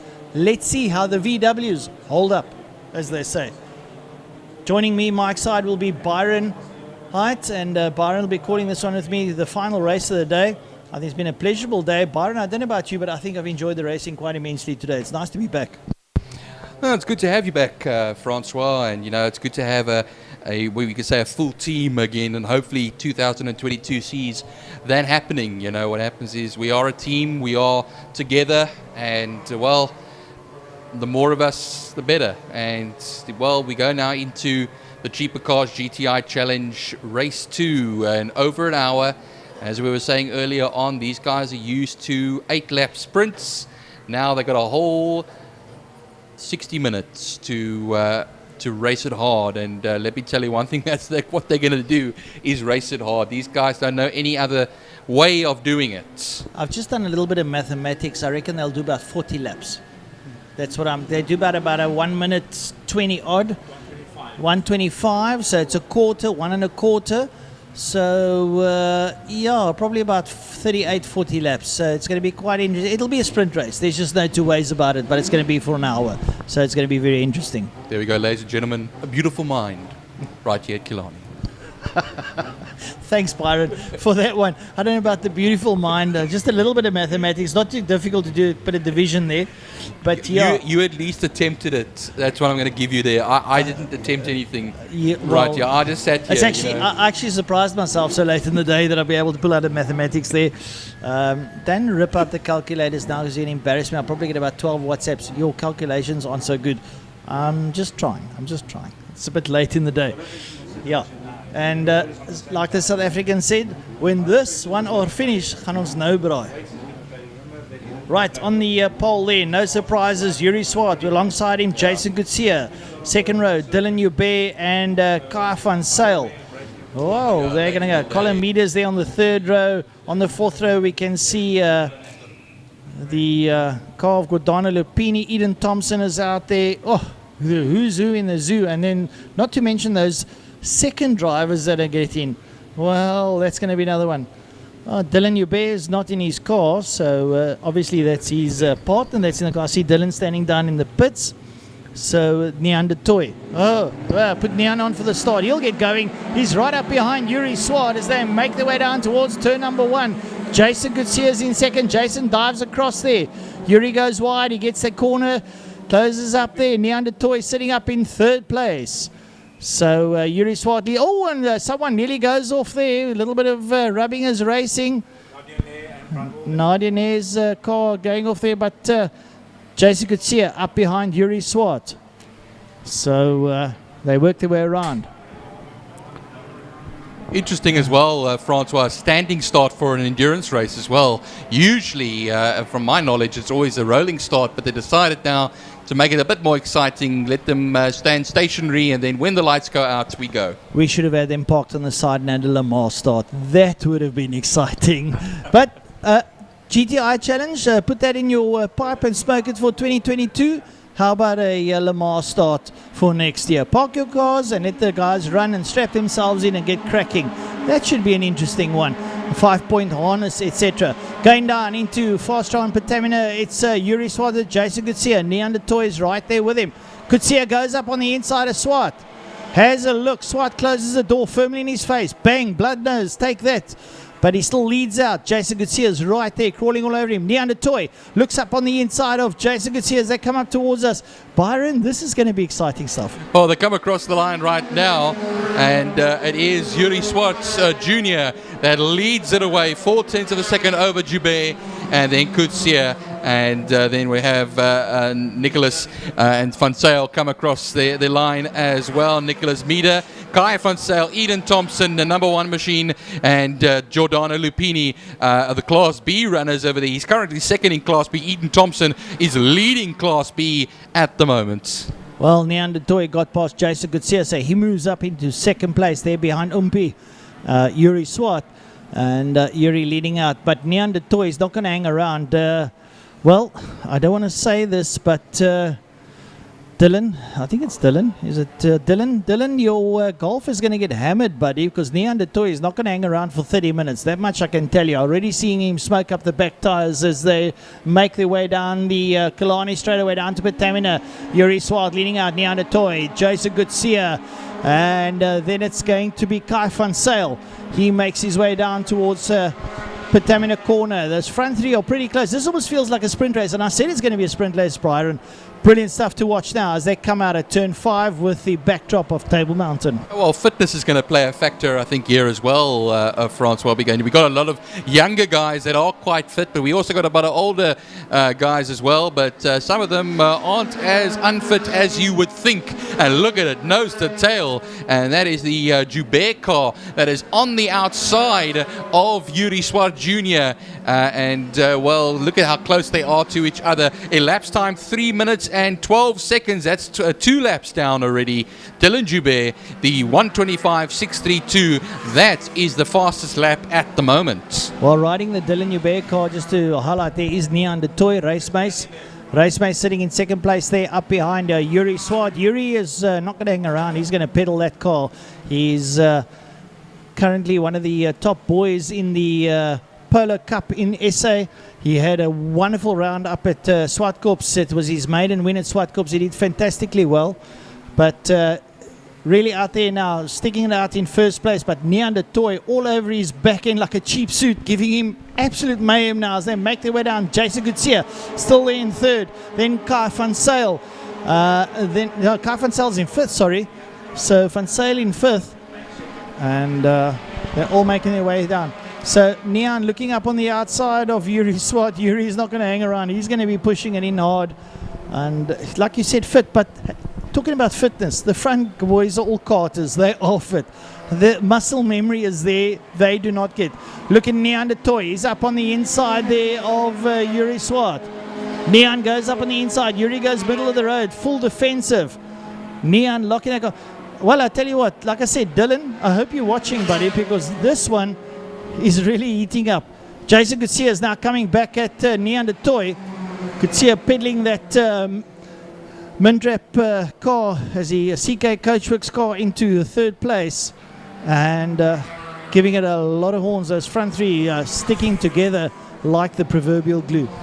Well, car 77, a 125.576 is the fastest lap. That's Jason Gutsia that is currently campaigning that car. He finds himself 0.6 of a second off of the Joubert Jatoy entry, who's 1/10 of a second rather off of the Swart and Goslet machine. 3 laps completed. They're currently on lap 4 now. 5 minutes and 17 seconds has gone to go. It's just under 55 minutes over here, so still a long way to go in this hour endurance. Yeah, it's an hour endurance, but like I said, it's an hour sprint race. And Colin Meeder sits the MP4 head of Kai Van Zyl. And Neanderthal is doing 2 stints today, so Neon's going to be effectively riding for an hour. If Cullen at the moment is in Dylan Joubert's car, he will later on jump into another car, and he's had 10 laps in the Thunder Saloon. So is he fit? I guess so. I don't think there's too much to ask. Colin Meader comes through there, and then it's going to be Kai van Zyl as he goes through. Having a look at the rest there as they come through, it's going to be Devaltron, Eden Thompson, and Gordana Lupini. They cross the line. That's your front 8. After that will be Grant Kluter and Nathan Victor. Nathan Victor, an ex-motocross boy, a great motocross rider, decided to come to 4 wheels. And, well, he tells me he's having oodles of fun. So, hey, why not? Doesn't hurt when you fall off. Yeah, as much. And you don't get that dirty either. You know, you got to get all that mud out of your ears on a Saturday afternoon. Trust me, motocross. And motocross, Nathan Victor, he's as fit as nails. Trust me, ex-motocrosser, he can pedal around the circuit. Well, they're going around now. Still the Swart and Goslet entry that leads the way. 125.529. Look at this. Nose to tail between the top 3 over here. Jason Kutsia. We were talking earlier on about guys doing, I've heard about double duty, maybe triple duties now, but also quadruple duty. So much racing going on today, and a move could be made over here by the Neon de Toy car. Maybe a bit close, going a bit wide is Yuri Swart Jr. Maybe pokes a nose on the inside. Nope, not going to do such a thing. But remember, this is all about a waiting game. It doesn't pay off here to be very hasty. Haste is not a big thing here. Well, just to give you a bit of update, the top 3 in Class A is Swart, De Toy and Kutsia. In Class B is Eden Thompson, Gordana Lupini and Grant Kluter. And in Class C, Nathan Victor, Chase Herald and Carl Wiltshire. Yeah, 3 classes all together over here and everything. So quite a number of entrants. We have 21 of them out there. There was looking there was going to be 22 of them. Ishmael Norshib not starting this race, unfortunately for him. But 21 of them out there. Nan Morgan will be the 21st position ahead, behind Khan and Effendi. But as I say, split across 3 classes. These 3 at the front, though, are going to be nose to tail as for a little while. Lap 5 it is now. Lap 6 will follow. And what happens is 0.2 of a second will be between Swart and Goslet, Joubert and Du Toit. 17 is in the pits, and 17 is the Roux and Verwey entry, I think it is. Yeah, that's Mario Roux and Stephen Verwey. So I don't know why they're in pit lane. They've got the hood open. They're having a look under the bonnet. Possibly looks like a cooling issue. Maybe the car's getting a bit hot. Mario Roux's black Jetta stands there. They closed the bonnet. I'm not quite sure. I hope that's not terminal. It'll be unfortunate for them for their campaign. So, still, Umpi Swart leads out there over Neon de Toy as they cross the line down to turn number 1. Jason Kutsia in the Mintrap CK Coachworks car still sits there in P3. Colin Meader 4. Kai van Zyl 5. The front 5 have broken away. I reckon about quarter way into the race they might start picking up some traffic. And up over the line there is the Tron Class A car in 6th place. Gordana Lupini is in Class B, he's moved in the front ahead of Eden Thompson and Grant Kluter. And in Class C, Nathan Victor still leading out over Chase Herald and Carl Wiltshire. And then Rowe is down in 13th ahead of Rasley Harris, and then Jock Geldenhuys in 15th ahead of Tate Bishop. Yeah, I think it was Stephen Vermaak actually in that 17 car that's sharing it there with Roux and, well, let me just take a look here. Mario Roux, yes, and Stephen Vermaak. 94 is currently slowing. That is Bishop, Tate Bishop. And, well, what happens is that's unfortunate. Cohen Bam sharing that car with him. That's the angry VW Golf. And we'll have to watch them now. If they're going to be coming into the pits there and they be suffering some sort of an issue. They were down in 17th position, fighting it out with Field and Ludwig in 16th. Right, so the Class A cars come towards the line cross once again, and still Yuri Swart leads out of an Toyo Jason Kutsia. Then it's Colin Meader, up behind him Kai van Zyl. And Neon de Toy with the quickest lap out there, 125.3, which is 1/100th of a second quicker than Yuri Swart's best time. And we've got 10 minutes down already. They've got another 20 minutes to drive. I would imagine they're going to be jumping over the 30-minute mark. It's going to be a strategy because pit lane is going to go into absolute turmoil when those cars start rolling in. And, well, the marshals are going to have their work cut out for him when those cars come down pit lane because the drivers are going to be changing. There might be fuel going in. I'm not sure. Having a look at that Class C battle, it's still Nathan Victor and the likes of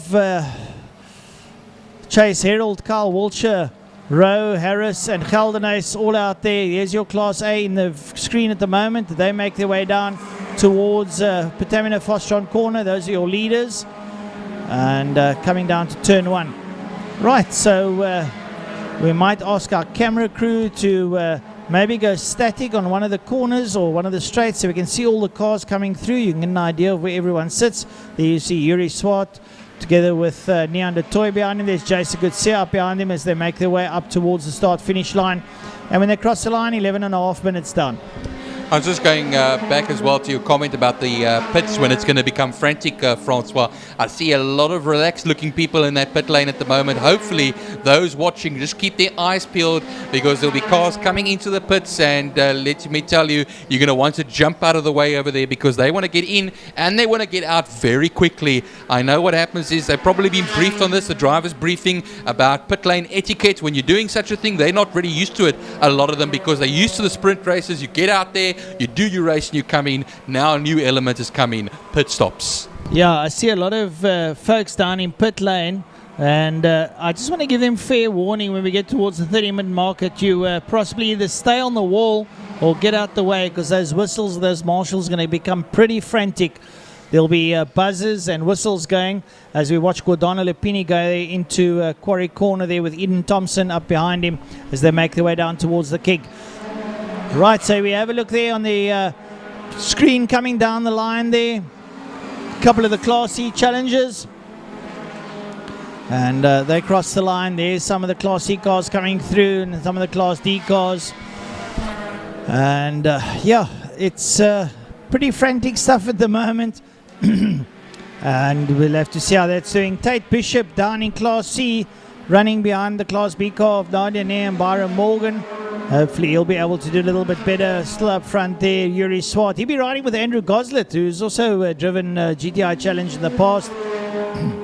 Colin Meader has got Greg Edwards. Greg Edwards will get out there. Greg, well, he's also a GTI champion. He'll want to also show a couple of the folk, much like Neanderthal is doing at the moment with Yuri Swart, as to how it's done.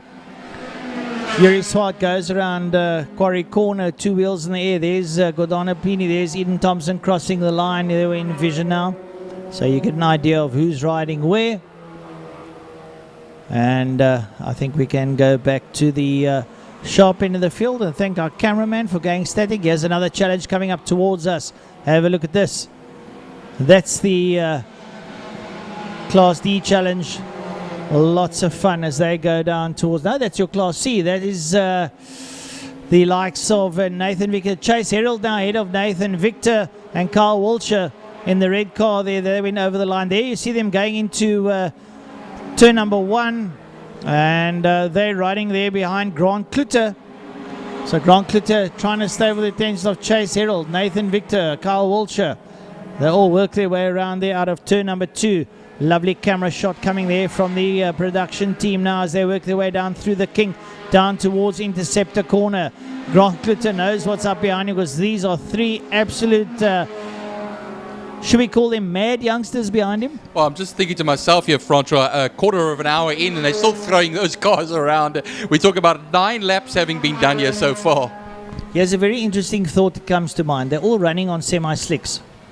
Those tires are going to get hot and they're going to run tread off. Throwing it around like that, it's going to start getting slippery.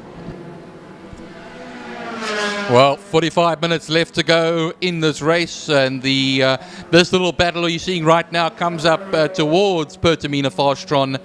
And look at them, all nose to tail, these little Golfs. And already some sliding going on onto the outside and a few moves being made. We'll see them as they come around now. I think that is the Grant Klutter, Chase Herald, Nathan Victor and Carl Wiltshire battle all together. They all make their way across the line right now. That is Class C. Going a little look at Class B now. The number 16 of Lupini and Levy will be leading that battle by 2.4 seconds ahead of Klutter.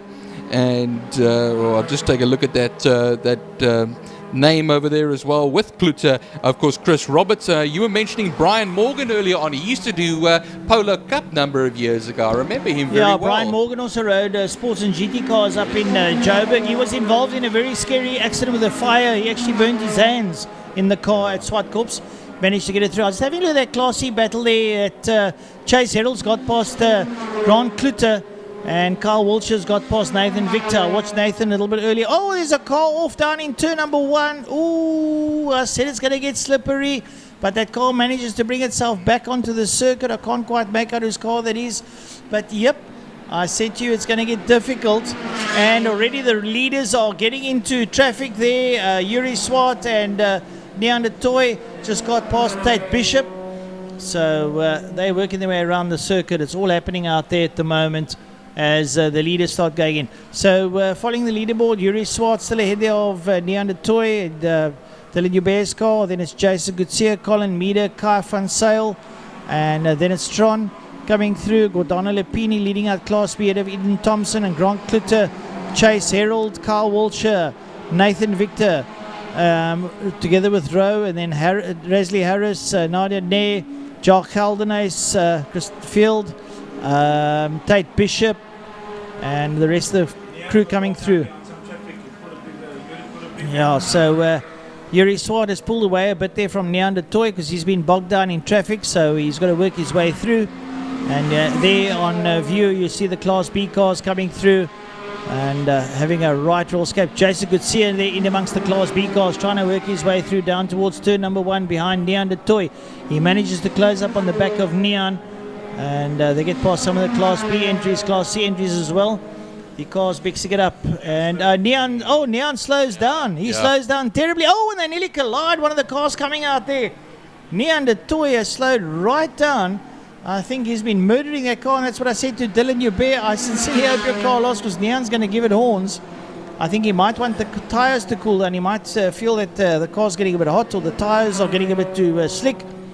So he's still out there, he's still rolling, but definitely not at the pace that he was rolling at a little bit earlier. Yeah, and races like this as well, traffic will be a factor as well. There's 21 of them out there, and there'll be multiple times where cars will be lapped. And let me tell you one thing, yes, it's almost coming up to 20 minutes into this hour-long race, but could we have ourselves a race of attrition as we get into the latter parts of the race? As Francois was mentioning about the tyres, and the tyres losing grip, and a lot of slippy and slidey going around over here as well. We'll keep you posted on that one. 12 laps have been completed. That means they're currently on lap 13, and the Swart and is still ahead of the whole field over here. Yuri Swart and Andy Goslet. I remember that name as well from many years ago as well. We talk about 10, 13 years ago. He was quite a good campaigner in the GTI Challenge, Gozzy. Yeah, no, Gozzy was quite a very good campaign himself, and Greg Edwards, they come out of that era, and when they were still young and sparky, now they're just young. So great stuff. Jason Gutierrez working his way through some slower traffic up into turn 2. You see cars going into turn number 1. There you see Neon de Toy caught up in some traffic. I think Neon is basically just nursing that car. It might have got a little bit hot, I'm not sure. It looks like Kai van Sale is through there as well. Colin Meader's down the road.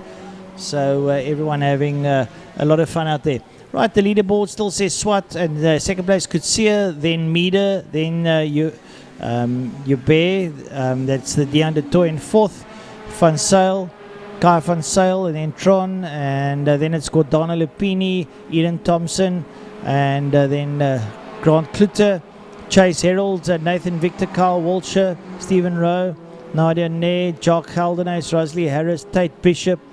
And that's the top 17 as they work their way around. And we're going now to the 20-minute mark. So we've got 40 minutes left.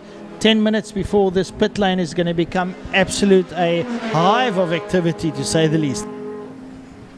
We'll wait and see as they come along. But just taking a look actually as well, we were talking earlier on about multiple classes of racing being done by a number of drivers throughout the day. Troy Dolenchek cheering with Chase Herald. He, of course, was racing a Formula Ford Z-Tech earlier on. So you're going from rear-wheel drive to front-wheel drive, going from an open-wheel race car to a saloon car.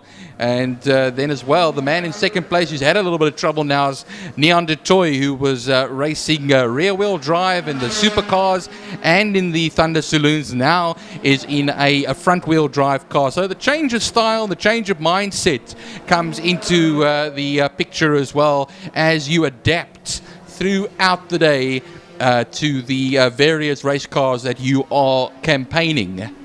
You know, I just speak from driving on the road. I rode front-wheel drive probably for about 30 odd years. Now I've got a bucket that's rear-wheel drive. You've got to get that rear-wheel drive mentality back in to know that the back end steps out.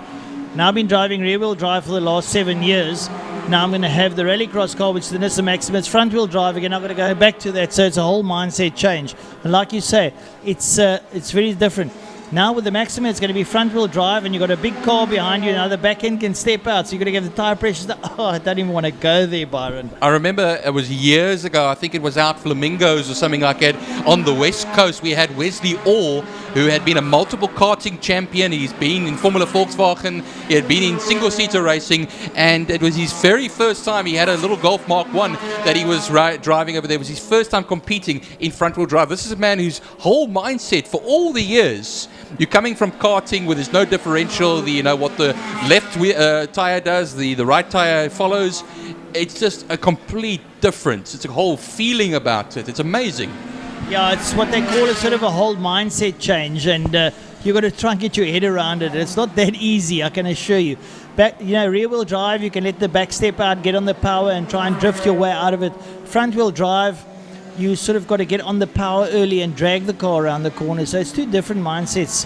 And also braking on front-wheel drive is different because your drivetrain, and now you're trying to stop the drivetrain, with the drivetrain is usually behind you. So, it does have a lot of effect. But nonetheless, out there, getting ready. It's some of the drivers starting to put their helmets on here. We watch the Class C challenge here. It's going to be Chase Herald there with Carl Walsher and Nathan Victor and Grant Clitters up behind them. They are having it hammer and tongs. These are boys that also do iRacing. Nathan Victor around the outside of Carl Walsher. He'll have the inside line going up towards turn number 2. And Nathan Victor's timed that to perfection right up alongside. And there they're coming to turn number 2. So Nathan Victor gets through. Oh, and he's on the brakes, and Eddie clutters into the back there of that man Chase Herald. So Nathan Victor's on the move. He reckons, well, I've only got about 10 or 7 minutes to go. I might as well give it my all here and try and get ahead of Chase Herald. Well, it looks like somebody is into the pits now already. It's going to be the Chase Herald and Troy Dolenchek entry, and Troy Dolenchek will be ready and waiting. Oh, is he on circuit? Sorry, I misunderstood Emil. My mistake there. And Troy Dolenchek is on the circuit, and Chase Herald will be the man that will be taking over. Well, I must admit, we've been watching that little scuffle there between those Class C battles, and I think that Troy Dolenchek has acquitted himself very well. A great little car. There's a car slow there, Tiny, if you can see ahead there. Maybe get the binoculars, see one's gone off the circuit. As Rasley Harris's Golf has gone kaput, and a static on the Ubear, on the outside of the Ubear Straight. So there might be yellow flags waving there. He'll be stuck there until the end of it, and that's unfortunately their race that's come to an end. Well, when we turn our focus onto the second drivers, the millions of thoughts that must be going through their heads as they wait. The heart beating, the heart rate goes up, the breathing gets heavier. I liken it to, you're waiting at school for the start of the 100 meters, and what happens is everything is going through your head. What do I do? Don't make this mistake, don't make that mistake. What is my first thought? And just, they want to get into that car, they want to get out there. The guy coming off, he's sometimes, some of them are doing double duty as well, doing a full race in another car. But their job is basically run. It's over. They get their cup of coffee. They ask their love, what's for supper? and they get to watch the rest of the race. Maybe it's a bit more difficult as well, rather watching your teammates actually go for it rather than yourself. So just to give you an update now, the standings are as Yuri Swart leading out, Jason Gutsia, the 77 car, then the 11 car of Media in third, Kai van Zyl in fourth. The Dylan Joubert car sits in 5, Tehran sits in 6. Then it's the Class B's of Lupini in 7th, Eden Thompson 8th, and then the Class C of Chase Herald in 9th, which we said there was young Troy Dolanchek. Then it's the Clinton Mercedes, the Nathan Victor combination, the 71 car in 10. That's your top 10. So it's all happening out there. I'm not sure who's in the cars, but we'll try and pick up. We'll just call the combinations as they roll around the circuit. Yeah, so the 20 cars that remain, we had Rue and Vermaak unfortunately looked like they were pushed out of the race. That's the Mario Rue and Stephen Vermaak machine number 17. That was the 21st entry of 22, and there only are 20 left now, plus 1 lap. It is Harris and Van Niekerk off of the Tate Bishop. Number 94, machined with Cohen Bam, another name from karting over the years. Henry Bam, also his brother, that had a good go at it as well a number of years back. All right, so Brian Morgan in the car now, and that is the number 90 polo player. Nadia Nair gives over to Brian Morgan, and Brian will now have a go as there are 33 minutes left in this hour-long race. Eden Thompson, rather, I should say, in, and he's sharing with Shane DeToy in the VW Polo 6 Class B. Tate Bishop also rolls into with the Angry Jeep outfit. It looks like comes in. Let's see who's going to get into the Bishop car. That's Tate getting in, so who's getting out? Oh, that was okay. Yeah, Khan Effendi is also in now as well there. Right, so Bishop's got into the car, and Tate Bishop's pretty quick. Also a very avid karter, South African Senior Max double champion for 2021. Tate will get out there pretty quickly.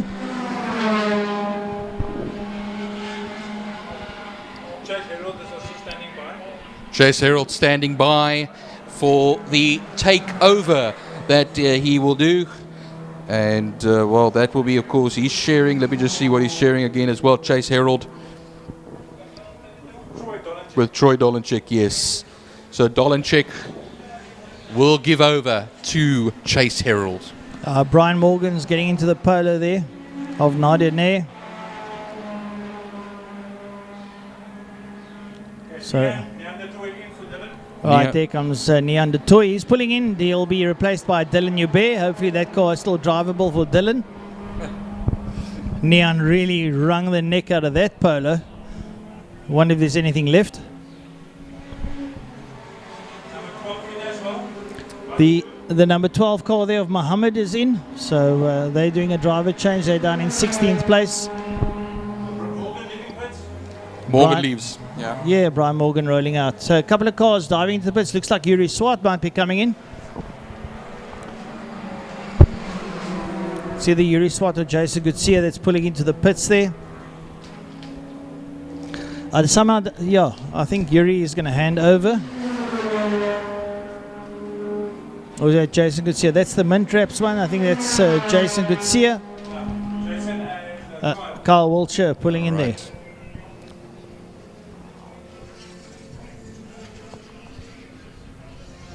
And now look how busy it's getting in the pit lane. The Eden Thompson car leaving the pits. Cohen Bam leaving the pits. Yeah, Calvin Wiltshire replacing Carl Wiltshire. Now Nian de Toy is getting into the car there of Jason Gutsia.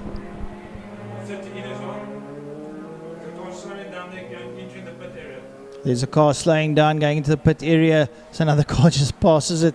That car's limping into the pits, as Tiny points out. Well, and he's limping. He could be holding up traffic if he can't get into the pit lane. Oh, that's a very interesting place to stand. Yeah, sure. You don't want to stand there. I don't know if the pit marshals will pick that one up. Right on the entrance of pit lane, there's a car that's standing static now, and that could create a bit of issues. Take a look on the screen over here as well. We're taking a look in the pit lane now at some of the drivers with their folded arms, waiting. The millions of thoughts, as I said, going right through their heads. A lot of cars in pit lane, checking fuel, checking tire pressures, checking the studs on the wheels with the torque wrenches. So it's all happening out there. The number 12 car of Muhammad rolling out the pits. There's a car coming in. That's the 71 car, and that's the Nathan Victor Clinton Beside Note combination. I'd like to see who gets out and gets in. Yeah, it looks like it's Clinton Beside Note.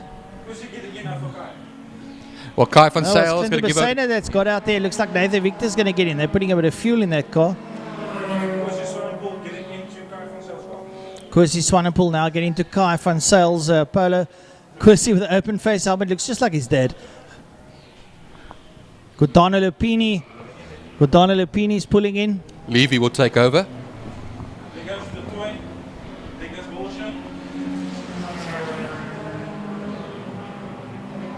And the problem is you have to wait.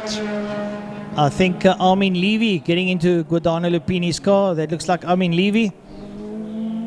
A very seasoned veteran. Ibrahim Levy, yeah.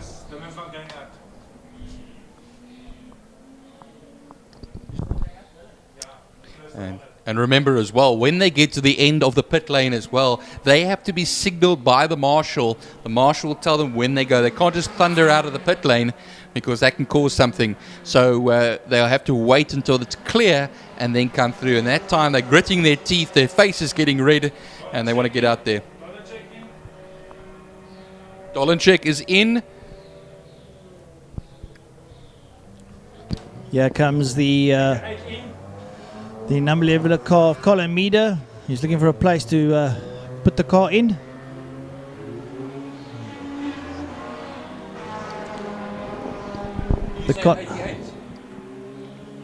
Colin Meader be replaced by Greg Edwards. 88 is Grant Kluter and Chris Roberts' entry, the Upstream Connect Mark II Golf. 71 leaving the pit lane. That'll be probably Clinton Beside Note there with Nathan Victor. Keep an eye on Clinton Beside Note. This man can drive a car, folks. Umbi Swat has pulled into pit lane. So Kwesi leaves the pit lane. Here comes Yuri Swart. And Yuri Swart is going to be replaced by Andrew Goslet, or it could be Andrew Goslet being replaced by Yuri Swart. I think it's Yuri Swart's going to be replaced by Andrew Goslet. So it's a mechanic, it's the driver, and the mechanic's going to be replacing the driver. That's actually very fun to hear and to see that the mechanic actually gets a drive during the year. How often do mechanics actually really want to do that? They think to themselves, I don't like the way you're driving, I'm just going to get in for you rather, Yeah, let me show you the way around the circuit. You think you can drive? You fix the car. Yeah, when I get back, you can fix it. I'm taking off. I'm going on holiday now. Leave now. Right, so the Yuri Swart machine getting some fuel in it. Andrew Goslet's going to get in. Yeah, so they right here at the bottom of the pit lane, right at the beginning.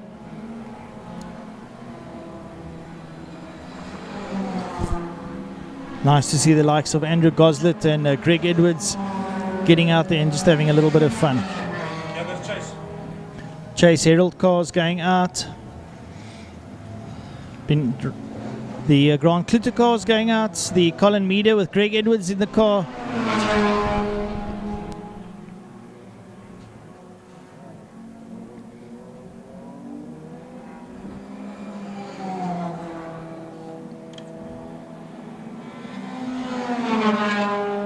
So once again, a mechanic replacing a driver. Quite fun to see, to say the least. Right, so the index still stands. Swart still leads out from Meader, Kutsia, Van Zyl, which is now Kwesi Swanepoel. Up to 5, Lupini and Thompson, then Herald, then Kluter, Then Victor in 10th place, the Wiltshire brothers. You see that all the frenetic activity there in the pit lane. Everyone's asking questions. What do I do now? Well, the fact is you get the petrol in, make sure the tires, the studs are tight, and get the car out of there. The IMUSAT car still out there. You can see it there in picture. The Dylan Hubert car, unfortunately, they've called it a day. Something mechanical has gone wrong. There we go. The IMUSAT goes out. That's going to be Andrew Goslet. And he'll go out and have a little bit of fun. Well, we still got 25 minutes to go. So see Gozzy go out onto the circuit, and he's going to go and give it a little bit of horns out there, to say the least. And he can drive a car, Byron. No, there's no shadow of a doubt there. Andrew Goslet, you know, years ago, you know, in the GTI Challenge, he was quite a great campaigner, and it's good to see the name back again of Andy Goslet. It would be nice to see it more full-time back, but sometimes it happens where guys come back for a little bit to have a bit of fun, and then they leave again for a short while, and then every so often you'll see their name come up again. It's the same with the likes of Kwesi Swanepoel as well, who raced in the 90s. We talked about his old man, his late father, Kwesi Swanepoel, who used to race the Ford Cortinas in the 60s, raced against the likes of Jim Clark, you name it. And there's some history in that family. Don't ever get me started on Yakuli's Bam, actually, as well, his sister, who is also quite a racing driver in her own right as well. So it's wonderful to see in the family, the Bams and the Swanepoel still very much involved. And well, we have 22 minutes left, just over 22 minutes left of this race. Still the best time, a 1:25.392 by the Dylan Hubert entry. And well, it looks like still 20 of them all together in this race. Well, the Undertoy's out there again. He's in the Jason Kutsia car and he's lying in second place. There's a slow car coming down towards Fast John Patamina corner. I can't quite pick up on that car. It's a Mark 1 Golf. I'm trying to see whose car it is. Not going too quickly. Fortunately, I wasn't able to pick up whose car it is. But it was rolling pretty slowly. It's got out there again. But so, still Class A. It's the IMUSAT Goslet combination on lap 24. They lead out over Jason Kutsia. The combination. And then it's the Beda Edwards combination lying in third, with the Van Sale Swanepoel number 34 car lying in fourth. In Class B in fifth place, it's the Lupini Levy combination. Then it's Eden Thompson. In Class D, it's the Nathan Victor Clinton Besaidot combination and Chase Herald, and the Wiltshire brothers lying in ninth. And in 10th place, it's Grant Kluter riding out there. So that's where they're all on circuit at the moment. It could possibly change up. We still got 22 minutes to go. Yeah, 22 minutes to go. So anything can change up. Well, just looking at how the classes stand at the moment, it will be the Swart and Goslet 39 machine that will be in first place overall, and also in Class A, Lupini and Levy will be the fifth position overall. Number 16 will be first in Class B.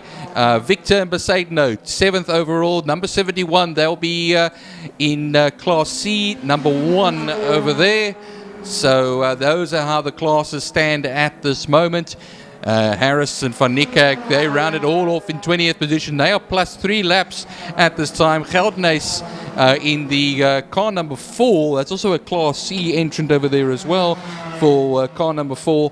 That will be moving, of course, probably a lap down fairly shortly, as he still is another lap down, I should rather say. There's a number of competitors that are now a lap or 2 or 3 down, as it looks like the top 14 will still stay. No, top 4 will still be on the lead lap with each other. Lupini, I think, will just come across the line shortly as well, a lap down. Yeah, so a couple of cars that are 4 laps off the pace and a couple of cars that are 7 laps off the pace. So it just gives you an idea of the pace that is being set out there at the moment, Byron. Quite frenetic to say the least. The Eden Thompson car comes over the line. They're lying in 6th place. not doing too shabby. And the rest of the cars out there having a good scrap of it there. We see the Herald and the Wiltshire car having a bit of a dice going down the back straight there. You see them going down towards turn number 5. Up behind them is the Klitter car as well. So they're all down respectively in 8th, 9th and 10th. Gives you an idea of them chasing down now into Patamina Fostron corner. Turn number 5, Cape Town Table Mountain in the backdrop. And the sun's still up on high, so good visibility. Track temperatures are probably pretty okay. Good grip out there. Those tyres will be nice and hot, so they get good purchase. The brake shoes, well, they will be in pretty good nick. They're probably not even halfway down yet. And everyone having lots of fun out there. The main thing is the slow cars staying out the way so the quickies can get through. And we'll have a look, see how that works out. But as we said, 39 still leads out of 77 and 11. That's your top 3 in Class A. In Class B, it's going to be 16, 1 and 88. In Class C, 71, 29 and 54 is your front 3 in that one. So, yeah, it's pretty interesting stuff. Yeah, 27 laps going to be completed shortly. So in the time of almost 42 minutes, basically coming up to 42 minutes, 26 laps have been completed, as now the 27th lap now completed by Swart and Goslet. And a lot of them, look here, 1:26.737 is a second and a bit off of their fastest lap time. Or the fastest lap time, I should rather say, from much earlier on in this race. So they're still keeping those very quick lap times going in the second stage, in the second half of this particular race. And the top 4, top 3 running quite nicely. Who? Lupini and Levy. That's slowing down. Levy will be in that car, I think, actually. And he's slowing it down onto the Tygerberg Straight. The white flag will be out to say that there's a slow-moving vehicle on the circuit, but that's very unfortunate. They were leading their class, and that now will go to Thompson in car number 1. There goes championship points. Got Donald Lupini, the Bannock Chili Oil sponsored car, going very slowly, and I think it's pulling off the circuit. That looks like it's their day, and that will not be a welcome sight for the Gordana Lupini team as Abraham Levy sits in that car. Yeah, it's the Thompson, Eden Thompson and Shane DuToit in the VW Polo 6 that will take over the lead of Class B. They do it right now. They go right by, and everybody will move a position up there. That's heartbreaking, if you ask me. That's lost points in their championship as well. So some very grim faces you'll see in that pit area. Yeah, a bit unfortunate for the Lupini outfit. And nice dice going down there towards its Wiltshire and Herald together with Klitter. The combinations going down there into turn 5. They're it's like a sprint race. We've got about 17 minutes to go. And, well, it's nose to tail stuff there. So lots of fun happening out there today. Well, the leader, Swart and Goslet, they are still about 9.4, almost 10 seconds ahead. Oh, a car goes off in a big way. Sorry, Byron, into turn number 1. Sorry, didn't mean to interject there. But it's gone up against the tyre wall and is stuck there in the thick stuff. I don't know if it's going to get out there. I'm not sure whose car it is. I couldn't pick up the number there. You see it on screen, stuck up against the tyre wall. Late on the brakes. I don't know if it was a puncture because... Yeah, so... fortunately, that's I'm not sure what was the cause of that one, but that car just hurtling off the circuit into the powder up against the tyre wall, and that's another car of attrition. Yeah, there we go. So to Golf Mark 1, that's parked up against the tyres. The marshal doing a bit of a balancing act over there as he walks towards the Golf. He'll try and push that that Golf, but I don't think he's going to be able to do that alone. And well, we'll check now for you who that is. As we'll see, they'll be falling to the bottom of the timing sheets. As we can see, the red square on our timing sheets is already alongside the Lupini and Abraham Levy machine. Of course, that is the Jetta. And well, that means now we will have 18 cars left as far as things are concerned, and just under 15 minutes left in this race. Yeah, I see that car now in picture, stranded there on the outside of turn number 1.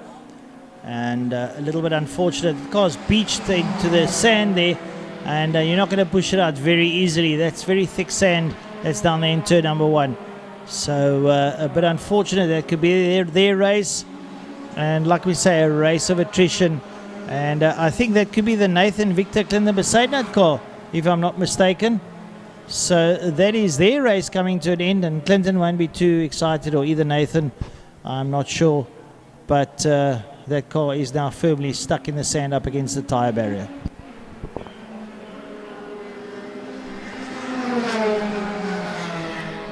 Oh, there we go, crossing the line for lap 30. That is Andy Goslet.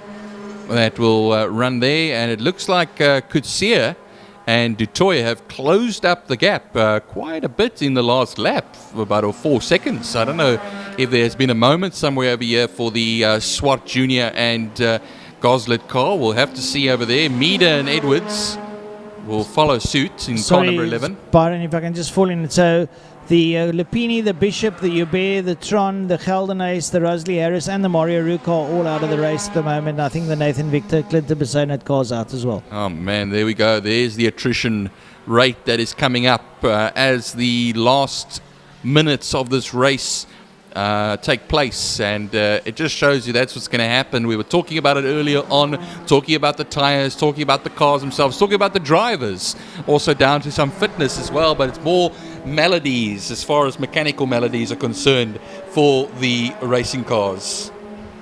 Yeah, now you got some of the mechanics driving, so they won't want their cars to go bang. So having a look coming out of turn number 1 now, there we got the cars of Chase Herald and Carl Walcher side by side going into turn number 2, and locking up the tires there is the Chase Herald car.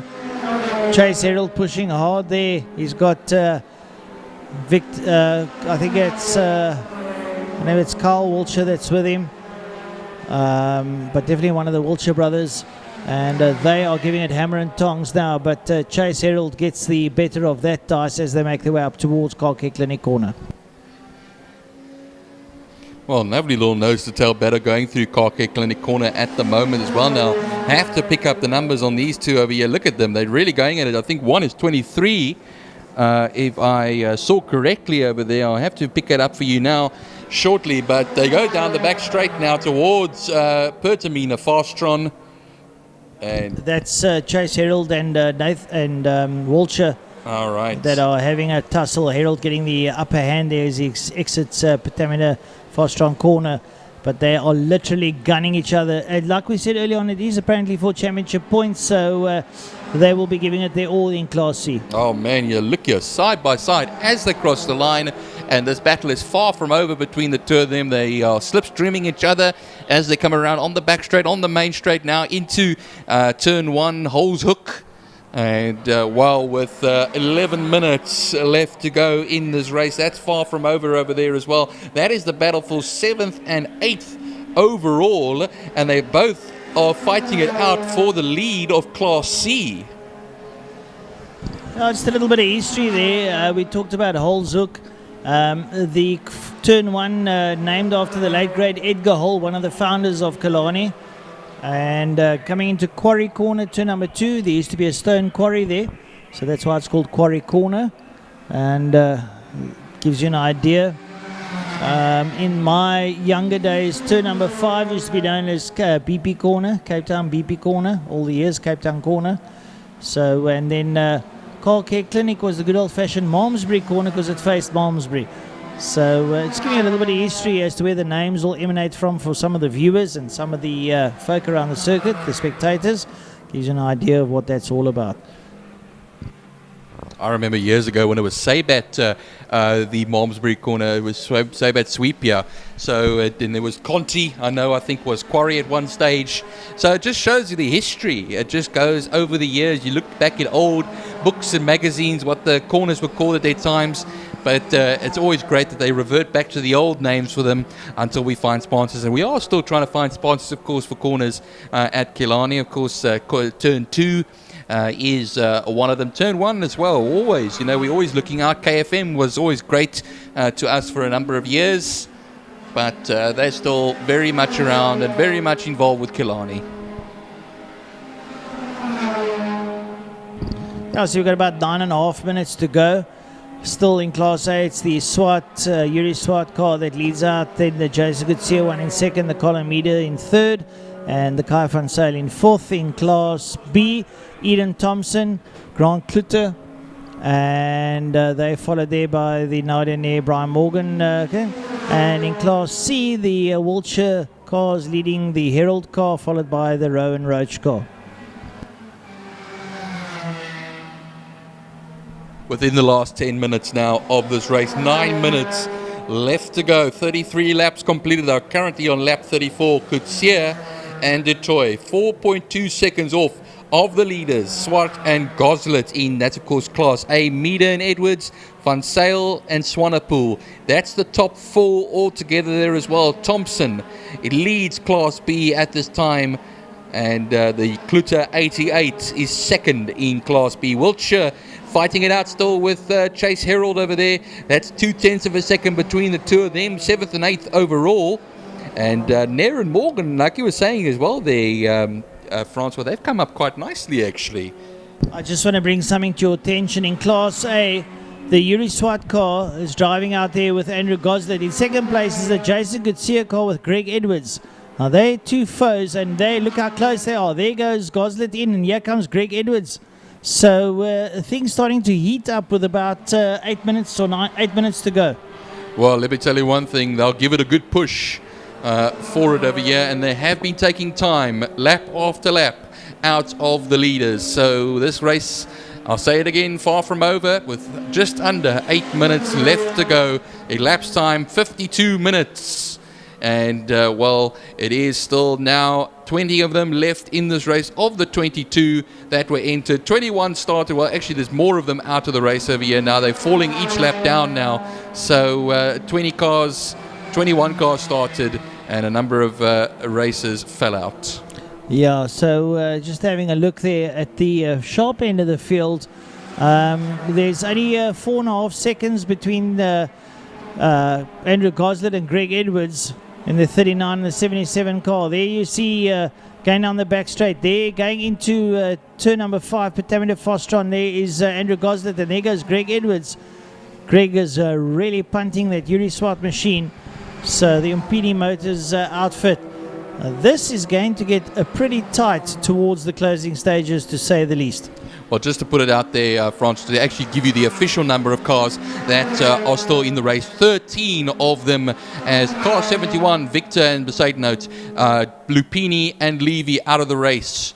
And then as well as Bishop and Cohen Bam, Tate Bishop and Cohen Bam, Dylan Joubert out of the race, Dieval Tron, Jacques Geldenees, Razy Harris, Mario Roux and Stephen Vermaak all out of the race, unfortunately. Norshib not even starting, unfortunately. Right, so your leaders now coming out of Quarry Corner, making their way down towards the kink, and having a look there at Greg Edwards. He's getting closer there to Andrew Goslet. We've still got about 6 minutes to go. It's about 4 or 5 laps to go. And I can tell you something, Greg Edwards is pushing hard. He's pushing hard. He wants to close on Andrew Goslet and make a race of it. There you see them going out of Car Care Clinic Corner towards the right-hand side. There goes Gozzi. There comes Edwards. Oh, it's getting closer. Edwards is pushing hard. Can have a little bit of traffic there, but he wants to reel Gozzi in. Gozzi, I'm sure, has checked his rearview mirror and has seen, wait, here comes Greg. I better get out of here. And this is going to become something special. They both go into, and I can tell you something for nothing, that Greg Edwards is definitely closing down on the back there of Andrew Goslet. So with about 5 or 6 laps to go, it's going to become pretty tight. Has Greg Edwards got enough underhood to close down on Andrew Goslet? Well, 2.5 seconds. Look at that, eh? Man, now they're coming up to lap some cars as well, which is going to add an interesting factor to the mix. And, well, with these 5 minutes left to go, as it just goes 5 minutes left to go now, 55 minutes gone, and 36 laps completed. They're currently on lap 37 over here, all nose to tail as they go through into turn 2, Quarry Corner. They'll then power it through the King towards the Interceptor, turn 3. Man, this is going to be nail-biting. Look at this now with 5 minutes left to go. 4.5 now as we speak. Well, Greg Edwards is closing down notably on the back there of Andrew Goslet. I don't know if they got pit boards and they can signal to it and tell Gozzy, you better hurry up because Greg Edwards is coming for you. There goes Gozzy down, and here comes Greg Edwards in the 77 car, the Mintrap CK Coachworks outfit there of Greg Edwards and Jason Goodshere making their way down towards Patamina Corner. And they're closing down hand over foot there over the Yuri Swart Andrew Goslet car. I think we're going to have a little bit of an upset here. And it's getting too close for comfort. Here comes Greg Edwards up behind Andrew Goslet. And I think they're going to be waving him on and say, hurry up, my man, hurry up. Because here comes Greg. Greg Edwards giving it hammer and tongs down towards turn number 1. And there's a lovely battle ahead of them. Once again, that is the Chase Herald Wiltshire battle. And has the Wiltshire car slowed down? Oh, and Chase Herald has gone off. Herald goes off outside of turn number 1. And he spun off. And that has catapulted Wiltshire. It looks like he'll come back. Herald will come back. But that's released Wiltshire. So have a look there. Goslet gets past him. And Edwards has also got past him. And Edwards is closing down. This is getting exciting, folks. Greg Edwards closing down in the back of Andrew Goslet. They make their way up to Car Care Clinic Corner. They're going to take that double right-hander down the back straight. They've got past Wiltshire. And, well, we're getting to the closing stages. We've got about 3 minutes left in it. And I think that is enough time for Greg Edwards to close down on Andrew Goslet. Man, look at this, 1.2 seconds, and let me tell you one thing, the concentration at this time of the day starts wearing thin, and let me tell you one thing, they'll be coming around. It is now 2 minutes and 40 seconds left to go in this race. They're side by side. I think they're side by side here, Francois. Yeah, yes, Greg Edwards, and oh man, it's going to get good. It's going to get good. It's Edwards and Gozzy, and Edwards going to go around his outside. Edwards going to dive across his bow, and Greg Edwards takes the lead. Edwards takes the lead there from Andrew Goslet, and that's going to put them up into first place. Yes, looking the best to last, I can tell you that much now. And they'll start opening up that gap surely. But they're going to keep focused because they're coming into turn 2 now with 2 minutes left to go in this race. They'll probably get a lap and 2 laps left in here as well. They'll probably start their last lap as the checkered flag comes out. They'll then sorry, I need to change up. I've been saying it's Greg Edwards. It's not Greg Edwards, it's actually Neander Toy that's in the leading car. So Neander Toy just coming out, and I do apologize for that incorrect information, but Neander Toy takes the lead, so he's caught up. And Gozzy's going to have to push hard to try and close down. So the Jason Goodsier's got Neander Toy in there. Yep, indeed, there it comes up on the monitor. Neander Toy's riding the car. Andrew Goslet. Greg Edwards is actually in 3rd place in the Colin Meader car. I do apologize profusely for that disinformation. Well, they come around now. It's going to be a tough ask, I think, for Andy Gosler to try and make a move back over here. Then they crossed the line. It was a hundredth of a second between the two of them, and that's just as Dutoy took the lead of this race. 1 more minute left to go of this race. When they cross the line, it's 0.6 of a second now between the Dutoy and Goslet, and Goslet's going to have to really give it horns now. But I think the race could be run over here, and Dutoy, the man who did supercars today, 2 heats of supercars, did a race in Thunder Saloons. Well, he's now in this hour-long enduro. Yeah. He's done this hour-long enduro and done a half an hour. But look at him. He comes around now. What a magnificent drive from this man. Yeah, it's we're going to reach our hour mark now, so we'll have one more lap. When they cross the line, the hour will be over, and they'll do one more lap to complete. So the toy leads out. It's 76. So the lead car number 77 there with Neandertoy. Oh, the flag's going to come out on the hour. So that's going to be the race. It's going to go there to Neandertoy and Jason Gutsia as they make their way up towards the line. Flag marshal stands with flag readied. And we wait for the car. There we go. There comes Neandertoy in the CK Coachwork Mindraps car. He's going to take the flag, checkered flag, Neandertoy. Second will be Andrew Goslet. And, well, it's been a brilliant race there. Colin Meader and Greg Edwards will come into third place. I apologize once again. And Kai van Sel, Kwesi Swanepoel will come in fourth. That's the Class A. In fifth, Eden Thompson, followed by George Kluter and Brian Morgan. And that's the Class B. In Class C will be Calvin Walsher, Chase Herald, and probably Brett Roach bringing that. Well, it's been a wonderful, wonderful hour GDI challenge. From myself, Francois Butler, being back at Killarney, it's been a wonderful day. To my co-commentators, Gary Fleming, Frankie Innes, Byron Knight, and our radio man, Tiny. It's been absolutely brilliant stuff. To all the competitors, I sincerely hope you had a wonderful afternoon. To our spectators, thanks for joining us. To the viewers, affording us the opportunity to be on your television set or handheld device or whatever it may be. Thanks for joining us. It's been wonderful. To our marshals, medics, and all the other officials that are involved, thank you for your time and effort, and we look forward to seeing you at the 9-hour here at Killarney. And don't forget the short circuit 8-hour as well. Byron, you can have the final word. Yeah, thanks also to our guys at IMUSAT as well, and all the technical geniuses and everybody. Stephen over there as well, that is doing a magnificent job for us and keeping us on the air here and bringing us to you wherever you are in the world. I hope you enjoyed it as much as we did. We had a pleasure and a great time bringing it to you. Everybody travel safe out there as well. Have a lovely Saturday evening, and we'll be having some more races, of course, throughout the last month and a bit. This is the last of the regional main circuit races. We have still lots of events. We have the 9-hour coming up in December. If you are a motorcycle racing fan, of course, short circuit racing, it will be the 8-hour that will be coming up. On the 18th, it will be the 8-hour. But everybody, that's my word. That's what I'm saying. And everybody, have a good evening and goodbye.